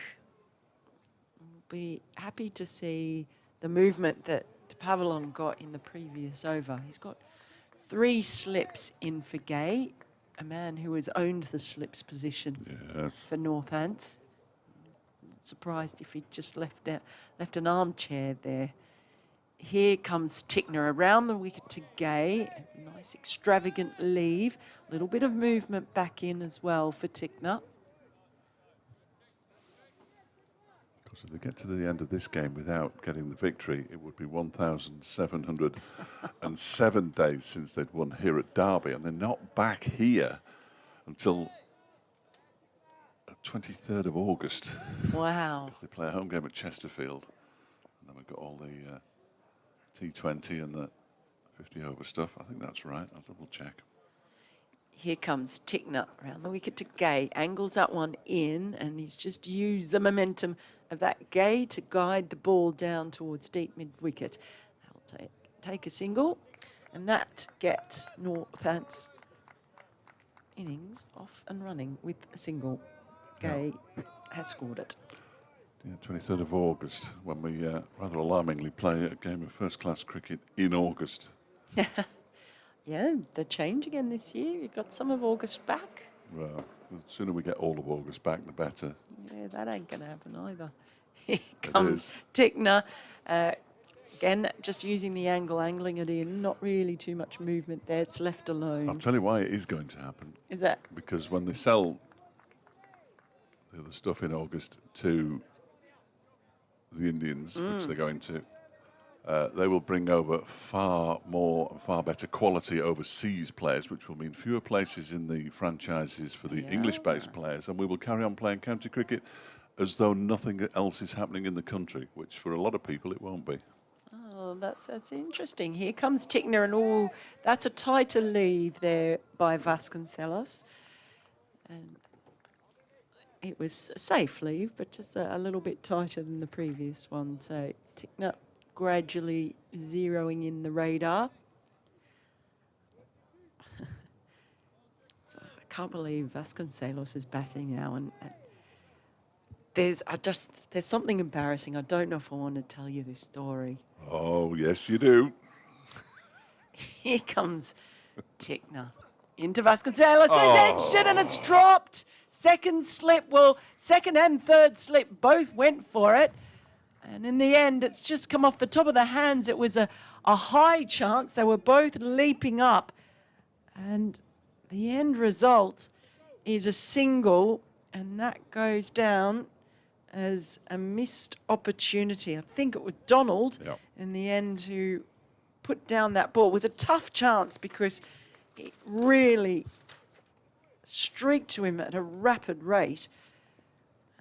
Lewis Rees next to him at third slip. They both had a dip. Here's Tickner again, drives square, and it's a good diving spot from backward point, moving up. So they'll get another single, and that's the end of it. Another eventful over. Tickner not too far off it there, got the edge.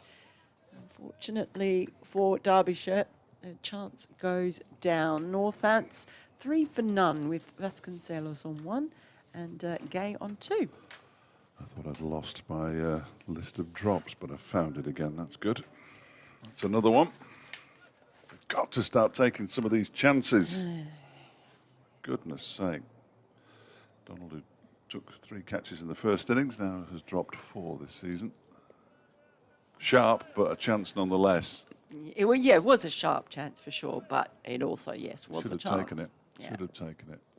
I wondered if third Did slip... did it deflect off Lewis Rees? Well, I mean, it happened pretty quickly. Let's have another look. I wouldn't mind having a look. Dupavalon to begin a new over. It's clipped nicely by Emilio Gay into the leg side. They've come back for the second as Wayne Madsen gets to the ball now, loses his cap.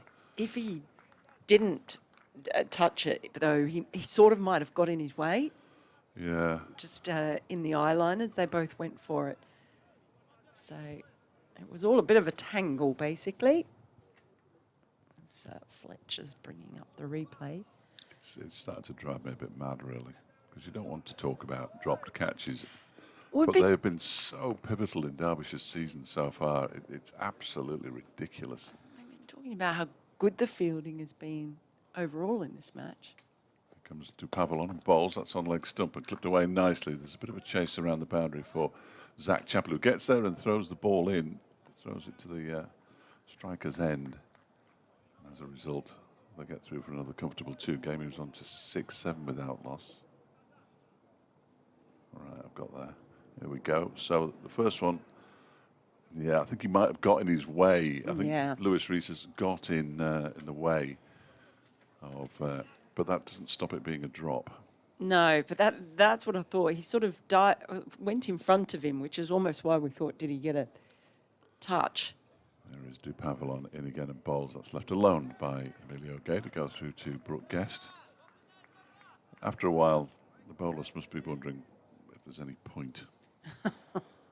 Well, I mean, he really did feel for them in that first innings, not because of poor fielding, but just because of the amount of plays and misses, the amount of edges that just were a metre either way of being a chance.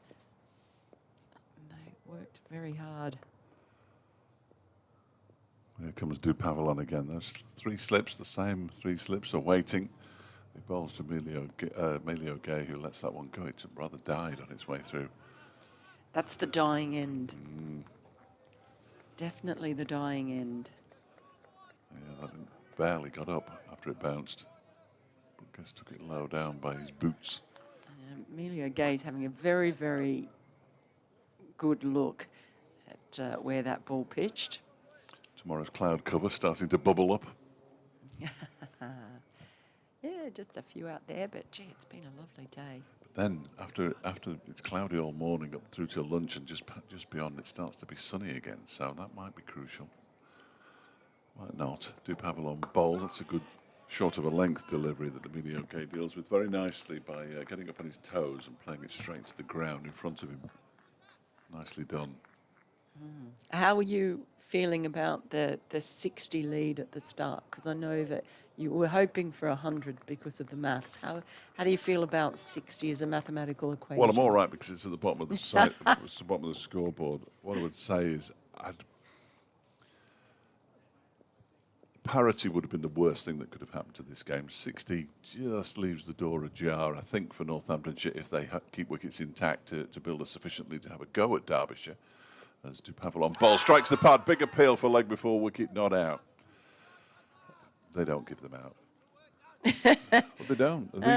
These two umpires are, I mean, fair play. They are consistent, and I've got no problem with that. They haven't given more to one side than the other. They've just basically, unless you're absolutely stone dead, have not given leg before wickets, and that is absolutely fair enough as far as I'm concerned. End of the over, 7 without loss, 1 to Vasconcelos, 6 to Gay.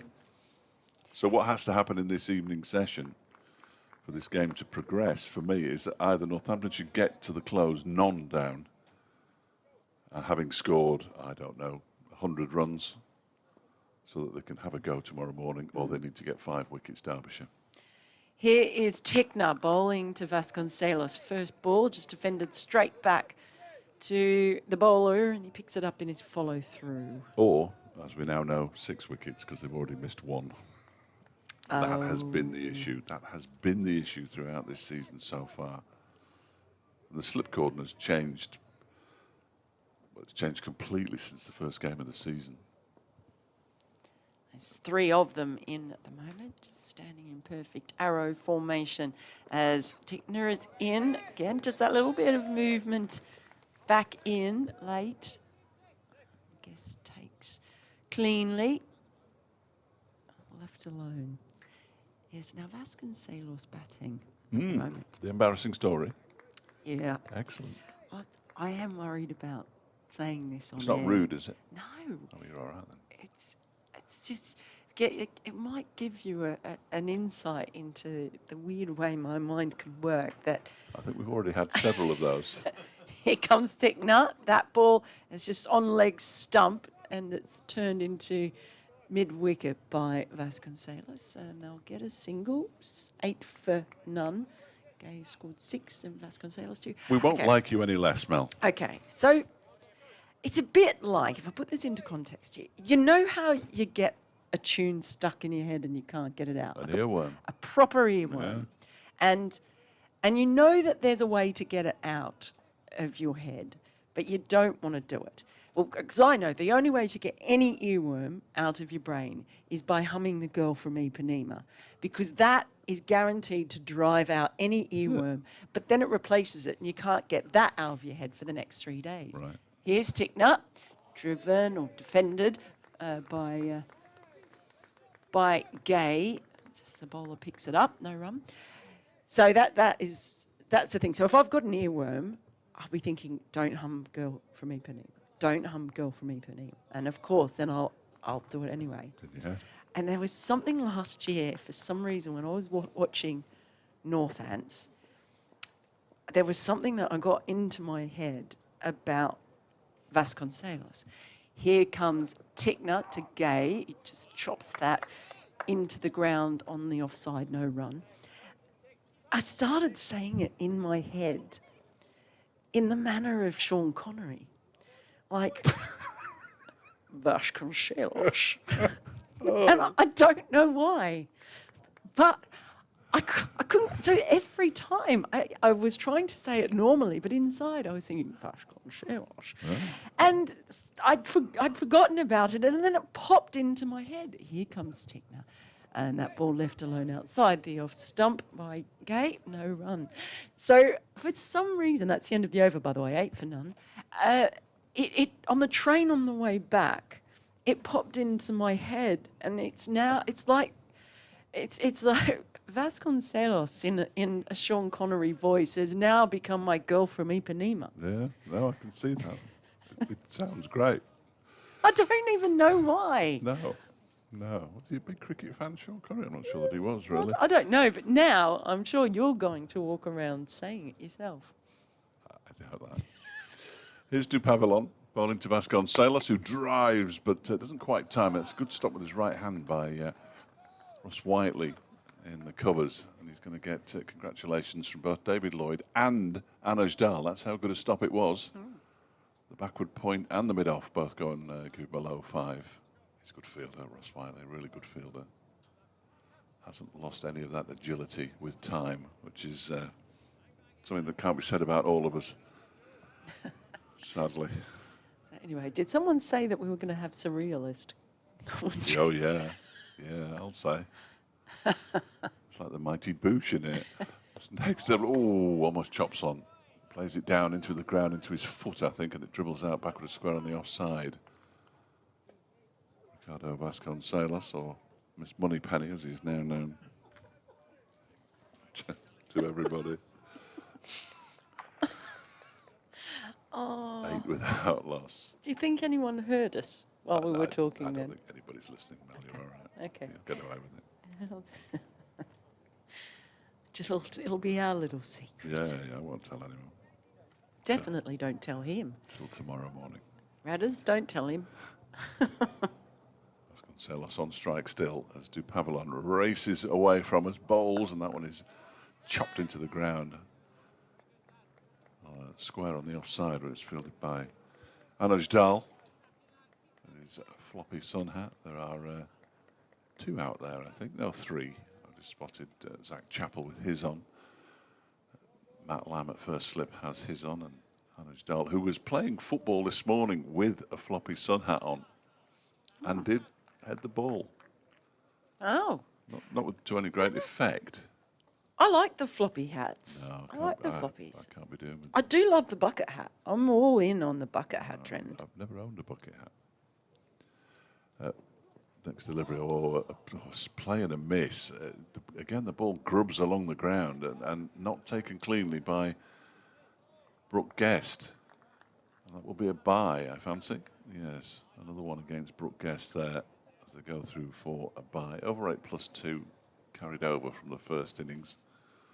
Thanks to that ludicrous piece of cricket we saw yesterday, where Wayne Madsen and David Lloyd were bowling about an over every 30 seconds. 9 without loss. 2 to Vasconcelos, 6 to Gay. 2 balls left in the Dupavilon over. I'm just hoping they get through them nice and quickly because I'm only going to hang around for about 10 overs of this innings because we have got an email. Oh. Oh, yes. I think, but it's Andrew who's got the email or the message of some description. As this next one is turned nicely into the leg side. It was slightly misdirected from Dupavilon. Oh, there's a slip by Blair Tickner, who was about to lie on the ground in disgust at himself and then realised that he had to throw the ball back. I think he's okay. He's okay. That's good news. Derbyshire don't need any of their bowlers to go lame. He's just being asked if he's okay, I think, by 1 or 2 teammates, and he holds up his hand to acknowledge the fact that they're asking. So we've had Greg Watts has been on. I wonder what Greg's got to say. 64 extras so far in this match. You have been paid the highest accolade I can think anybody can be paid as Dupavilon turns the ball into the leg side by Gay. He's got 1. He's going to come back for the second. Wayne Madsen gets there and they turn for the third. Gay moves on to 11. Northamptonshire 14 without loss, leading by 74 runs at the end of the over. Greg Watts, hi Dave. Mel is a female version. That's the highest accolade I think anybody can be paid, Mel. Of the late Bob Hunt with her wonderful stories. She's brilliant. Oh, thank you very much. I'm chuffed. I'm moved. Thank you, Greg. I haven't read all the other ones out, but that one I thought I'd read out for you. Greg's a regular contributor. Oh, well, It's good to hear from you, Greg. happy to entertain you, Greg. I think that's what half of it's about, though, isn't it? We are here to entertain and inform, Yeah, not so much educate. I think we fall down on the educate one, but, 2 out of 3 ain't bad. Hey, thank you, Meatloaf.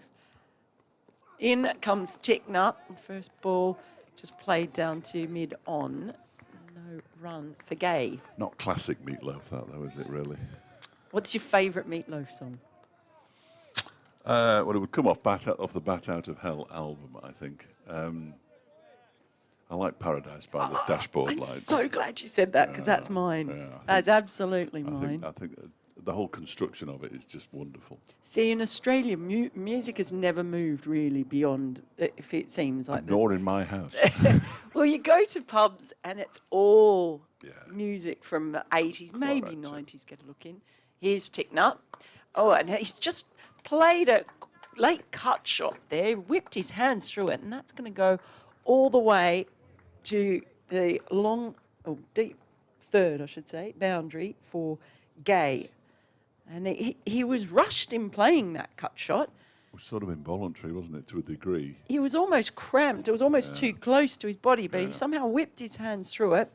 And that's a boundary, so he'll be very happy with the end result. Not so much Tickner.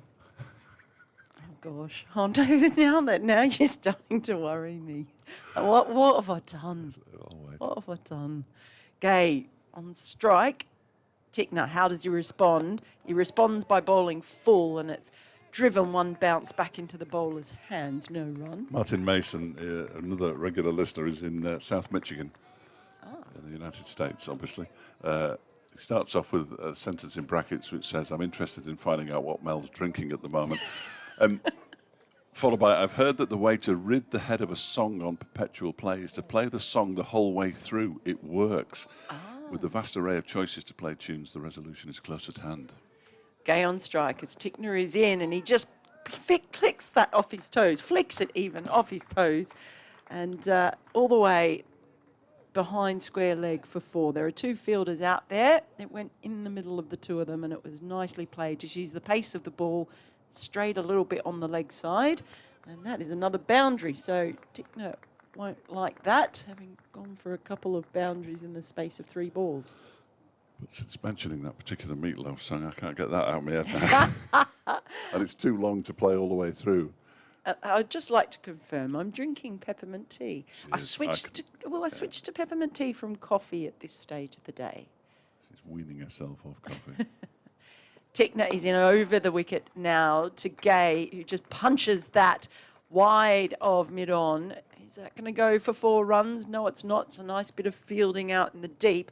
Just manages to parry the ball back in. So saves a boundary, but Tickner just proving to be a little bit easy to put away. He's just straying either side of the stumps and giving a little bit of width. And Gay and Vasconcelos taking advantage. They moved on to 25 for none now. Vasconcelos on 2. Gay is doing most of the damage. He's 22 off just 19 balls. The irony of not being able to get that song out of my head is that it starts with, "I remember every single thing as if it happened only yesterday," and I can't remember anything that happened yesterday. Tickner in, always straight down the leg side again, and he pulls at that one. I think it's only got his pad. It has, but it's gone for 4, so it'll be 4 leg buys. It went very, very fine. So Tickner proving to be a little bit expensive early on, and Northants are 29 for none. After 6 overs. Vasconcelos on 2, Gay on 22. It was not like him to be going at 5 and over, certainly, Blair Tickner, which is what he is. And he's been more expensive because those, obviously, leg buys don't count against him. So, hasn't quite, as you said, found his radar yet. Or if he has, it's not been calibrated. No. Whereas Darren Dupavilon is going at 3 and over from the race course and is going to continue. He's going to come around the wicket to Emilio Gay, who has raced on to 22 off 19. Northampton's lead already up to 89. Might be enough. 29 without loss. They're losing one of the slips as well. Lewis Rees has come out of 3rd slip and is going in at catching mid-wicket by the look of it. Well, they've probably got time very much in their heads. Yes, Northants. absolutely. So we might see them really try and get on with it in this session. That'd be good. That one's way wide of the off stump from Dupavilon, and Gay has nothing to do with it at all, unsurprisingly, as it goes through to Brooke Guest. Good Sunday crowd in today at the county ground. Absolutely enjoying the sunshine. I'm enjoying the media facilities here. I came here in 2017, so during the Women's World Cup, which is what it was built for. I saw you here because I was here as well, but you didn't talk to me. Oh, I didn't know. I'm shy. You were a bit big time then. Was. Here is Dupavilon around the wicket, holds to Gay, who pushes this one out into the offside. Well, as opposed to now, I faded into small time. Well, you had all your World Cup pals with you and little old local radio. I broadcast from this room, but we weren't really allowed to do much, so all the ISDNs were taken up by domestic and international broadcasters. And I had a Comrex, which is a machine we can use to broadcast via the internet, at the back of the box. And when I ever did anything into Radio Derby, I just sort of sat there nice and quietly and got on with it and then disappeared again. I didn't want to trouble the big time radio people. I do it now, though. Dupavilon is in, and that one is left alone by Emilio Gay outside the off stump, because I'd only been doing it about 12 months, and I was, I didn't know anybody really. Well, I was just sitting in the press box, just with the other people in the press box. There's nothing big time about that. Then the Australian men's team came here in 19. It was Steve Smith's return after his yes. concussion at Lord's. After Joffre pinged him on the helmet. I wasn't here for that. We game. did that game Yeah. online, and I got to broadcast with Jim Maxwell. So the rest of the big time from the World Cup just faded into insignificance. I had Jim Maxwell sitting in that seat. It was just magnificent. Du Pavillon in and bowls. That's defended by Gay out into the offside. I peaked in 2019. Well, I peaked a long time before 2019, in truth, but broadcasting-wise, I peaked in 2019. It has been very much downhill since then. Oh, thanks very much. No, just me. No, I don't mean the guests that we have. But they've raised the profile. I think our audience share will be rising by the minute. Martin's been back on. He's never heard creme de menthe described as peppermint tea, he says. Here's Du Pavillon then.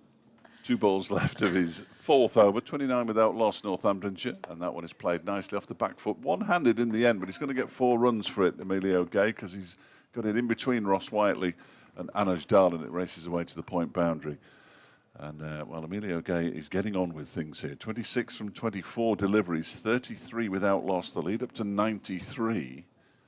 I like the way Northamptonshire are going about their business here.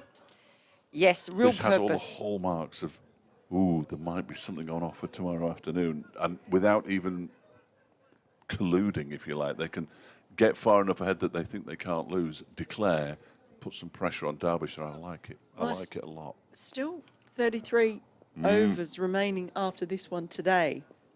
So plenty of time. Well, at this rate, they'll be leading by 240 at the end of the day, which might even be enough.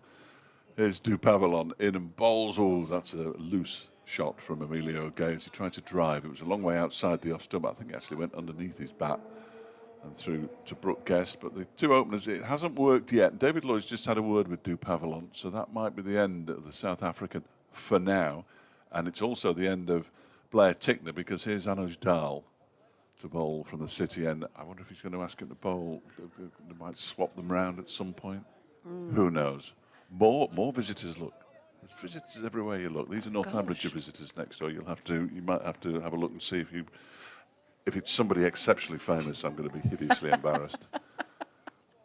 Well, I have an excuse. We've just got a thumbs up. Yes, well, that means that Andrew knows who it is. Well, he knows everyone, doesn't some he? youngsters as well, who I think must be. It's the Northamptonshire chairman. There you go. So reasonably important then. Right. Okay. So they're very high-profile people indeed. I apologise unreservedly. You and I are in the same boat, but I'm Australian, so I've got an excuse. And I've never seen these people before in my life, so there's an excuse. Yeah, I assume they must be at least one of Greg Smith's children in there, because the lad at the far end is the absolute spit of him. Yeah, there's two little boys and a little girl wearing caps. Here is Dahl, first ball, big shout, but it was definitely going down the leg side. It was full, and it might have even been at 5th stump on the leg side. It was a long way down. Amazing that there was a shout for that when you think of what the umpires have not given. If I get off air, I might go through and say, these are the kind of facilities you could do with at Northampton. I'd just pop that into a conversation. That'd be nice, wouldn't it? Oh, the Lynn Wilson Centre. I mean, the end that I've said really that to Andrew earlier. The end that we can see, they've done it beautifully with the seats and everything and the centre, and that's brilliant. It's the thing that we sit in. Yeah, it's a bit small, isn't it? It's just a bit dated. It's of its time, and yes, something like this would be splendid. Well, this is brilliant. Here comes Dahl bowling to Gay, who again he just strays down the leg side, and that's easy pickings for Gay. Just sends that down to long leg. Pick up another single. 35 for none. But this centre really is great. I mean, I remember being here for that, because this was where the semi-final was in that World Cup between Australia and India, where Australia got knocked out by one of the greatest one-day innings I've ever seen from Harmanpreet Kaur. Yeah. Gee, that was good. Here comes Dahl, again straying down the leg side. Vasconcelos not able to capitalise as Gay was, and just pats it out to mid-wicket. No run. I thought, I mean, it was a terrific tournament from a Derby perspective. I came to the game between India and Pakistan, and I've never heard noise like it. Yeah. Absolutely incredible. I also came to Sri Lanka, West Indies, and struggled to find anybody inside the ground to talk to. But Here comes Dahl, and again strays down the leg side by an awfully long way. So much so that Vasconcelos couldn't get bat on ball if he tried. it's the Bharat Army, isn't it? The Indian- Bharat, yeah. Bharat. They were down here to our left-hand side, and half of them, it turned out when I was chatting to them, trying to get them to say a few things for the radio, and a lot of them had come down from Bolton, which was ironic because I had as well. They were there supporting the India women's team. Here is Dahl, and again clipped through the leg side more successfully by Vasconcelos. It's out to deep mid-wicket, and they're going to scamper back for a second run. Good running in the end. So a couple more to Vasconcelos. It's very different. He's 4 off 21, and Gay is 27 off 26. So Gay is the one who looks ready to take this game forward. 37 for none. There was a game here that the phrase nutmeg was first coined Yes. as well. But Nat Siva. Yeah. Yeah, and she played that shot through her legs. through her legs. Yeah. So that was the game. India. That was that I think the opening game. As Dahl is in. Okay, what do you know? It's down the leg side by a long way. Guest has to dive. Doesn't take it cleanly, but there's no run. End of the over. 37 for none. Vasconcelos on 4 and Gay on 27. Yeah, that first game. That was also the one where, if I remember correctly, Mitali Raj was sitting on the boundary waiting to go in and bat, wearing a floppy hat and reading Rumi. She was reading Rumi, the Yes, philosopher. they were sitting just over there to Yeah. the left, but they all came outside to sit in the air. You're right.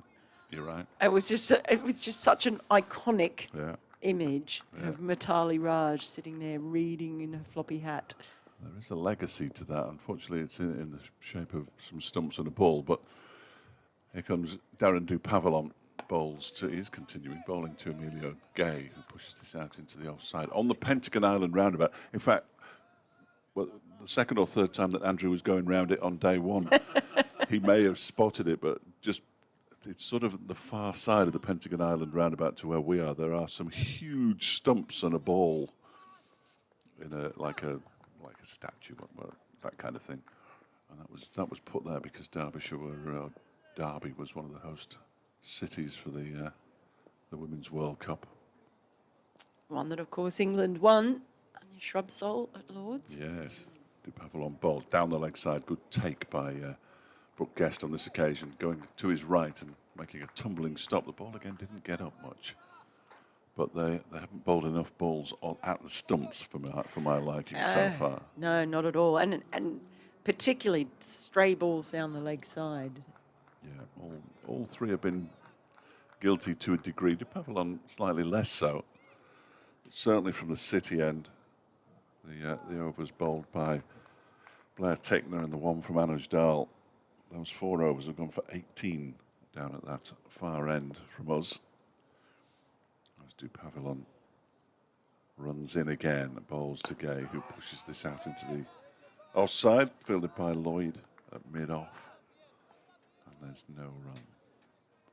But yeah, that Pakistan-India game was, it was fairly one-sided, as I remember. But the Indian fans were one side of the little steps where the players walked down, and the Pakistan supporters were on the other, and they were chanting at each other throughout the day. It was just brilliant. Yeah, it was a really transformative tournament for the women's game, ahead of that one in Australia in particular, where they 86,000 at the MCG. Dupavalon is in and bowls. That one is pushed out square on the offside, just backward of square, in fact, by Gay, and there is no run. But of course, in this country, well done Derbyshire, well done Northamptonshire, well done Leicestershire. We'll take it from here, say Trent Bridge. And I genuinely was disappointed when the Test match went to Trent Bridge in the Ashes, because the optics were really poor. There were good crowds, but they weren't big enough to make Trent Bridge look full, whereas at Leicester, at Northampton, at Derby, the crowd, it would have been full houses all the time. And the chief executive of Nottinghamshire really hacked me off in an interview she did on Test Match Special, as that one is played backward as square on the offside by Emilio Gay. And there's no room, in which she basically said, yes, places like Derby and Leicester and Northampton have been part of the journey, but we'll take it from here, everybody. Thank you. Well, I was lucky enough to be there at that test, but certainly grounds Talking about the television optics, you know, Yeah, but yeah, I do you know know what I what you mean. mean. I do. The crowd was good. Yeah, it was a good crowd, but But when you see a lot of empty seats, the crowd automatically, in most people who are watching the television's minds, they go, "Oh, there's a lot of empty seats," rather than, "Oh, there are a lot of people there." Here is Dupavilon in bowls, and Gay pushes this one out into the offside. And there is no run. We're going to do the hokey cokey now, because I think we need to hear Okay. about the marvellous message that Andrew has received. I think I'm scared. You should be. Oh, well, how are Yes. we going to do this? Well, I'll hop out. Yeah, you hop out. So we've been doing it for 2.5 days. We still can't work out how best it works. Genuinely, no idea what's going on. Andrew will come in alongside, and I'll make way for Mel. And you'll have two proper broadcasters together.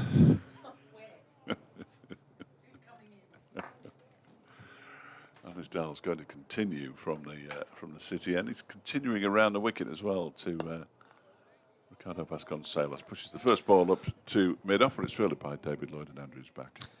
Thanks, Fletch. I'll be back with us a little bit later on, and then now we'll move in next to me. So 37 for no wicket, Northamptonshire. The lead pushing up towards 100. We still have 30-odd overs to go before the end of the day. We lost the sun briefly a few moments ago for the first time today behind a cloud, but it's still a beautiful evening. And here's Anujdal round the wicket, bowling to Vasconcelos, who's looking to try and chop that away down towards deep backward point. Doesn't manage to do so, doesn't elude the man at gully. And there's no run, stays at 37 for no wicket. Keeping an eye on the other games as ever. England have beaten Pakistan fairly comfortably, as Mel and Fletch were telling you, by 34 runs in the third and final women's T20 up at Headingley. So 3-0 whitewash for England. On leg stump, clipped away by Vasconcelos. Two fielders out there, and it's bisected the two of them and gone for 4.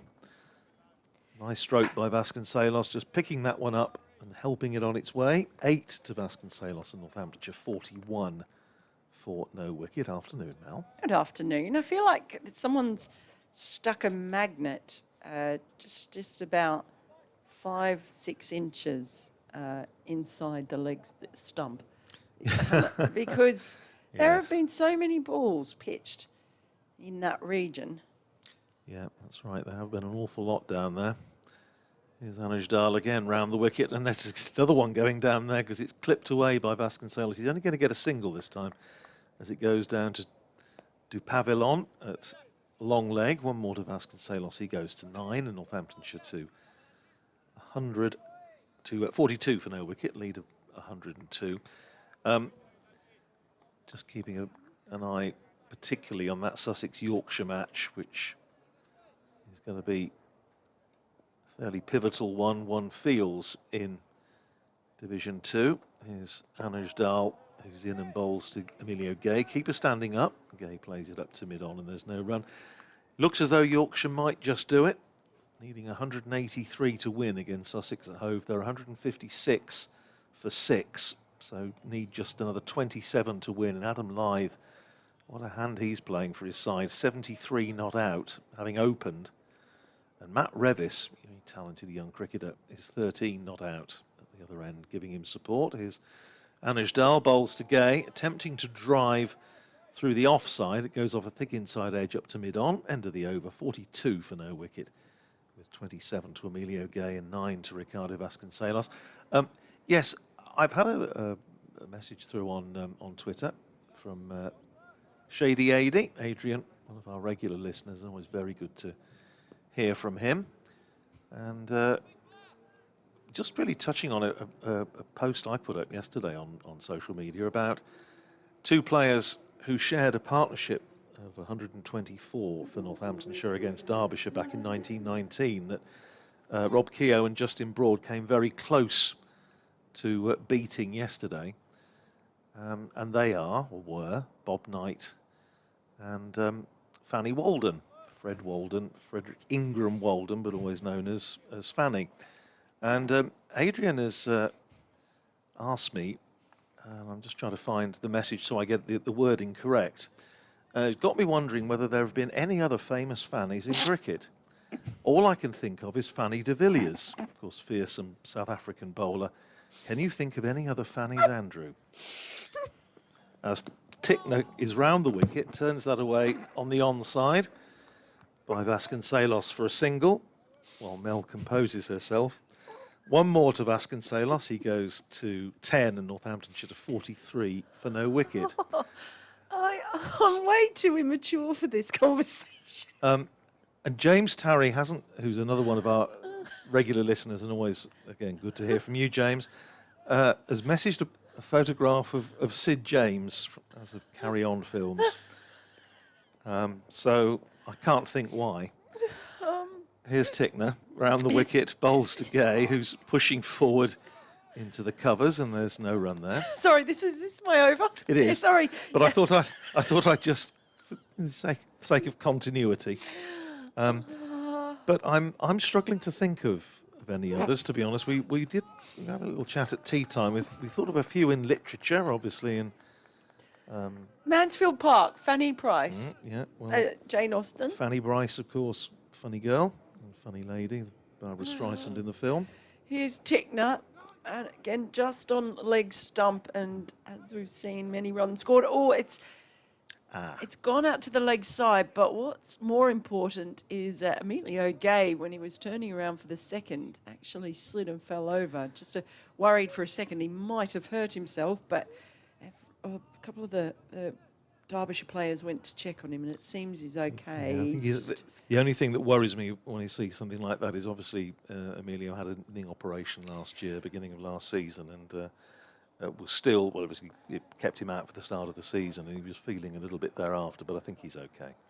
Vasconcelos waits as in comes Tickner, and again plays it into the leg side, down to a fielder at deep square leg running in. So many of the runs being scored on the leg side. There's been a few gifts really given by the Derbyshire bowlers, just able to flick the ball off their toes. And it's Emilio Gay just sorting out his gear, making sure everything's in place. He did touch his knee and flex it after he stood up, but he seems to be fine after taking that little sliding tumble. Here's Tickner, round the wicket to Gay, and that is very short. And Emilio Gay is a tall man. He didn't have to duck, but also, what do you know, it was also straying down the leg side. Yes, there's obviously, you would like to think there's a sort of plan here somewhere, but Has to be. It's a little hard to fathom at the moment. Well, they've got a deep square leg in, and they've got a long leg in. He's changing the angle now by going back over the wicket and pushing backward point back onto the boundary. Still got two slips in, and mid-wicket is quite short. In comes Tickner, bangs that in again, and he does discomfort Gay this time. That was better directed, and he ended up on 1 foot, had half a mind to pull it, but ended up going underneath the ball and lost his balance for a moment. So that's the end of the over from Tickner. He's bowled 4, and figures of none for 18. 45 for none, Northants. Vasconcelos is now on 11, Gay on 28. So it's been a good, lively start from Northamptonshire. Yeah, absolutely. So thank you, Adrian, for that question. Yeah, thanks, Adrian. As I say, Yeah. I'm struggling to think of any offhand, but I'm sure we have the sort of collective brain power of all our listeners. So if you do have any thoughts on the subject, you can get in touch with me at Old Man Rad with 2 Ds or at Melinda Farrell. Oh, yeah. with 2 R's and 2 L's. Start of a fresh over from Anijhdal, round the wicket, pushed out into the offside by Vasconcelos. And there's no run. Just to mention, if you weren't listening yesterday, that the reason that Fanny Walden was known as Fanny Walden was that, although his first name was Fred, was supposedly, yes, he was born in Winstanley Road in Wellingborough, and supposedly the lady that owned the local sweet shop. He was sort of earned the nickname from her name. Next ball is turned out into the onside by Vasconcelos, fielded by Tickner at mid-wicket, and there's no run. But a wonderful all-round sportsman, played county cricket for Northamptonshire for many years, either side of the First World War, and football as well for Northampton Town, Tottenham, then became a first-class umpire, test umpire, and was out in the middle for Len Hutton's 364 at the Oval in 1938. Here's Anijhdal, turned away by Vasconcelos, out to mid-wicket. Good tumbling stop by Blair Tickner. There's people flying everywhere at the moment. Tickner's throw wasn't much appreciated by Brooke Guest behind the stumps because he had to take it in half volley and finished up falling over. So people, bodies tumbling in all directions, but no harm done. 45 for no wicket. So Fletch seems to think there may be a bit more cloud in the forecast for tomorrow. There's certainly a little bit more around now, but Anijhdal forced off the back foot by Vasconcelos, and he's going to get a single as it's misfielded by Zach Chappell out there at extra cover. There was a single anyway, to be fair. Takes Vasconcelos to 12 and Northamptonshire to 46 for no wicket. These clouds, though, I'm no cloud expert, but when they're that high and fluffy, they're not going to do anything. No problems at all. It's been an absolutely beautiful day here in Derby. Here's Anijhdal in, bowls to Emilio Gay, comes right across his stumps, plays it up to mid-on, and there's no run. Elsewhere, Yorkshire have lost another wicket, 158 for 7. They need 25 to win, 3 wickets standing. Ooh. And some nails being bitten. Well, Adam Lythe has gone. Out to Ollie Robinson, caught behind. So, well, that one really is a thriller and a half. A big appeal for LBW against Emilio Gay as he aimed rather an expansive drive against Anijhdal. He was looking to try and bunt that over extra cover, missed. Not out is the decision. Again, may just have hit him outside the line with the angle coming round the wicket, but not out anyway. 46 for no wicket, with Vasconcelos on 12, Emilio Gay on 28. In the other matches, in Division 1, Essex, who need 330 to win against Warwickshire, are 142 for 4. So Dean Elgar has gone for 60. Jordan Cox is still there on 36, been joined by Matt Critchley, but Elgar, you would have thought, would need to bat for a long time if Essex are going to get close to that target, and he's out. Lancashire have declared at Blackpool, 353 for 9. They've left Durham to make 475 to win, and they're 35 for no wicket. Here is Tickner, first ball just clipped straight to mid-wicket, no run.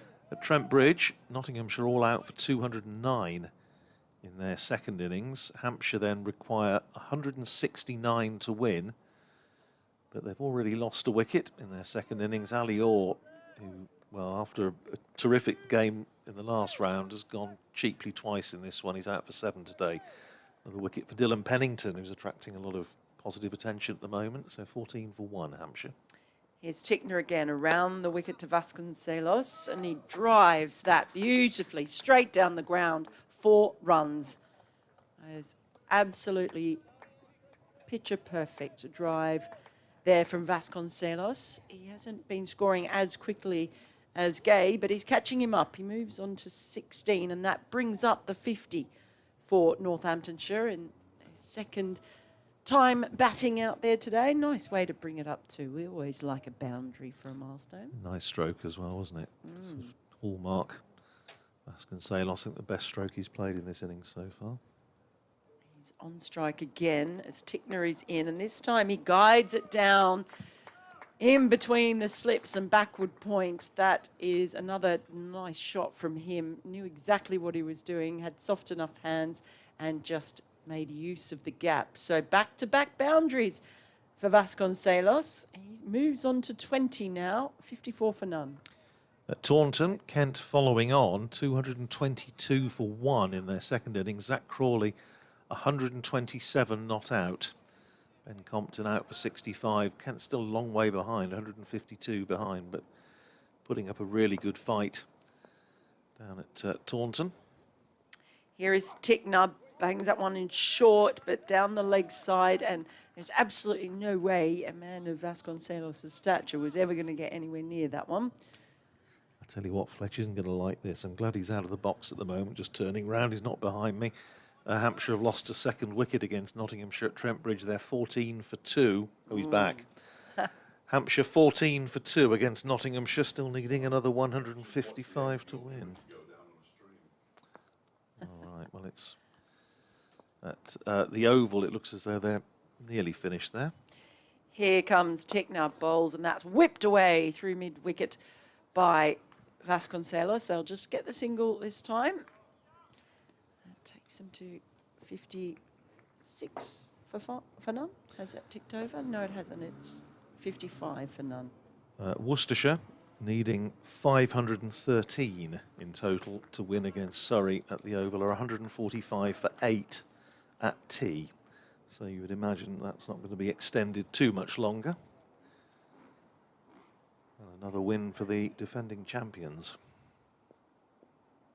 Tickner with that little jog on the spot as he starts his run-up. He's in, bowls to Gay, who really does have to duck down to get underneath that. A better directed bouncer to finish off the over from Tickner. It's 55 for none, with Vasconcelos now on 21 and Gay on 28. And Tickner, 5 overs now, number for 27.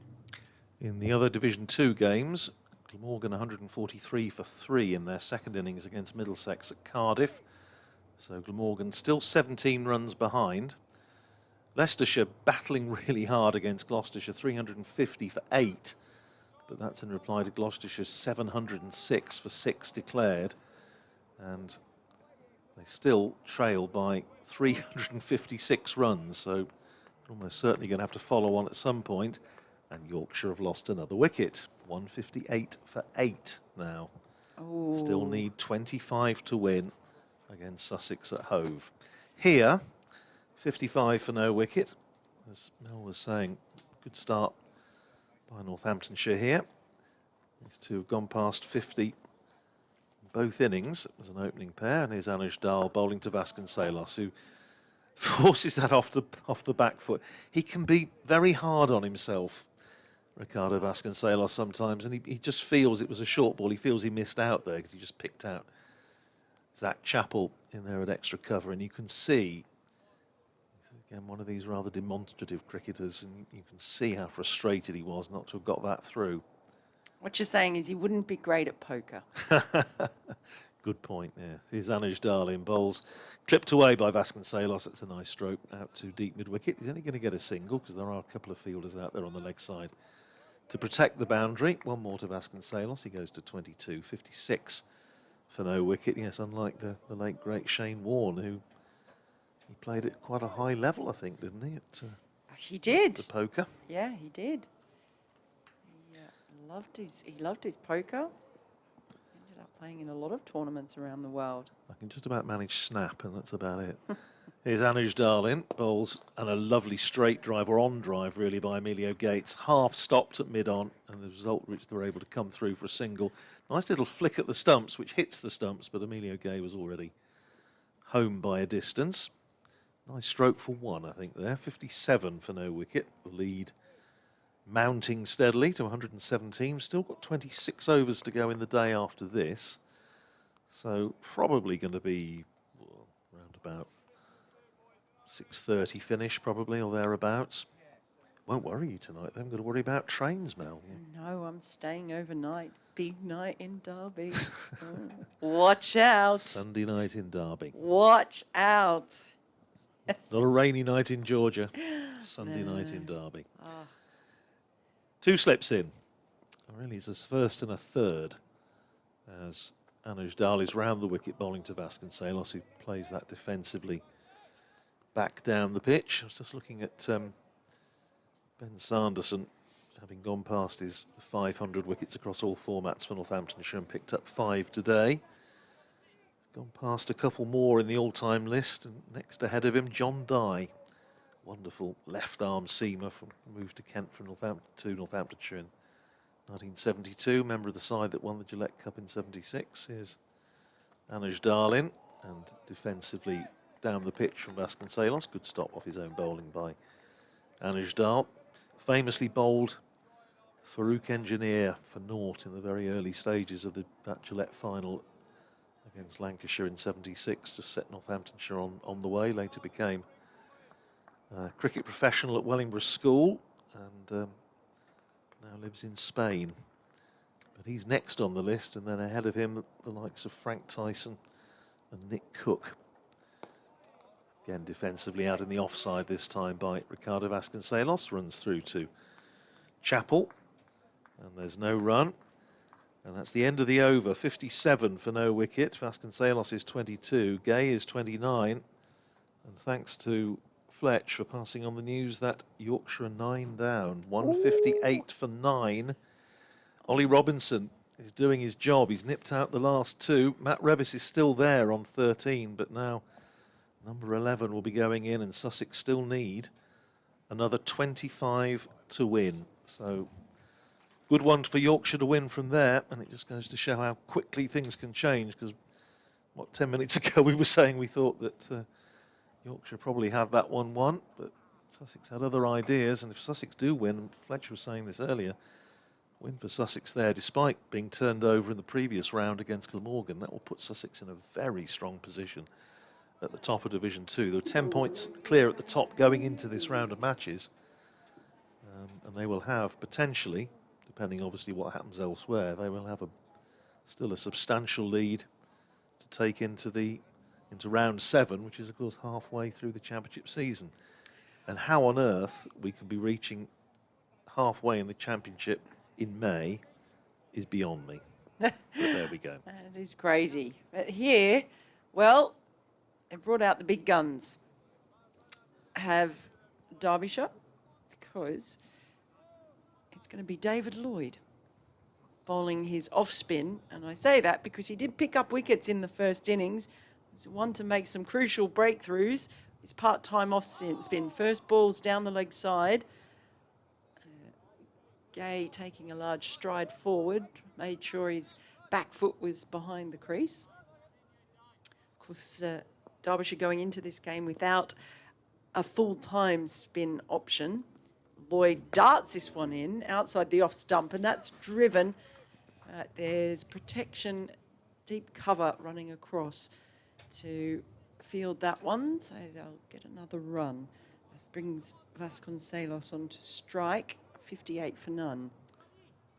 So I'll bring you up to date at the end of this over with the Charlotte Edwards Cup matches played this afternoon, some of which have already finished.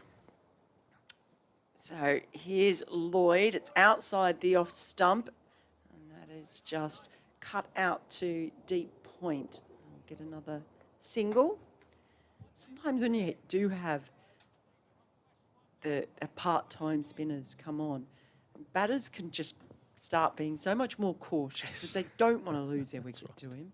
Zinni gives that a little bit more air. It's full, and it's just punched up to mid-off by Gay. So that takes him to 60. Gay's moved on to 31. And Lloyd had a catch dropped, I think, in his first ball of the match. This one is full and just gently driven just towards Emilio Gay by Vasconcelos. No run again. Lloyd bowls, and there's a big shout. Not sure what for, because it was just prodded into the offside by Vasconcelos, and that's the end of the over from Lloyd. Just gave up the 3 runs. Why did they shout there at the end? I've absolutely. I'm going to put it down to natural exuberance. In the Charlotte Edwards Cup matches, Lancashire Thunder have beaten Northern Diamonds by 8 wickets with 5 overs to spare. Diamonds only managing 109 for 5 in their 20 overs, and Lancashire Thunder knocking those off fairly easily. Sunrisers match, Central Sparks looking quite strong favourites there. Sunrisers won 38 for 6 in their 20 overs. Central Sparks 103 for 3 off 11s. They need 36 off 9 with wickets in hand, so you would think that one ought to be fairly comfortable for them. And in the other game, South East Stars 132 for 9 in 20 overs. Western Storm 74 for 2. Must mention also in that Sunrisers match, Joe Gardner made, I think it's a 50th appearance for Sunrisers. Quite a familiar figure on BBC commentary. So congratulations to Joe. I think she was presented with a special cap, but special day for her today, although it looks as though she probably won't finish on the winning side. Lewis Rees is going to bowl for the first time in this innings, and first ball is just a little bit short of a length to Emilio Gay. Uses his height, and there's plenty of it. 6-3, plays it up to mid-on, and there's no run, so Derbyshire already employing their 5th bowler for the 16th over of the innings, which is fairly unusual. Slip and a gully, extra cover, mid-off, mid-on, mid-wicket. 2 men back on the leg side as Gay gets his head right over that one, pushes it up to extra cover, where Zach Chappell fields, and there's no run. Just trying to sort of think about what Derbyshire's plan was, particularly early on. They did gift quite a few runs of these early runs to Northants with that leg side bowling. Yeah, fair point. What are they? Yeah, what are they thinking? Here's Rees in. A bigger, I was going to say a big appeal. It looks they were going to go up, and it did hit him on the pad, but I think there was an inside edge, and I think that's why they stopped. It was because there was no signal. They came through for a single on the leg side. Again, it was quite an extravagant, expansive stroke from Gay, I think, trying to bunt it over mid-on. Interesting also, he gets the single, 32 to him, 61 for no wicket. It's interesting also that Lewis Rees is bowling from the other end, but of course with the same umpire. He has warned him in the first innings for running on. Vasconcelos playing that solidly back down the pitch. Neil Pratt, wasn't it, who was warning him at this end in the first innings, but of course the umpires have swapped ends now. I just wonder, it's on his follow through. It's like his back foot kind of comes out at an angle. Just sort of spotted that then. Just have another look. Here he comes. Yes, he does, and he's cut away by Vasconcelos. He's only going to get a single as it goes out to Zach Chappell at extra cover.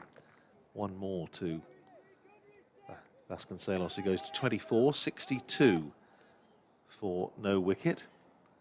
Just trying to remember offhand the last time Northamptonshire had a 50 opening partnership in each innings of a championship match. Last year, there were very few. I think Northamptonshire only had 3 50 partnerships for the first wicket across the whole season.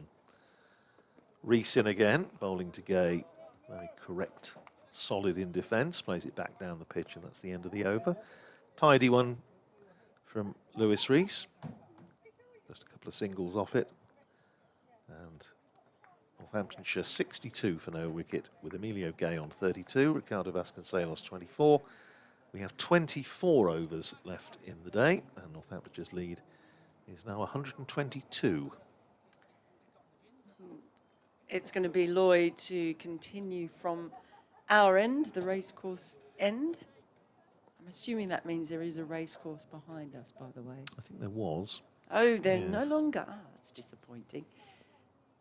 Here is Lloyd. He tosses that one. It's down the leg side by a long way. And Vasconcelos just stayed down on his knee there because I don't know how to be kind about that ball, but Wasn't David Lloyd's best. It wasn't, and he hasn't put it away. And here comes Lloyd again. This time the line is better, but it's a little bit wide of off stump, full, and just played down to deep point for a single. Yeah, I'm sure our friend and colleague Dave Griffin will be able to tell us all about when the last racing was at the racecourse here. 1939, says Mr. Fletcher. Thank you very Lloyd. much. Well, he's dragged that one down. That ball, it was flat and darted in. In the end, it still ends up down at deep point, and they'll get another single this time to Gay. So. And my learned friend, Mr. Fletcher, tells me that Sussex have beaten Yorkshire Wow. at Hove. It's going to be an exciting match. Here's Lloyd. Well, it's a full ball. He's got underneath that one, but in the end it falls safely between the fielder running back from the covers and the fielder coming in from deep point. So just went for a big swipe at that one. That was mildly horrid, wasn't it, really? Okay, it was, yes. It was a bit of a shocker. He didn't get it at all. This is what this kind of spinner can do. Lloyd in again, and this time it's more conservatively driven by Gay. Fielder at extra cover, dives and stops it, rolls away. They don't get a run in the end. But here is Lloyd, full and driven straight back to the bowler by Gay. That was an interesting over. There was a lot that happened in that over, it feels. Yeah, I mean, it's like you were saying about the fortune in the first innings when Northamptonshire played and missed 120 odd times. And the bowlers did get a bit of reward. We were saying, well, that's only right and proper. I think with Ricardo Vasconcelos, after the couple of years he's had, and he's had a tough couple of seasons with one thing and another, and injuries and uncertainty. Is he going to stay? Is he going to go? But again, I don't begrudge him a little bit of good fortune. He certainly enjoyed a bit there. It wasn't a great stroke. He is on strike again, and Lewis Rees starting his second over, and Vasconcelos again is pushing that up to mid-off, and there's no run. And the big result of the afternoon, Oundle Town have beaten Nassington in the Rutland League, so Rad Junior will be happy. Where's that? That's at the home of cricket, Milton Road in Oundle. Oh, in Arundel. Oundle. Oh, Oundle. I thought you said Arundel for a second. No. It's down south somewhere, isn't it? Yeah. Here's Rees in again, bowls to Vasconcelos, turns that nicely through mid-wicket, runs for him here as it's going out towards the East Midlands demolition stand, and they're through for a couple. Vasconcelos to 28 and Northamptonshire to 67 for no wicket. Yes, interesting, actually, Northamptonshire connection with Arundel and Arundel Castle, and the beautiful cricket down there, ground down there. I think Alistair Subborough, son of the late Raman Subborough, Northamptonshire captain, is involved down there now. Short, pulled away by Vasconcelos, but straight to the man at deep square, just in front of square. Ross Whiteley, and they're through for a single. Vasconcelos goes to 29, 68 for no wicket. Sadly, Raman Subborough passed away recently, at the time Northamptonshire's oldest surviving captain. Retired from first-class cricket at the age of 29 in 1961, having scored 2 centuries in that summer's Ashes series, and just retired at the end of the summer. Here's Lewis Rees in down the leg side, and good tumbling stop rather than take by Brooke Guest, as Emilio Gay just tries to flick it away down to fine leg. But of course, Raman Subborough then maintaining his involvement with the game for many years, with one of the pioneers of marketing cricket, and subsequently chairman of the TCB and an international match referee with ICC. Great man of cricket, and a very sad loss a few weeks ago. Here's Lewis Rees, and again bowling to Emilio Gay. Defensive push back to the bowler, and there's no run. 68 for no wicket it is. And We still have, where are we now, 22 overs left after this ball, so just trying to think where we're going to be. Northamptonshire kept going, ticking along at, let's say, what, 4 and over? Another 80-odd runs, yeah. 80-odd. And again, Rees bowling to Gay, who on drives crisply, but just picks out the man at mid-on, so no run for him there. 33 to Gay, 29 to Vasconcelos, 68 for no wicket. Yes, so 150. Northamptonshire might be sort of 210, 220 ahead tonight, depending obviously on if wickets start falling. So again, if they have a decent session tomorrow, first session 300 on, 320 on maybe around lunchtime. I suppose ideally they would be nice, always nice if you can get the opposition in just before an interval, have basically two darts with fresh bowlers and like 2 goes with a new ball. But whether they'll be far enough ahead at that point remains to be seen. It's Lloyd to Vasconcelos, and he steps back and absolutely laces that ball. Terrific pull shot, put everything behind it, and goes straight to the mid-wicket boundary for 4. But as Fletch said earlier, Mel, I've been quite impressed with the very positive way that Northamptonshire have gone about their business. The 2 openers, they've rattled along quite nicely without taking very many risks. That stroke in the previous over, Vasconcelos off Lloyd, but they're going at 4 and over without really having to take chances. Lloyd in once more around the wicket, and he goes again, leans back, pulls the ball, but this time doesn't get as much of it, and it's fielded down on the mid-wicket boundary. So they just get a single, takes them to 73 for none, brings Gay onto strike. Taps his bat and waits. Lloyd is in around the wicket, and that one's just clipped off his toes, square. There are fielders converging. They're going to come back for a second run. So the runs are flowing very much for Northants. Moved on to 75. And Lloyd is halfway through his over. The next delivery is full, and again, just tucked around the corner by Gay. Down to long leg. They'll get another single. And amazingly, they were miles apart in their scoring rates early on. Gay was going at better than a run a ball. Vasconcelos was going at about 25. Here is the next ball from Lloyd, and it's full and just clipped to mid-wicket. No run. But now, Vasconcelos is 34 off 56, and Gay is 36 off 57. Last ball is looped up into the air and just dug out by Vasconcelos. Lloyd fields off his own bowling, and that is the end of his over. 76 for none Northants. Vasconcelos, as I said, has moved up to 34 and almost caught up with Gay on 36, and they're both faced 57 balls. If you remember in the first innings, Mel, it was Emilio Gay. It was facing almost. It was Vasconcelos rather was facing almost all of the strike. I think Emilio Gay had 1 ball in the first 4 overs, something like that.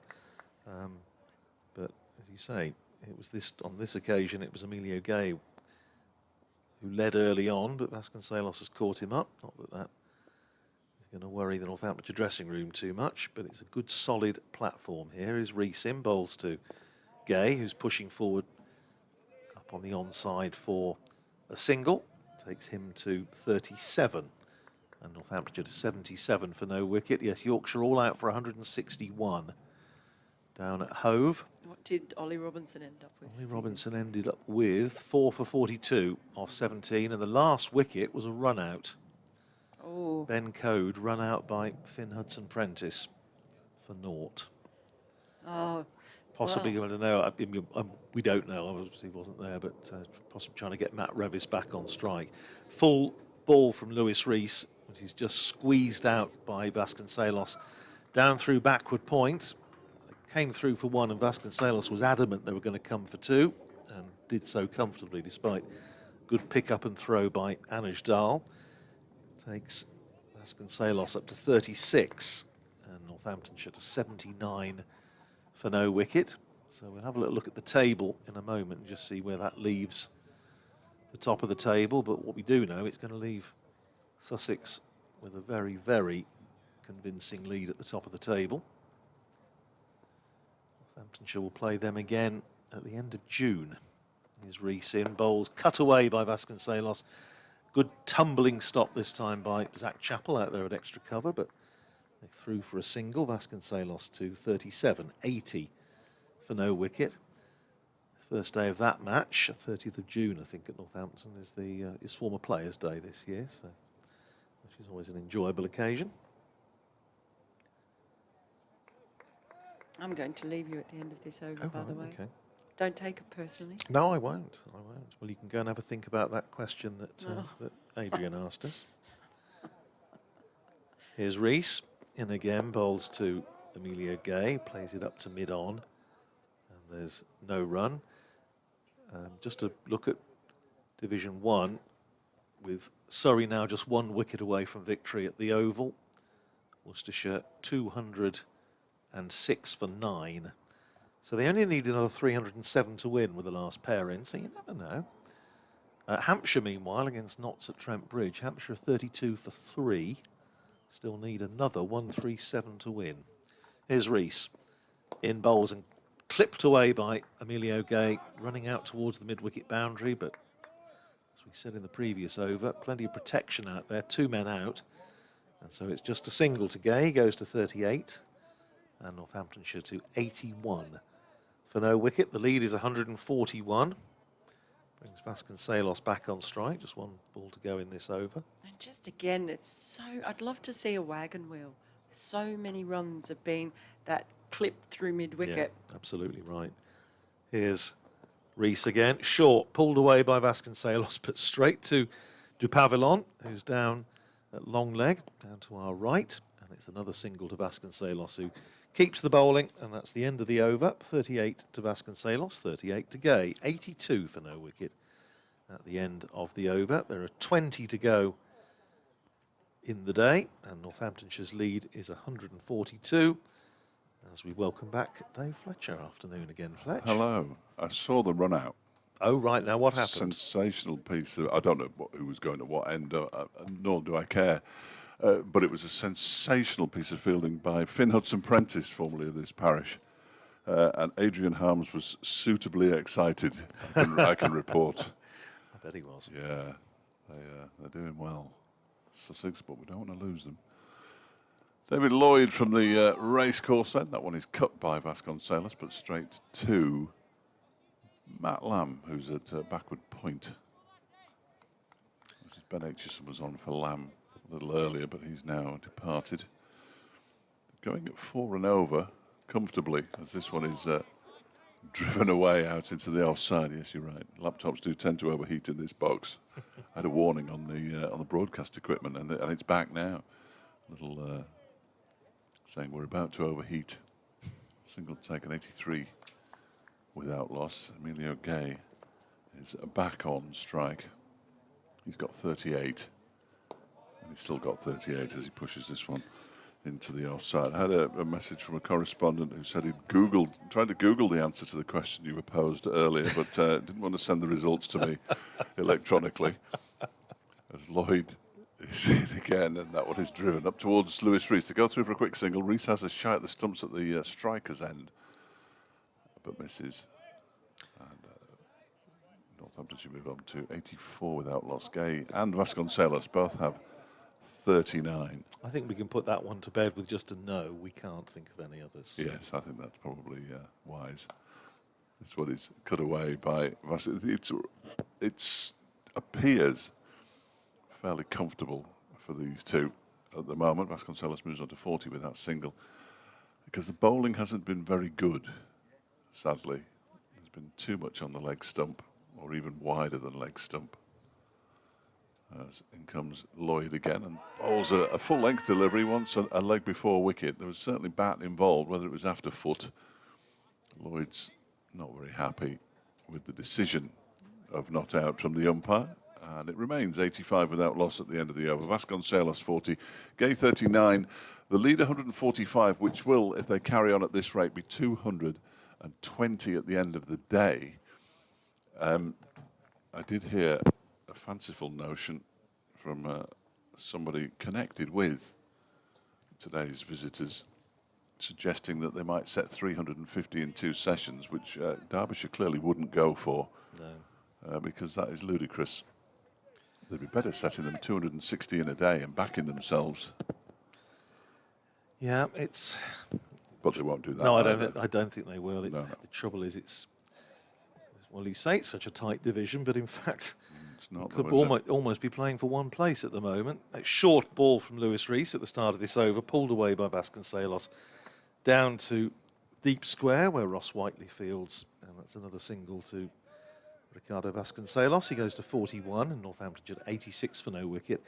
Yes, the turquoise file of doom, as it's unaffectionately known, with my sort of records file, is obviously dual purpose, because it has had this purpose at Chelmsford as well, which is another place where, and Canterbury, where also laptops can easily overheat. So using it as a sun shield at the moment.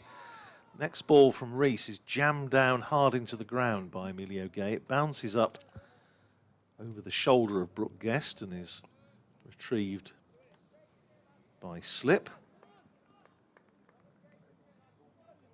And Iron Donald, the man in there. There's a slip and a gully. Other than that, 1, 2, 3, 4 saving one. Deep square and a long leg. And a sweeper on the offside as well as Rees is in. Bowls to Gay. On drive, straight up to mid-on. It bounced nicely, shy up the stumps. And I have a feeling, well, there's going to be an overthrow as well, because there was nobody backing up, but it was absolutely worth a throw at the stumps. They've come back for 2. My feeling is, because it just bounced up nicely for the fielder at mid-on, and my feeling is if he'd hit, I think Emilio Gay might have carried on running. This might have been in a spot to bother there, but of course we all know that nobody hits the stumps. Yes. That is the, oh yes, he was miles out, by the way. He hadn't even grounded his bat. He didn't run his bat in. No. I think he'd he knew given up. Yeah, I think he knew given up. If he'd hit, it'd gone. But anyway, it didn't. 41 to Gay, 88 for no wicket. But it was just absolute dream time how it bounced nicely into the hands of Wayne Madsen in there at mid-on. Next ball finds Gay playing forward to Lewis Rees, who fields off his own bowling. Oh, here we go again. Neil Pratt's not happy with Lewis Rees. It may just be where his foot's landing rather than the follow-through. But as I say, these two have a bit of previous in the first innings, when Lewis Rees was a recipient of an official warning. Here's Rees in again, and forward goes Emilio Gay, pushes it out into the covers, and there's no run, stays at 88 for no wicket. I think at this stage of the match, Northamptonshire might be happy for him to run all over the pitch. Yes. Given that they lead by 148 with 10 wickets left, Yes. and looking to potentially set Derbyshire a target. They've started to look frustrated, but I think they should be more frustrated by themselves rather than anything else, would be my take on it this afternoon. Here's Lewis Rees in again, short of a length and forced off the back foot by Emilio Gay. It's half stopped by Zach Chappell at extra cover, but they've managed to come back for 2. He stopped it, but he didn't pick it up cleanly, and it just went under his body and enabled them to come back for 2. So 43 to Emilio Gay, and at the end of the over, it's 90 for no wicket. Gay is 43. Vasconcelos is 41. Rees has bowled 4 overs for 16. And Northamptonshire leading by 150. Did you mention David Griffin's latest stat? About the Sander. George Thompson one? Yeah, no, I didn't, and I meant to. It's brilliant, Thanks, because obviously yeah. Ben Sanderson's got his 5-wicket haul today, his 4th for Northamptonshire against Derbyshire, the first Northamptonshire bowler to take 4 fifers against Derbyshire since Curtly Ambrose in the 1990s. And then he adds a little bit at the bottom saying George Thompson may take some catching. He did it 17 times. 17. Yeah, well, speaking as his biographer, he was an exceptional cricketer. And in terms of fifers for Northamptonshire in first-class cricket, he is so far ahead at the top of the list. He's 102, Oh dear, 5 oh for, dear. for Northamptonshire. That's remarkable. Next most, 79, Valence Jupp. David Lloyd begins a new over from the racecourse then. First ball played by Vasconcelos into the offside, where it's fielded by Whiteley. Another great stat from our friend Mr. Griffin, though. Great one. Griff stat. Yes, he's full of them. As Lloyd bowls, and he's bowled him. The bat's gone in the air. He has bowled Vasconcelos, who actually did let go of his bat. And the first wicket falls. It was a horrible-looking shot, in fairness, from Ricardo Vasconcelos, who now picks up his bat, which had gone out to square leg. He's dismissed for 41, and Derbyshire have their first wicket of the second innings. Northamptonshire are 90 for 1. They lead by 150. So 90 plus opening partnerships, well, 90 in the second innings, 99 in the first, between Vasconcelos and Gay. Strange, wasn't it? Vasconcelos, 2 overs previously, had that horrendous smear, basically, at David Lloyd that went up in the air and just managed to drop safely. Again, going for a big hoik there. It was a hoik, I'm afraid. Not- But I can understand. they might as well. Well, they might as well, and it's a statement of intent, and that's fine. There's absolutely no criticism of Ricardo Vasconcelos, who's had another good game with the bat, 53 and 41 off 66 balls, so it's been good, positive stuff. And I, with you entirely, Fletch, you were saying earlier about the approach of Northamptonshire in this second innings has been commendably positive, going along quite nicely at 4 and over. But in this, in a sense, they've gone along quite nicely at 4 and over without needing to play shots like that. Yeah, absolutely. But anyhow, Here comes a man on a pair. it is. Luke Proctor is the new batter. Out for naught in the first innings when he was bowled. Leg stumped by Anuj Dal, stepping across and trying to play the ball into the leg side, but just stepped across slightly too far. Yes, you don't see that many bowled round the legs by a seamer. But No, you don't. It was a strange dismissal. He'd been there for a considerable time as well. It wasn't as though he was just getting used to it. He faced 18 deliveries for his. Perhaps he was just getting frustrated for his first innings duck. So let's see if his opposite number, captaincy-wise, can get him on a pair. That might just cheer one or two of the people out there in whites up a little bit, although not massively, judging by the body language. And here he comes, Lloyd in to bowl to Proctor. It's a flatter delivery and push through, and he's off a pair because he gets off the mark with the first ball that he faces in the second innings. Luke Proctor. And Northamptonshire moved to 91 for 1. Ben Aitchison is back out there. He's at backward point. I assume I can't see Matt Lamb as Lloyd bowls. A full toss that's just pushed into the leg side by Emilio Gay, straight to Blair Tickner, who does the fielding. I've just seen Zach Chappell change his boots, which might be an indication of the next bowling change as Lloyd is in. This one is turned into the leg side by Gay. Chasing it is an Aaron Donald. They've settled for a single in any case. Gay moves to 44. It's got Patterson White on the scoreboard. It isn't Patterson White, is it? Or is it Patterson White? Let's have a look. Do you know, I think it might be. I think it's he's got no number on him. It is Patterson White. It's another left-hander. Yeah, who pushes this into the offside. My apologies. Patterson White got off the mark first ball. It does also mean that Luke Proctor remains on a pair. 92 for 1 at the end of the over. Northamptonshire lead by 152. Well, again, that's interesting, isn't it? Patterson White's not necessarily, you would think of being a particularly one who's going to keep smacking it out of the park. If they were going to put somebody the order, maybe there are 1 or 2 other contenders, but obviously, again, it's a statement of, or an indication of intent. Unless Luke Proctor was on the toilet. Well, it's that's the only other explanation I have. But I mean, he batted at 8. Patterson White batted at 8 in the first innings. So, not out. Well, he was. That's true. He played perfectly nicely, Yeah, but it's not a Again, he's not somebody that you expect to, threaten the Pentagon Islands. But anyway, he's out there. Matt Lamb's back. He's the one under the lid at. It's not really short leg unless he gets a bit closer, but he's on the leg side square. Well, I don't envy the umpire too much because he's going across from square leg to point because there is a short leg in there as Zach Chappell just measures out his run. But he's now presumably going to be looking straight into the sun. Yes. So that's not going to be a barrel of laughs. The main reason they turned the square back in 2010. But it is going to be Zach Chappell to bowl for the first time in this innings at 92 for 1. The lead 152, 17 overs to go tonight. So it's going to be around about 6:30 thereabouts, which we can live with, I think. Just about. I don't know what alternative attractions there are in Derby tonight that you're itching to get to, Fletch. I'm sure there's probably something. But, no, I shall go home and watch the Okay. final round of the PGA. I of think. course, yeah.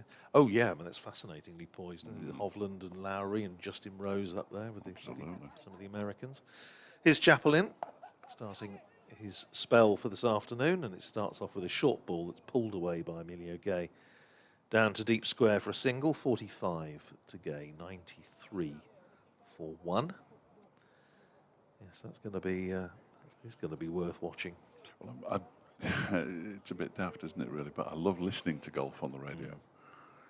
Oh, the Ian Carters and those his colleagues are absolutely top notch. Brilliant. Catherine Downs. Yeah, they're brilliant, absolutely brilliant. You get a real good insight without adverts every 5 minutes, and they actually tell you when it's happening as well, rather than keeping back a whole load of shots to show you because it makes for better television. When you've just heard a cheer elsewhere on the course and you're thinking, what's gone on? I wonder what's happening. Here's Chappell, bowling to Patterson White, who's taken on the thigh pad. It's looped up in the air. He was thinking about a single. It was because it was caught by Blair Tickner, who then wasn't quite sure which end to throw it. Emilio Gay was a long way down. Patterson White was a way down. In the end, both batters managed to get back to their respective ends, and Patterson White is left rehearsing the stroke. Tickner threw it nowhere, really. No, as soon as he was down on the boundary there, but they were to Pavillon, and he was just rehearsing taking the catch. Pulled away by Patterson White, and that's gone 2-3 bounces and skipped away for 4. So, well, it would appear that this is indeed what Patterson White has been sent out to do. To try and step up the pace a little bit. He goes to 5, 97 for 1. Perhaps they are going to set 260 in a day. Well, I think it's unlikely, but you never know. I'd be very surprised. I'd be pleasantly surprised. I think that would be very sporting. Yes, I don't think.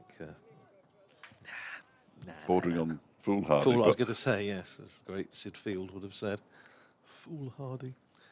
No, 97 for 1 it is, though. The lead climbs to 157.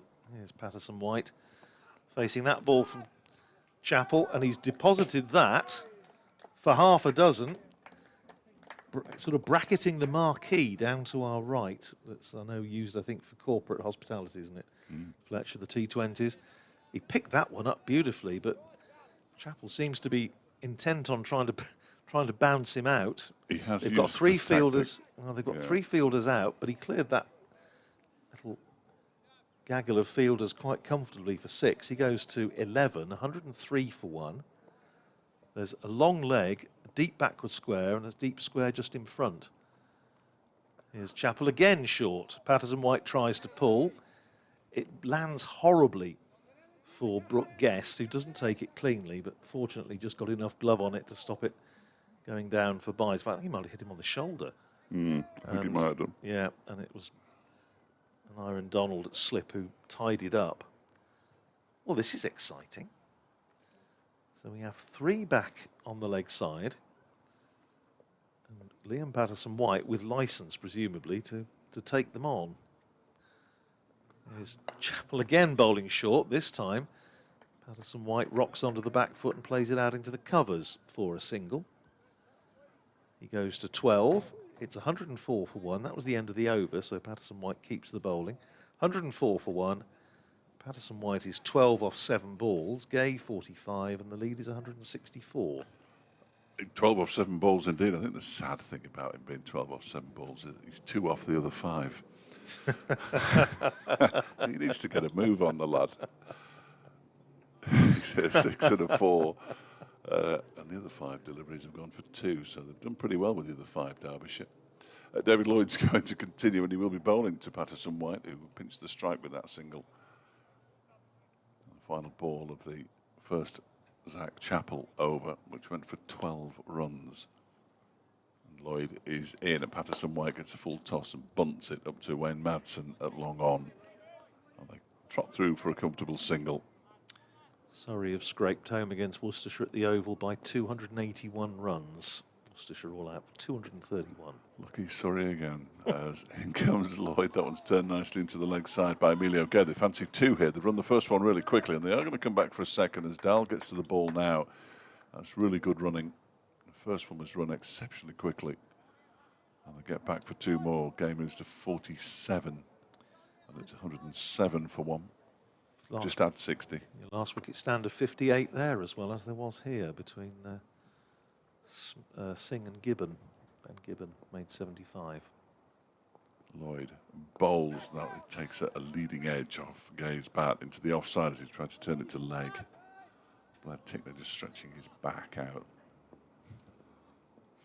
And again, the leans on his, just stretching his hamstrings now as well as Lloyd bowls. And that one is clipped into the leg side, just to the right of the aforementioned Tickner, and away to the wide long on boundary for 4, and it's a half century for Emilio Gay. Missed out in the first innings after getting out immediately after lunch in the 40s.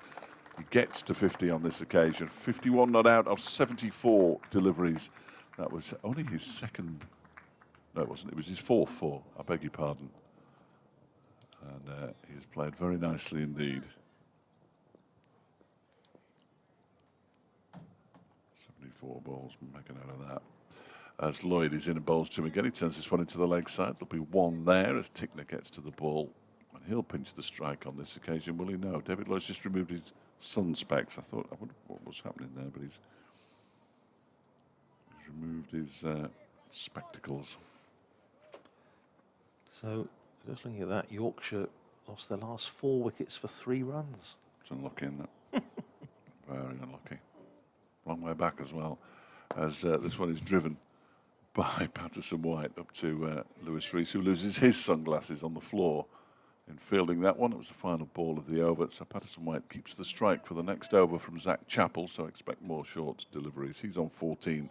Gay has 52. The partnership 23 off just 16 deliveries, 113 for 1. Northamptonshire lead by 173. I know it's a long way back, because it's a long way back to Lancashire when Derbyshire have lost at Sussex as well, especially when they've thrown the game away, as they did a couple of seasons ago. I still haven't quite recovered. They got themselves into a position where they couldn't lose the game, and comfortably lost the game, which was a terrific effort.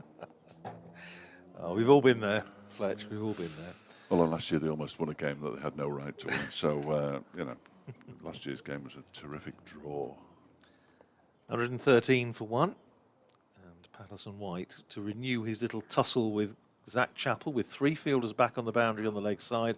Short, and this time Patterson White doesn't take it on, he just ducks underneath it, and it goes through to Brooke Guest. But I think the tactic is fairly obvious here. I think so. I think it's and now another man is going out on the leg side, so they have. No, he's going to get the ball. I have no idea how the ball got there. Really. No, but I saw Wayne Madsen trotting out after. I thought he's going to go out to deep mid wicket, but no, he's not. So they have a forward short leg, mid wicket, and then 3 men out on the leg side, short again, and Patterson White ducks underneath it, doesn't take it on. This is George Scrimshaw went for a bit of this at Grace Road during the match against Leicestershire, and to this day I'm not quite sure why. Yes, he tried it. He tried it down at Sussex last year, and he actually got removed from the attack for too many short balls in an over.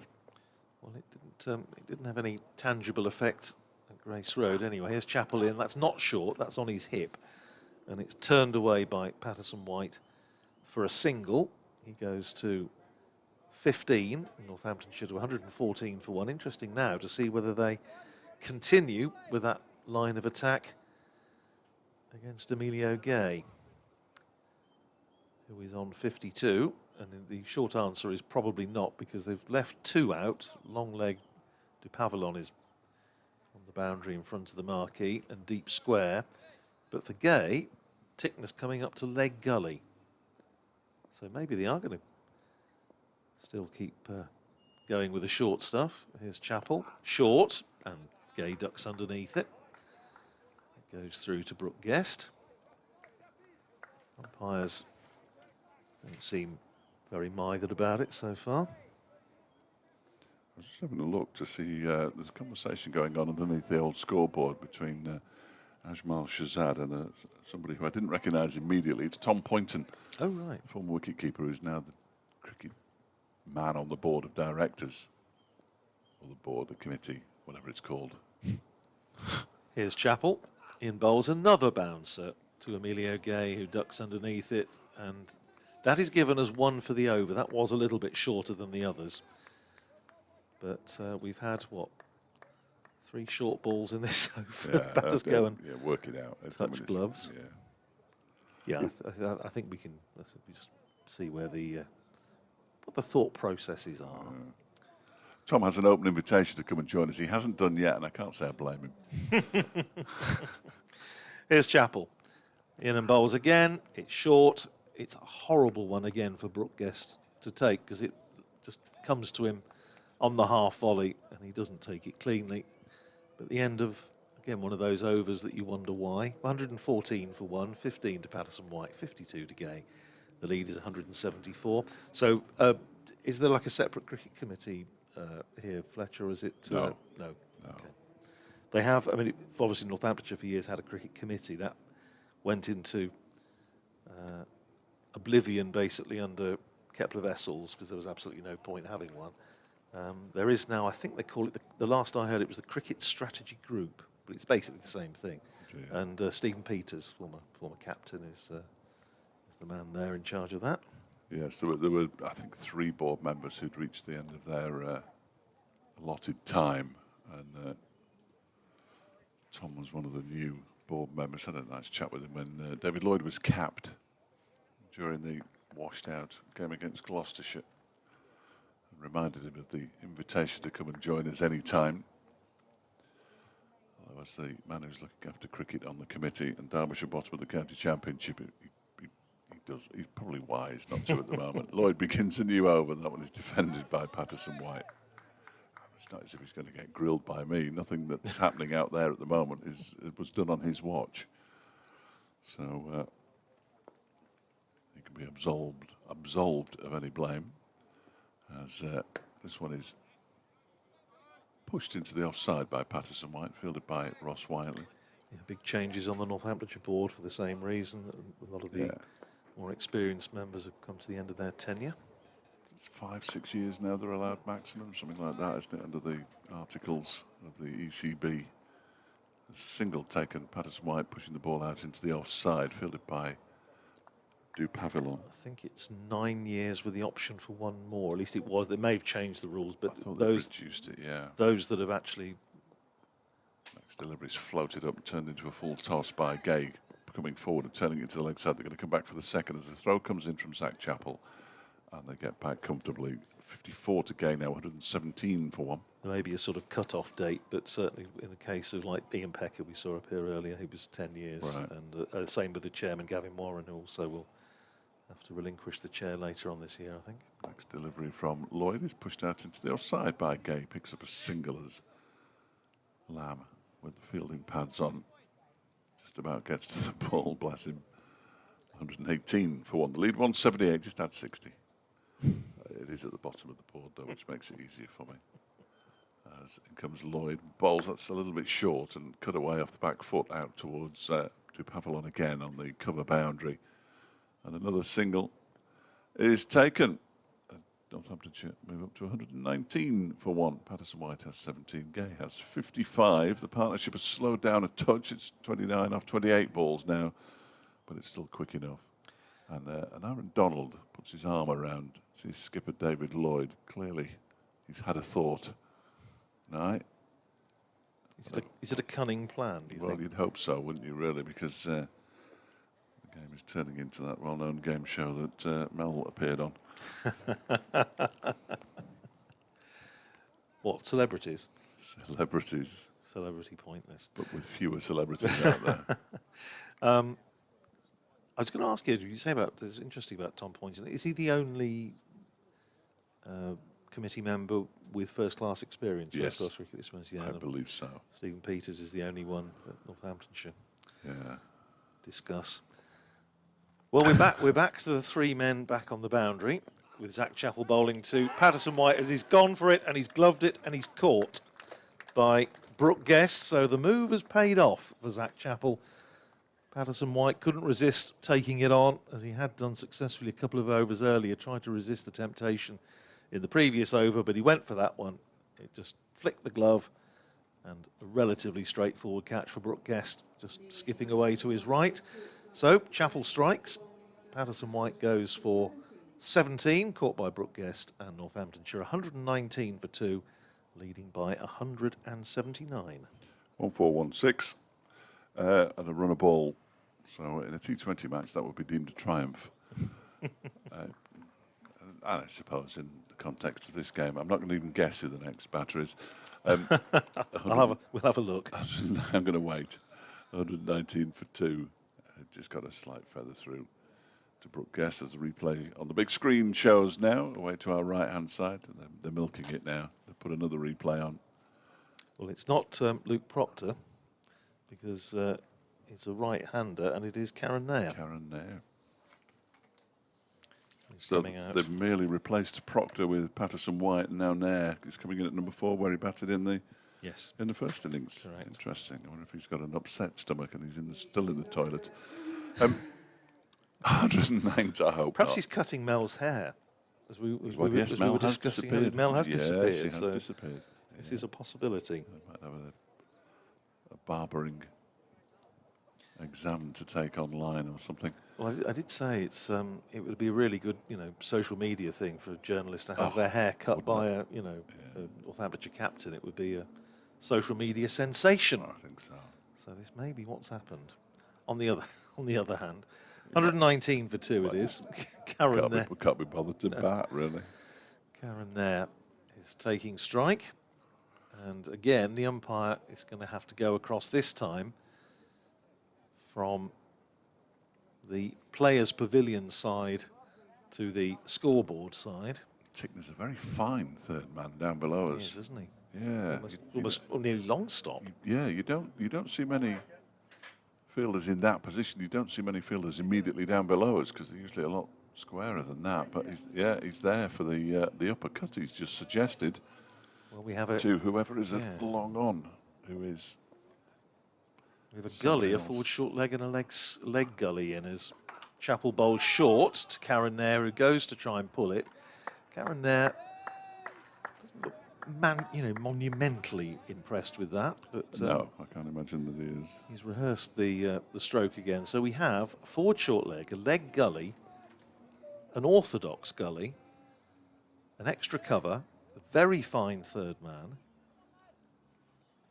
square leg just behind, mid-wicket, and a long leg. And here's Chappell round the wicket, bowls to Nair. Short, he's picked that one up, it's gone down to the fielder at long leg, down to our left, who is Du Pavillon, and they're through for a single. One to Karen Nair, he's off the mark, and it's 120 for 2. Well, it's a tactic, I suppose, It's a isn't it? It's a tactic, tactic. yes. It is a I'm tactic. not sure if I'm massively impressed by it, but it's a tactic. And Zach Chappell, much like you said, Matt George Grimshaw, who was used in that fashion here at Derbyshire, Zach Chappell has been used as the muscle. The enforcer. Yeah, Here's I think he likes that role, actually, if I'm honest. Here's Chappell back over the wicket to Gay, who gives himself room and crashes that one away through extra cover for 4.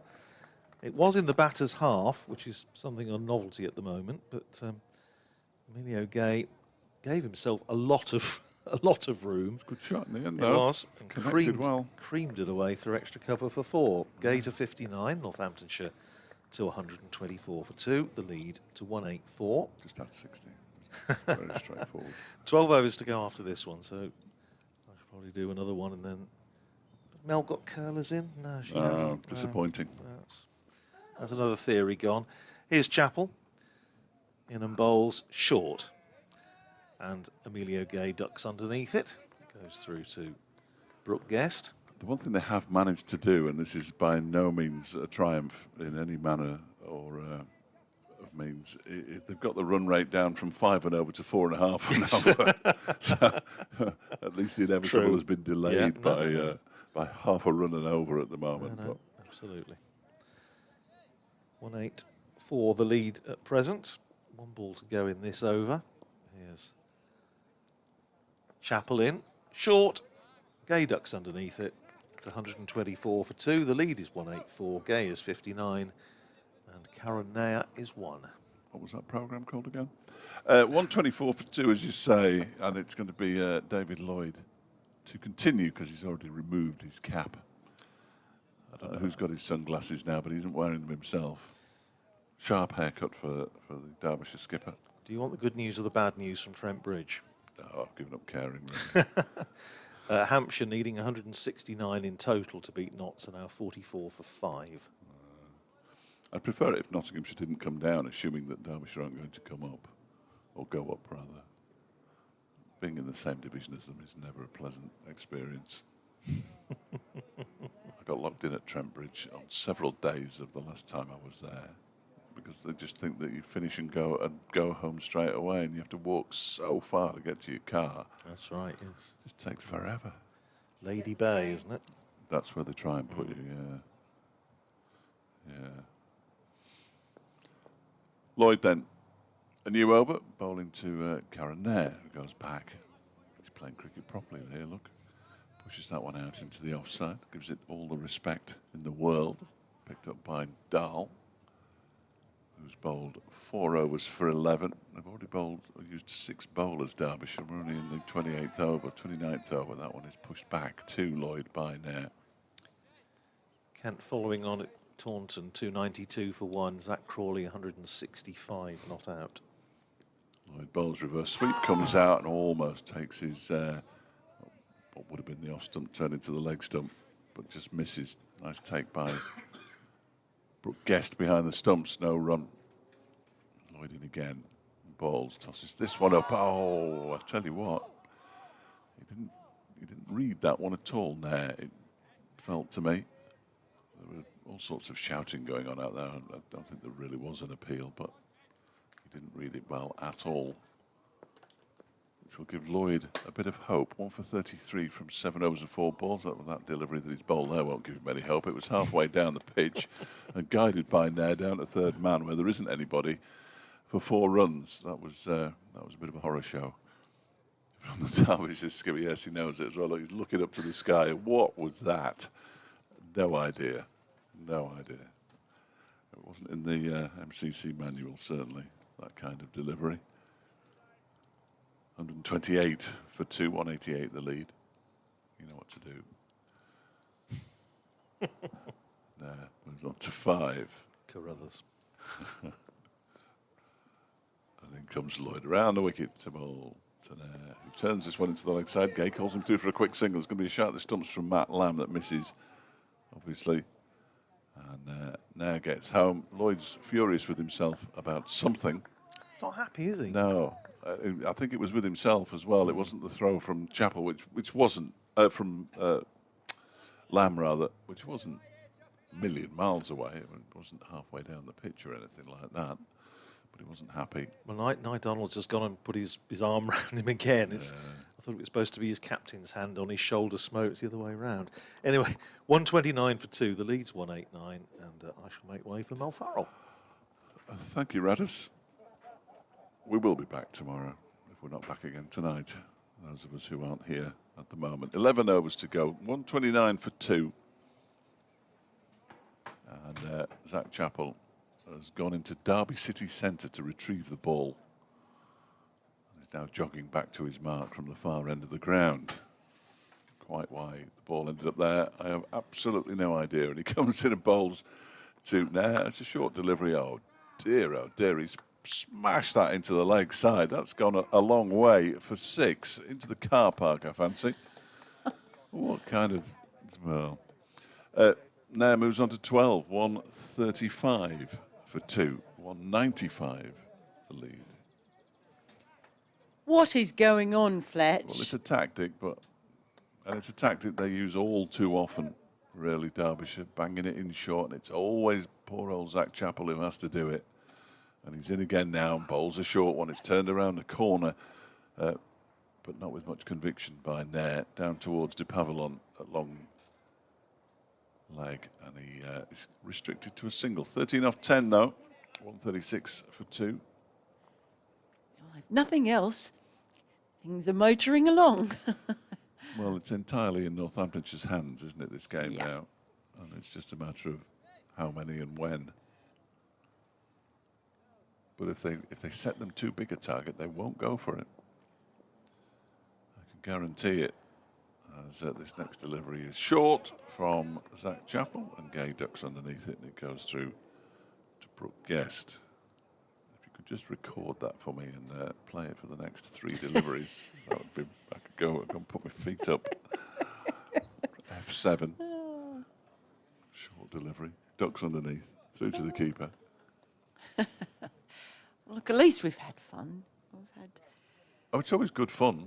Learning about cricketing fannies. So no, don't go there again. Chappell is it, bowls short-ish, and it's cut away over the head of Anuj Dal at backward point for 4 runs by Emilio Gay. Nice shot. 63 to him now. 140 for 2. And the lead, because you have to add 60 to whatever the score is exactly 200. This is good for you, I feel. This is you. The thing that's good for me is at stretching the an bottom aspirin. of the scoreboard. I know. That's what's good for me. I Mel. wasn't going to mention that. I was But going 60 is to not a make- bad one to add, is it? Well, I was going to let you look even smarter than you are. That wouldn't be difficult. Blimey. That conversation between Tom Poynton continues, and Ajmal Shazad on the far side. There's another short delivery from Zach Chappell. He's putting everything into it, bless him. Banged in halfway down. And somebody else has joined the conversation. I'm fascinated by this because Tom Poynton is the man on the board who, it's Ben Smith who's joined the conversation now. So there's the bowling coach and the batting coach about talking to the board member in charge of cricket underneath the big scoreboard. Tom resplendent in his hat. They're in position to take the pull.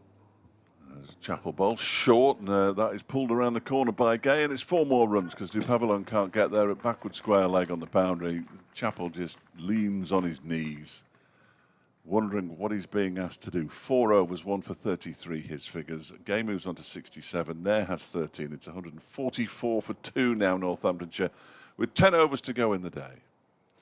And a couple of the Derbyshire players going over and patting Zach Chappell on the back, because it really is a thankless task. He just puts his floppy hat back on. He's going to be weary after his efforts. Just banging that ball in again after again. It's interesting that Blair Tickner's involved in the conversation with David Lloyd and Wayne Madsen. Lloyd's going to continue. I thought perhaps we'd see a burst from one or other of the overseas before the end of the day. Perhaps a little bit of Ross Whiteley, who's currently, Ross Whiteley will have played with Tom Poynton, of course. I'm fairly sure. Tom retired in 2016 when I first started due to an ankle injury. Good wicket keeper. Curran now on strike as Lloyd is in, and that's driven straight down the ground. It was in the air for a while, but it was too straight for the fielder at mid-off. It's 4 runs, another 4. And this pair not hanging around. Takes the score to 148 for 2. Nair moves to 17 off just 11 balls. He's on strike again as that one is tossed up a mile by Lloyd. Proper moon ball there. Get it above the eye line. It was above the eye line, all right. It's just punched down to to mid-off for a single. And well, marshalling the field. Everyone is running around. It's like little white ants out there. I'm not even sure where we end up. They're still moving. They're running in every which way. There's no slip in. The last person in is a little extra cover, and that is exactly where the ball has gone to, but just very gently poked in that direction by Gay. He's on 67. Taps his bat now as Lloyd prepares to come in. There's a little hesitation. Nair was just walking away and then walking back again, just holding up play a little bit. Lloyd, this time it's full and floaty outside the off stump, and it's driven to extra cover.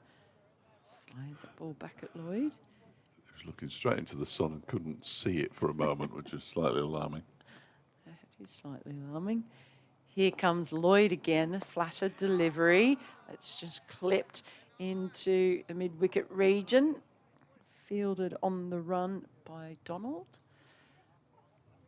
No run. Gay still on strike.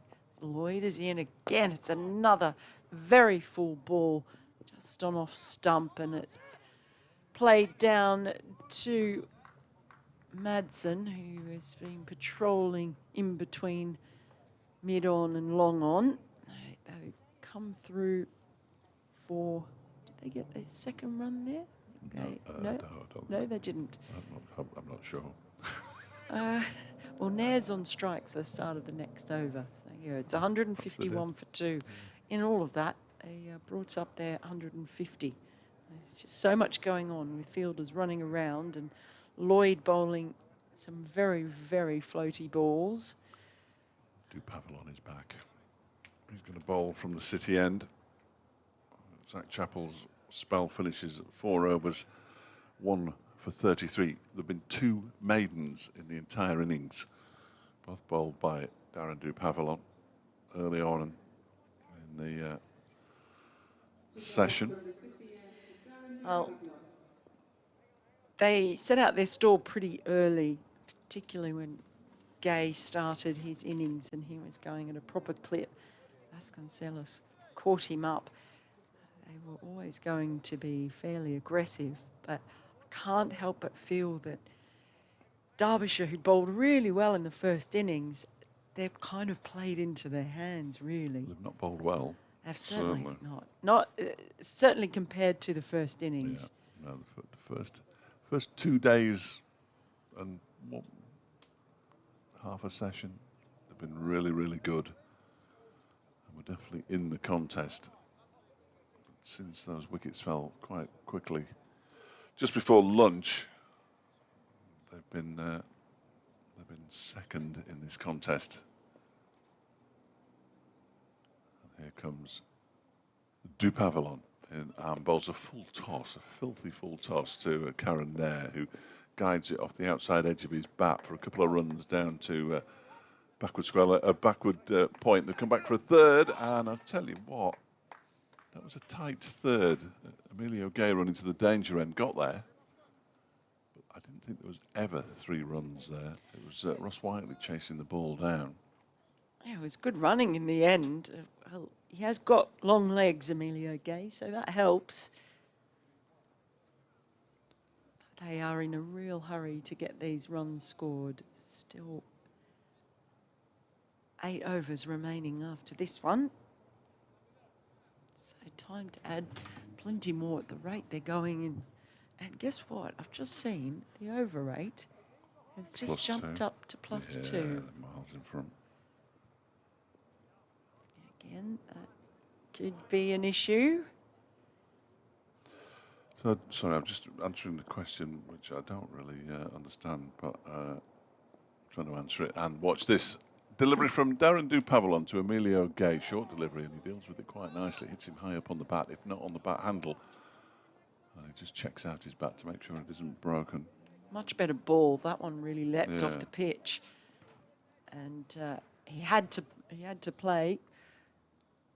And that that was the better ball that we've seen in a while. But what you don't want with Northants at some point is if they have to bowl the 2 spinners, bring Madsen back in again like they did in the first innings, that really could be fun time for Northants. I don't think they'll need to bring Madsen back. This next delivery from Duke Pavillon is defended by Gay off the back foot up to mid-on, not at +2. They're perfectly safe. Those 4 bonus points, they're yours to keep no matter what you do. As they used to say, what was it? What's bullseye, wasn't it? On a Sunday afternoon, it was an English game show. Yeah, look at what you could have won. Oh, no, that's a bit mean. Yeah, they used to bring out speedboats and caravans and all sorts of things. Oh, I don't like that. They didn't seem to win many. 154 for 2. Pavillon bowls short, pulled around the corner nicely. There are 2 fielders out there, and that's a brilliant piece of fielding by Ross Whiteley to keep them down to a couple. That was excellent from Whiteley. Looked second favourite to get to that ball. The ball was eventually thrown back in by Blair Tickner, who's down there with him on the boundary. Backward a square on the leg side. 156 for 2. Gay moves on to 71. He covered some ground. Did well, didn't he? Had to keep his feet in the air as well because he was very close to the rope. 2 more balls of De Pavillon's over remaining. Emilio Gay just flexes his knees in anticipation of the delivery and then defends it straight back towards the South African, who picks it up and tosses it to Wayne Madsen to do a bit of polishing. Yeah, it just sort of it feels when you sort of arrived this morning and thought. So I was all excited this morning. Yeah, which direction is this going in? I promise not to be excited tomorrow morning when I turn up. All right. I think we can guarantee a lack of excitement from me. 156 for 2. Final ball of the Du Pavillon over. Bowling from the city end, bowls to Gay. Short delivery, pulls it round the corner quite fine. That'll go straight to Blair Tickner. So we'll only get a single. Well, Gay, he'll move on to 72. He'll pinch the strike as well. 157 for 2. And even though you only have to add 60, I have to look at the bottom of the scoreboard for this because it's too tricky. 217 is the Northamptonshire lead, which has just been checked out as well by Lewis Rees looking up at the scoreboard away to our right-hand side. And now Lewis Rees can't work out where he's supposed to be. He does look rather confused. Well, it's too hot, isn't it? That's the problem. Everybody's so hot out there. Oh, stop it. Dear, oh dear. Okay, Lloyd to continue is around the wicket, and that ball just thumps straight to Madsen, who's sort of walking in. He's at a wideish, shortish mid-on. This ball, next ball, is just clipped straight through mid-wicket. I'll come through for a single. Brings Nair onto strike. And Nair is the one who's 21 off 13. He's going to have a crack here, and they're changing the field accordingly. So they're sending someone out to deep mid-wicket. And they've also got a mid-wicket. And they've got another one down there for the pull, deep backward square leg. Here's Lloyd. Instead, that ball was just gently stroked past the fielder at mid-wicket, out to Rees, who's down, coming in from long on. Get another single. So Lloyd gets the ball back. He's in and he bowls to Gay, who strokes it in the same direction, and it's one bounce to that fielder who is at mid-wicket. Well, it's Ross Whiteley, and he's just done exactly the same thing he did in the previous over. He's thrown it. He's looped a throw back to David Lloyd, who was blinded by the sun.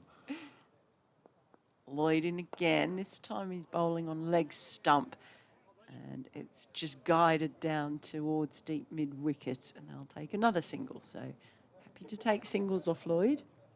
Treating him with caution. Wow.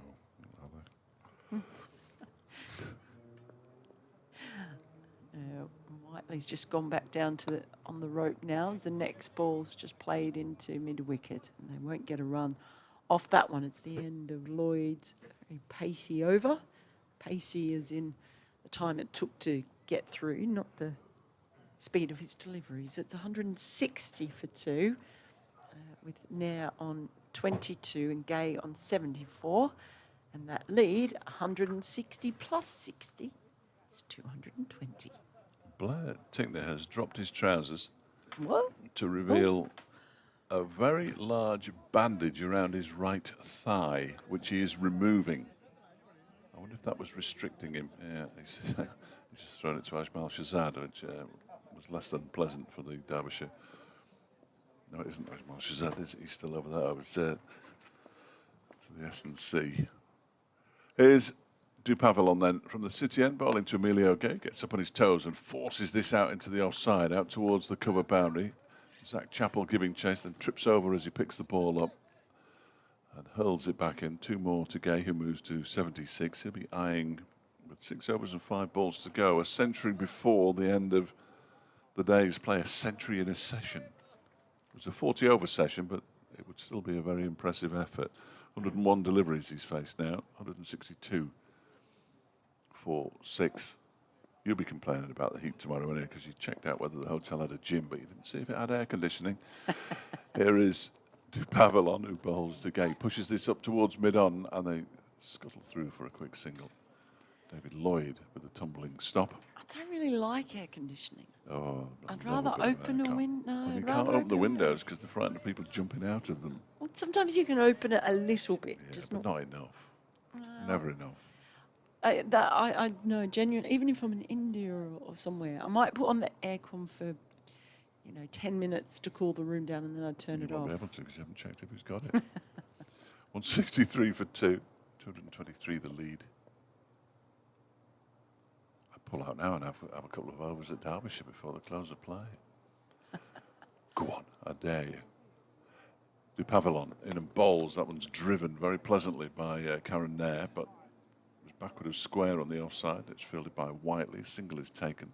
He moves to 23, 164 for 2.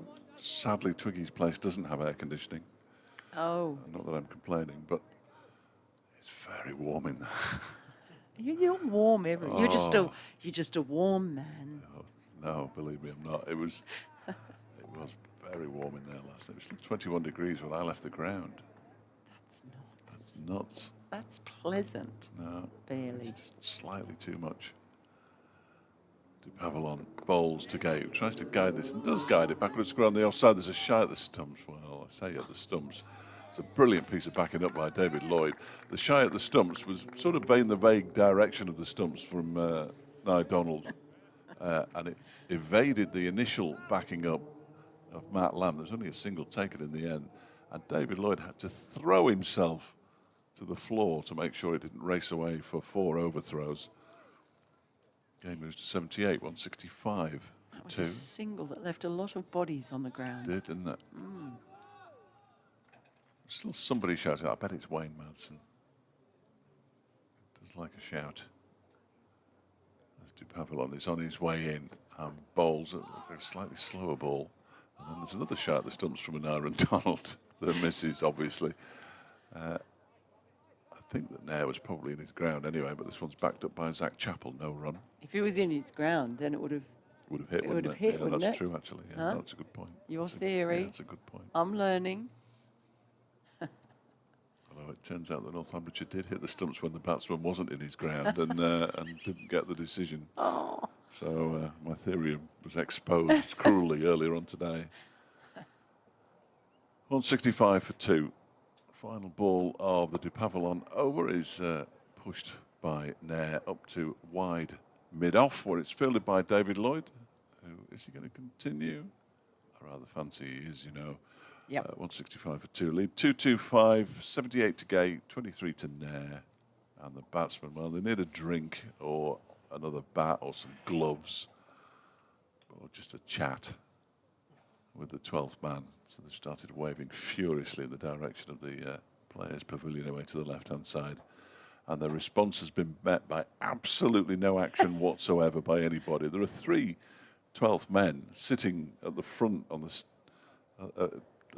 right at the steps as we look. I don't think they've even seen them wave. Or maybe they've deliberately not seen them. I think George has fallen asleep. Here's Lloyd. First ball is just whipped away by Gay, but there is a fielder just out of my eye line. Yeah, Down. Dull. Dull it is, yes, down at deep mid wicket. Fires the ball back in. I think, in fairness, the three players sitting at the bottom of the stairs are Derbyshire's 12th men, because George Scrimshaw has now emerged with White, Jack White, who is going to come out with all sorts. Lloyd's next delivery is slapped away, and it's going to go all the way for 4. He just played that one in front of point. There was a deep point on the rope, but couldn't get there in time. So that's another boundary. Northants moved to 170 for 2. Nair continues on his merry way. He's now 27 off 19. Lead has got up to 230. Pretty impressive. Here comes Lloyd. Next ball, just nudged into the leg side. They'll scamper through for a single. And we were talking about the lead maybe being up to 210, 220 maybe by stumps. Well, it's 231 and they've still got 5 overs after this. Lloyd to Gay, full ball dug out down to Lewis Reese, coming in from long off. They just take the single. I wonder who we're going to get to talk to tonight and what on earth he's going to say. Is this a coach day or a bowling coach day? No, I don't think so. I something think like Ross that? Whiteley might be good to speak to after his half-century. Yeah, the international teams definitely do that when it's Yes. a bad day. Yeah. Derbyshire's players tend to front it up. Lloyd is in, and that ball just watchfully pressed forward by Nair. I think the scoreboard's stuck because I'm looking over it saying it's Gay, and that is definitely not definitely Gay not. on strike. No. Very different statures. Lloyd is in again, and Nair just flicks that one to mid wicket, but there's a fielder prowling, so no run. The end of the over, and I guess it's still 171 for 2. It's just making sure the scoreboard is updating, and the substitutes are on here. He looks they like come. a pack horse, doesn't he, George Scrimshaw? He's got that much stuff. I mean, for goodness sake. Was there It's so warm they need a towel each, a drink, new gloves. wasn't there a game here? Someone's told me about it because they say Buckaroo. Yes, Yeah. that because whenever I used to carry around all my camera gear, people would say I look like Buckaroo. Scrimshaw-aroo. It rolls off the tongue. That one just rolls off the tongue. Late afternoon sunshine. That lead really is blowing out very quickly. In the wide world of sport, Manchester City won the Premier League title, which is of no shock to anybody, but it should be a warning to everybody who criticises Scottish football. Here comes Darren Dupavel bowls to Emilio Gay, who turns that one into the leg side. There's a chase on here for David Lloyd, the ball. He's going to win that race by the look of it, but he just about manages to catch up with it now. They've run 2, and 2 is all they'll get as he throws the ball in. That's excellent work from Lloyd this late in the day. 174 for 2. Gay moves to 82. He's not the tallest, but boy, those legs were pumping. He's quick. He's quick. Yeah, somebody this morning said, oh, Celtic have won the title, but it's only a 2-team league, isn't it? So, well, how many teams can win the Premier League then? As Manchester City win it for the 4th year in a row in the dullest competition this country boasts. And won by the dullest team to watch, in my humble opinion. I know they've scored 96 goals, but my word, they're dull to watch. Your mood has changed since you arrived No, this morning. that's an opinion that I've had for a long time. I much prefer lower league football where people just boot it forward. Here comes Dupavel, bowls to Gay, who turns that into the leg side, straight to Aaron Donald at mid-wicket, and there's no run. I have an opinion on everything, Mel, and I'm more than happy to share it with anybody who wants to listen. Oh, I've found it very refreshing and entertaining. Yeah, it'll get me sacked eventually, but hey. I'm that old. Now stop trying. Yeah. Just need a little payoff from a tribunal somewhere and I'll be set up for life. Here comes to Pavillon. Around the wicket, bowls a full delivery to Gay, who plays it straight back to him off the toe end of the bat. Come on, Darren. For goodness sake, come on, Darren. The clouds that were bubbling up before have now pretty much disappeared again. And now, having thought that clouds on the final day might be a good thing for Derbyshire, I've got a nasty feeling they might be a bad thing for Derbyshire. Indeed, it's an absolutely stunning day. There is Du Pavillon again, around the wicket, and bowls to Gay. Oh, he's troubled him. He got a bit of bat on it. He almost fell over as well. If he hadn't got any bat on that, he'd have been in all sorts, I think. But he did manage to just get his bat down, which is why the appeals were stifled. But he was troubled by that one. And that's a good effort to trouble somebody on 82 off 109. Yeah, buckled his knees. Not entirely sure how, really. Maybe just found a little bit of extra pace. Sheffield United conceded 104 goals. That's my kind of team. What a record that is. Outrageous. 2 balls left of the Du Pavillon over, and then we'll have 4 more overs after that as he's in the South African. It's turned into the leg side by Gay, beats the dive of Lamb and goes out to Whiteley, who is patrolling the boundary as he has done for most of the game. Away to our right-hand side, 174 for 2, 175 for 2. Game moves on to 83. The lead, 2-3-5. Going to have to be a hero or 2 with the bat tomorrow for Derbyshire, I fancy. Did I hear you say before that you thought they might try and set them 350? Well, no, somebody with Sussex connections suggested that to the people in the written media, and it was in 2 sessions, 350 in 2 sessions. I mean, it's laughable. And comes Du Pavillon. If they do set them that, they don't deserve to win. That was pushed out into the offside by Karen Nair. Final ball of the Du Pavillon over. 8 overs for 27. Northamptonshire 175 for 2. Nair has 28. Gay has 83. And the lead is 235. So what do you think they are going to try and to set I have them? absolutely no idea. The problem is that there isn't... I hope I'm wrong, and that Luke Proctor bucks this trend, but teams are so conservative that they set targets and you think, well, it's not a target. In comes Lloyd to Gay. And that first one is just pushed into mid-wicket, no run. And because you get 8 points for a draw, which is too many. Yeah. Here's Lloyd again, floats that up, and it's met on the full by Gay, who just sends it straight down to Rees, down in front of us, just on the right of us, here in the media centre, the wonderful media centre, the virtues of which we've been singing all the way through. So they took the single, so it's Nair on strike. It's another full delivery, and it's sent down to long on where Rees does the fielding again. He's busy. I'll take another single, 177 for 2. Gay back on strike. It's moved on to 84. So that century could happen. He's got time. He's there on strike now, and he cuts that one firmly, but only just in front of deep point.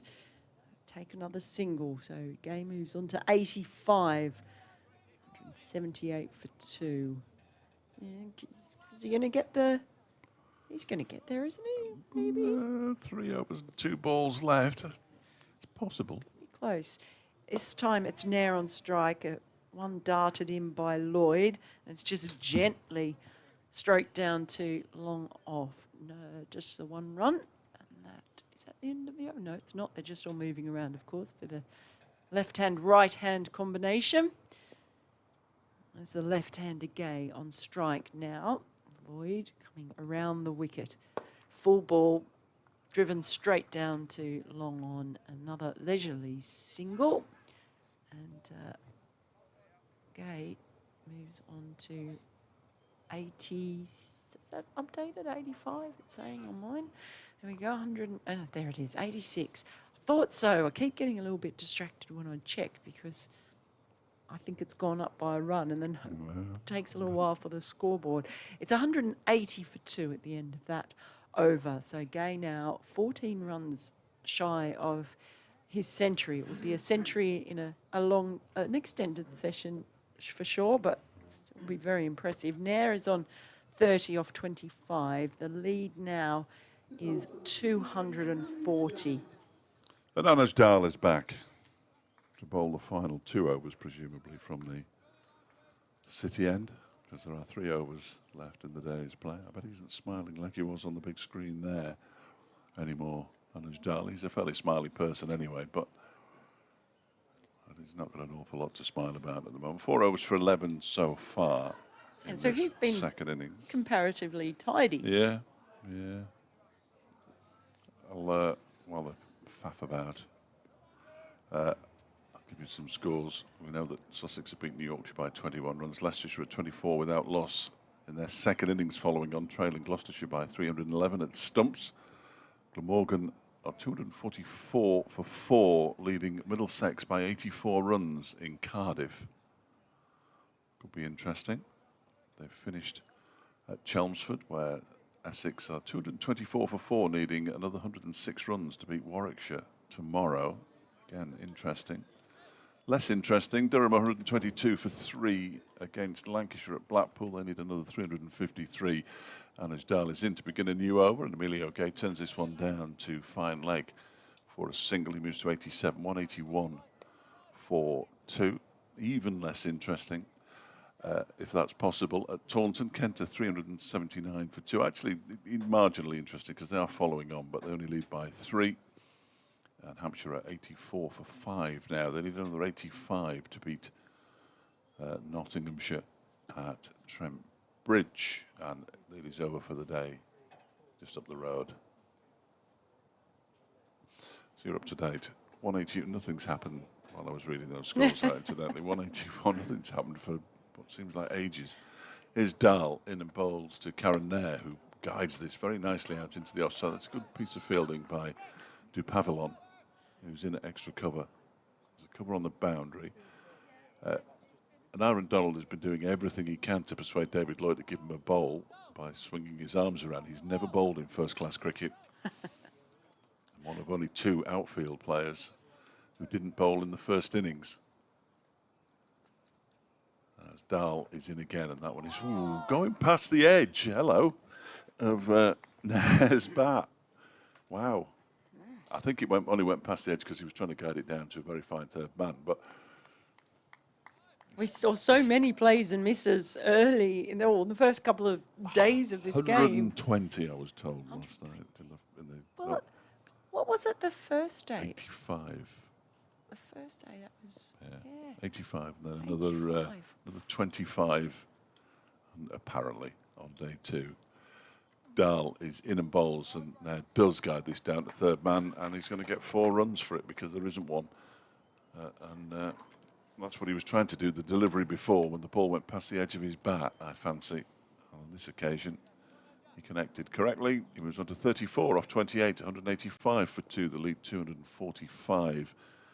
With 2 overs and 2 balls left today, I think Emilio Gay's hopes of 3 figures in the session are receding rapidly as things stand. He's at the non-strikers end. There's a very straight mid-on as Dahl bowls, and it's a very straight mid-on who does the fielding. That's well, in the couple of balls ago, Emilio Gay, I don't think had realised that fielder was in place there. It's Matt Lamb. He's run straight. And he started off running. He almost collided with him, so he's now had to move himself well outside, a couple of strips away. Dahl bowls now, pushes out into the offside. They go through for a single as the ball is fielded by Dupavillon. Now moves to 35, 186 for 2. And that's the final ball of the over, which decreases Emilio Gay's chances of getting to 100 because there are now just 2 overs left in the day's play. This partnership, 67 off 65 deliveries. That's decent. And that lead at 246. I wouldn't even like to hazard a guess, really, because Derbyshire were dismissed in their second innings by Sussex last week for 109. So they've probably got 130 runs too many already. You're a glass half full man. 1,700 days. Okay, so it's time for Lloyd to continue. First ball off the back foot, slapped away through cover point, and they'll get a single. So that means that Gay is on strike. Other teams have won here in that time. It's just Derbyshire who haven't won here in that time. Oh, they have my sympathies. Who knows? Gay, is he going to have a little flutter here? It's on 87 at the moment. Unlucky number in Australia. Here comes Lloyd, and that's punched down to Rees in off the boundary at long off. They'll go through for a single. Takes Gay on to 88. 188 for 2. So he's not going to have a flutter.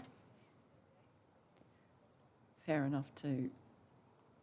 It's Nair on strike now. Lloyd is over the wicket. Oh dear, oh dear. Oh my goodness. He's dragged that one short.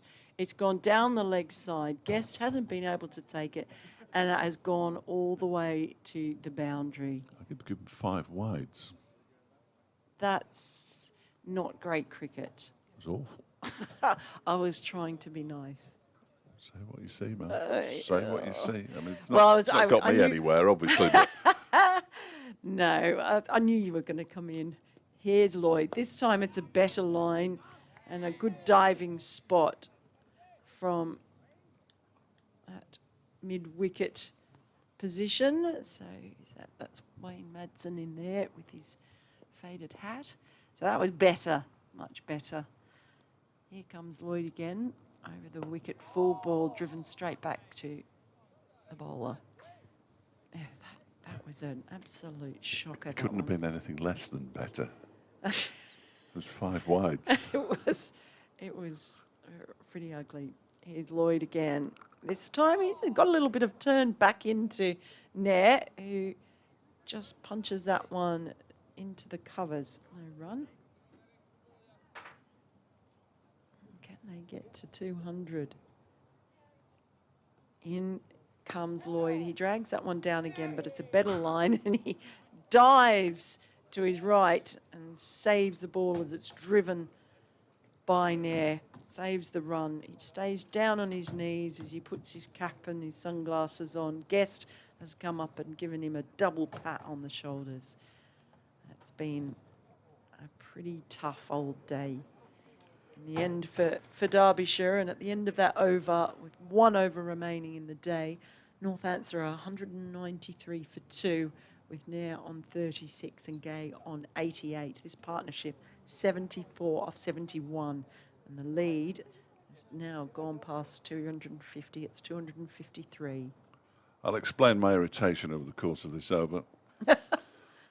For anybody who's interested, here is Anuj Dal beginning the final over of the day. Turning to the leg side by Emilio Gay. Runs the first one quickly, but Ross Whiteley's already got to the ball. So they will only take a single, and Gay will move on to 89. Derbyshire, who I thought bowled really well on day 1, had a poor first 45 minutes on day 2. But when they have a bad session, my word, do they have a bad session. And you can lose a game in a session, can't you? They're going along at 5 and over here, for goodness sake. As Dahl bowls, that one is guided by Nair down to Blair Tickner, third man, another single taken. Nair moves to 37, 195 for 2. We probably, from a Derbyshire perspective, should have guessed it was going to be one of those days when Brooke Guest was out to the 4th delivery of the day, when he was on 76 not out overnight. First ball that he faced, but then they sort of recovered. Matt Lamb got past his half century, and the new ball started to weave its magic as Dahl is in and bowls to Gay, who plays it straight back to him. 3 deliveries to go. There's Matt Lamb and an Aaron Donald dismissed by... actually, Matt Lamb was dismissed by Ben Sanderson, then Siddharth Cole got rid of an Aaron Donald and Anuj Dahl first ball when Madsen went for 62 early in the afternoon session. Again, not a good omen. Zach Chappell followed soon after for 4. Blair Tickner made 8. As this next delivery from Dahl is turned into the leg side by Gay, and there's no room. I mean, it's just really struck me the difference in the bowling between the 2 innings, and part of that's been the planning, or the short ball stuff, for example. Yes, absolutely. You know, they're asked to bowl like that, so you know they bowl like that. But I can't work out what the plan was at the start with the new ball when they were just bowling so much down the leg side, and they just gave so many easy runs early on. Sometimes when teams, it's like when teams are used to winning, they know how to get there mentally. As Dahl bowls and Gay defends just about. Yes, and when teams don't win, they know how not to win. They can find new and exciting ways not to win. Ross Whiteley made a half century and put on 58 for the 10th wicket with Darren Dupavilon, which equalled the record 10th wicket stand for Derbyshire against Northamptonshire. There were 40 overs left at that point when Derbyshire were dismissed for 362, trailing by just 60. And it's all unravelled alarmingly since then, as Dahl is in and bowls. Final ball of the day. Gay pushes it out into the offside. There's a shy at the stumps from an Aaron Donald, and that will be it. The bails are removed by Brooke Guest, and it's well, it's been at Northamptonshire's day, and it's certainly been their last 40 overs. 195 for 2 in 40 overs. Ridiculous, really. Ricardo Vasconcelos bowled by David Lloyd for 41 after putting on 90 with Emilio Gay. Liam Patterson-White came out intent on scoring quickly, made 17 at a run of ball before he was caught by Brooke Guest to the short stuff from Zach Chappell. Emilio Gay, though, still there. 11 shy of a century, 89 from 121 balls. Karam Nair is 37 off 36, and they've so far added 76 off 77 for the 3rd wicket. And we now wait to see what happens tomorrow, because at some point Northamptonshire will decide to set Derbyshire a target. They've got to pitch it correctly if Derbyshire are going to go after it. If they offer too many in too short a time, it will give Derbyshire a better chance of escaping this game with a draw, which is no good to anybody anymore. Northamptonshire 195 for 2 at the close of day 3. They lead by 255 as the covers are brought on. And we will be back tomorrow morning at 11. We'll see you then.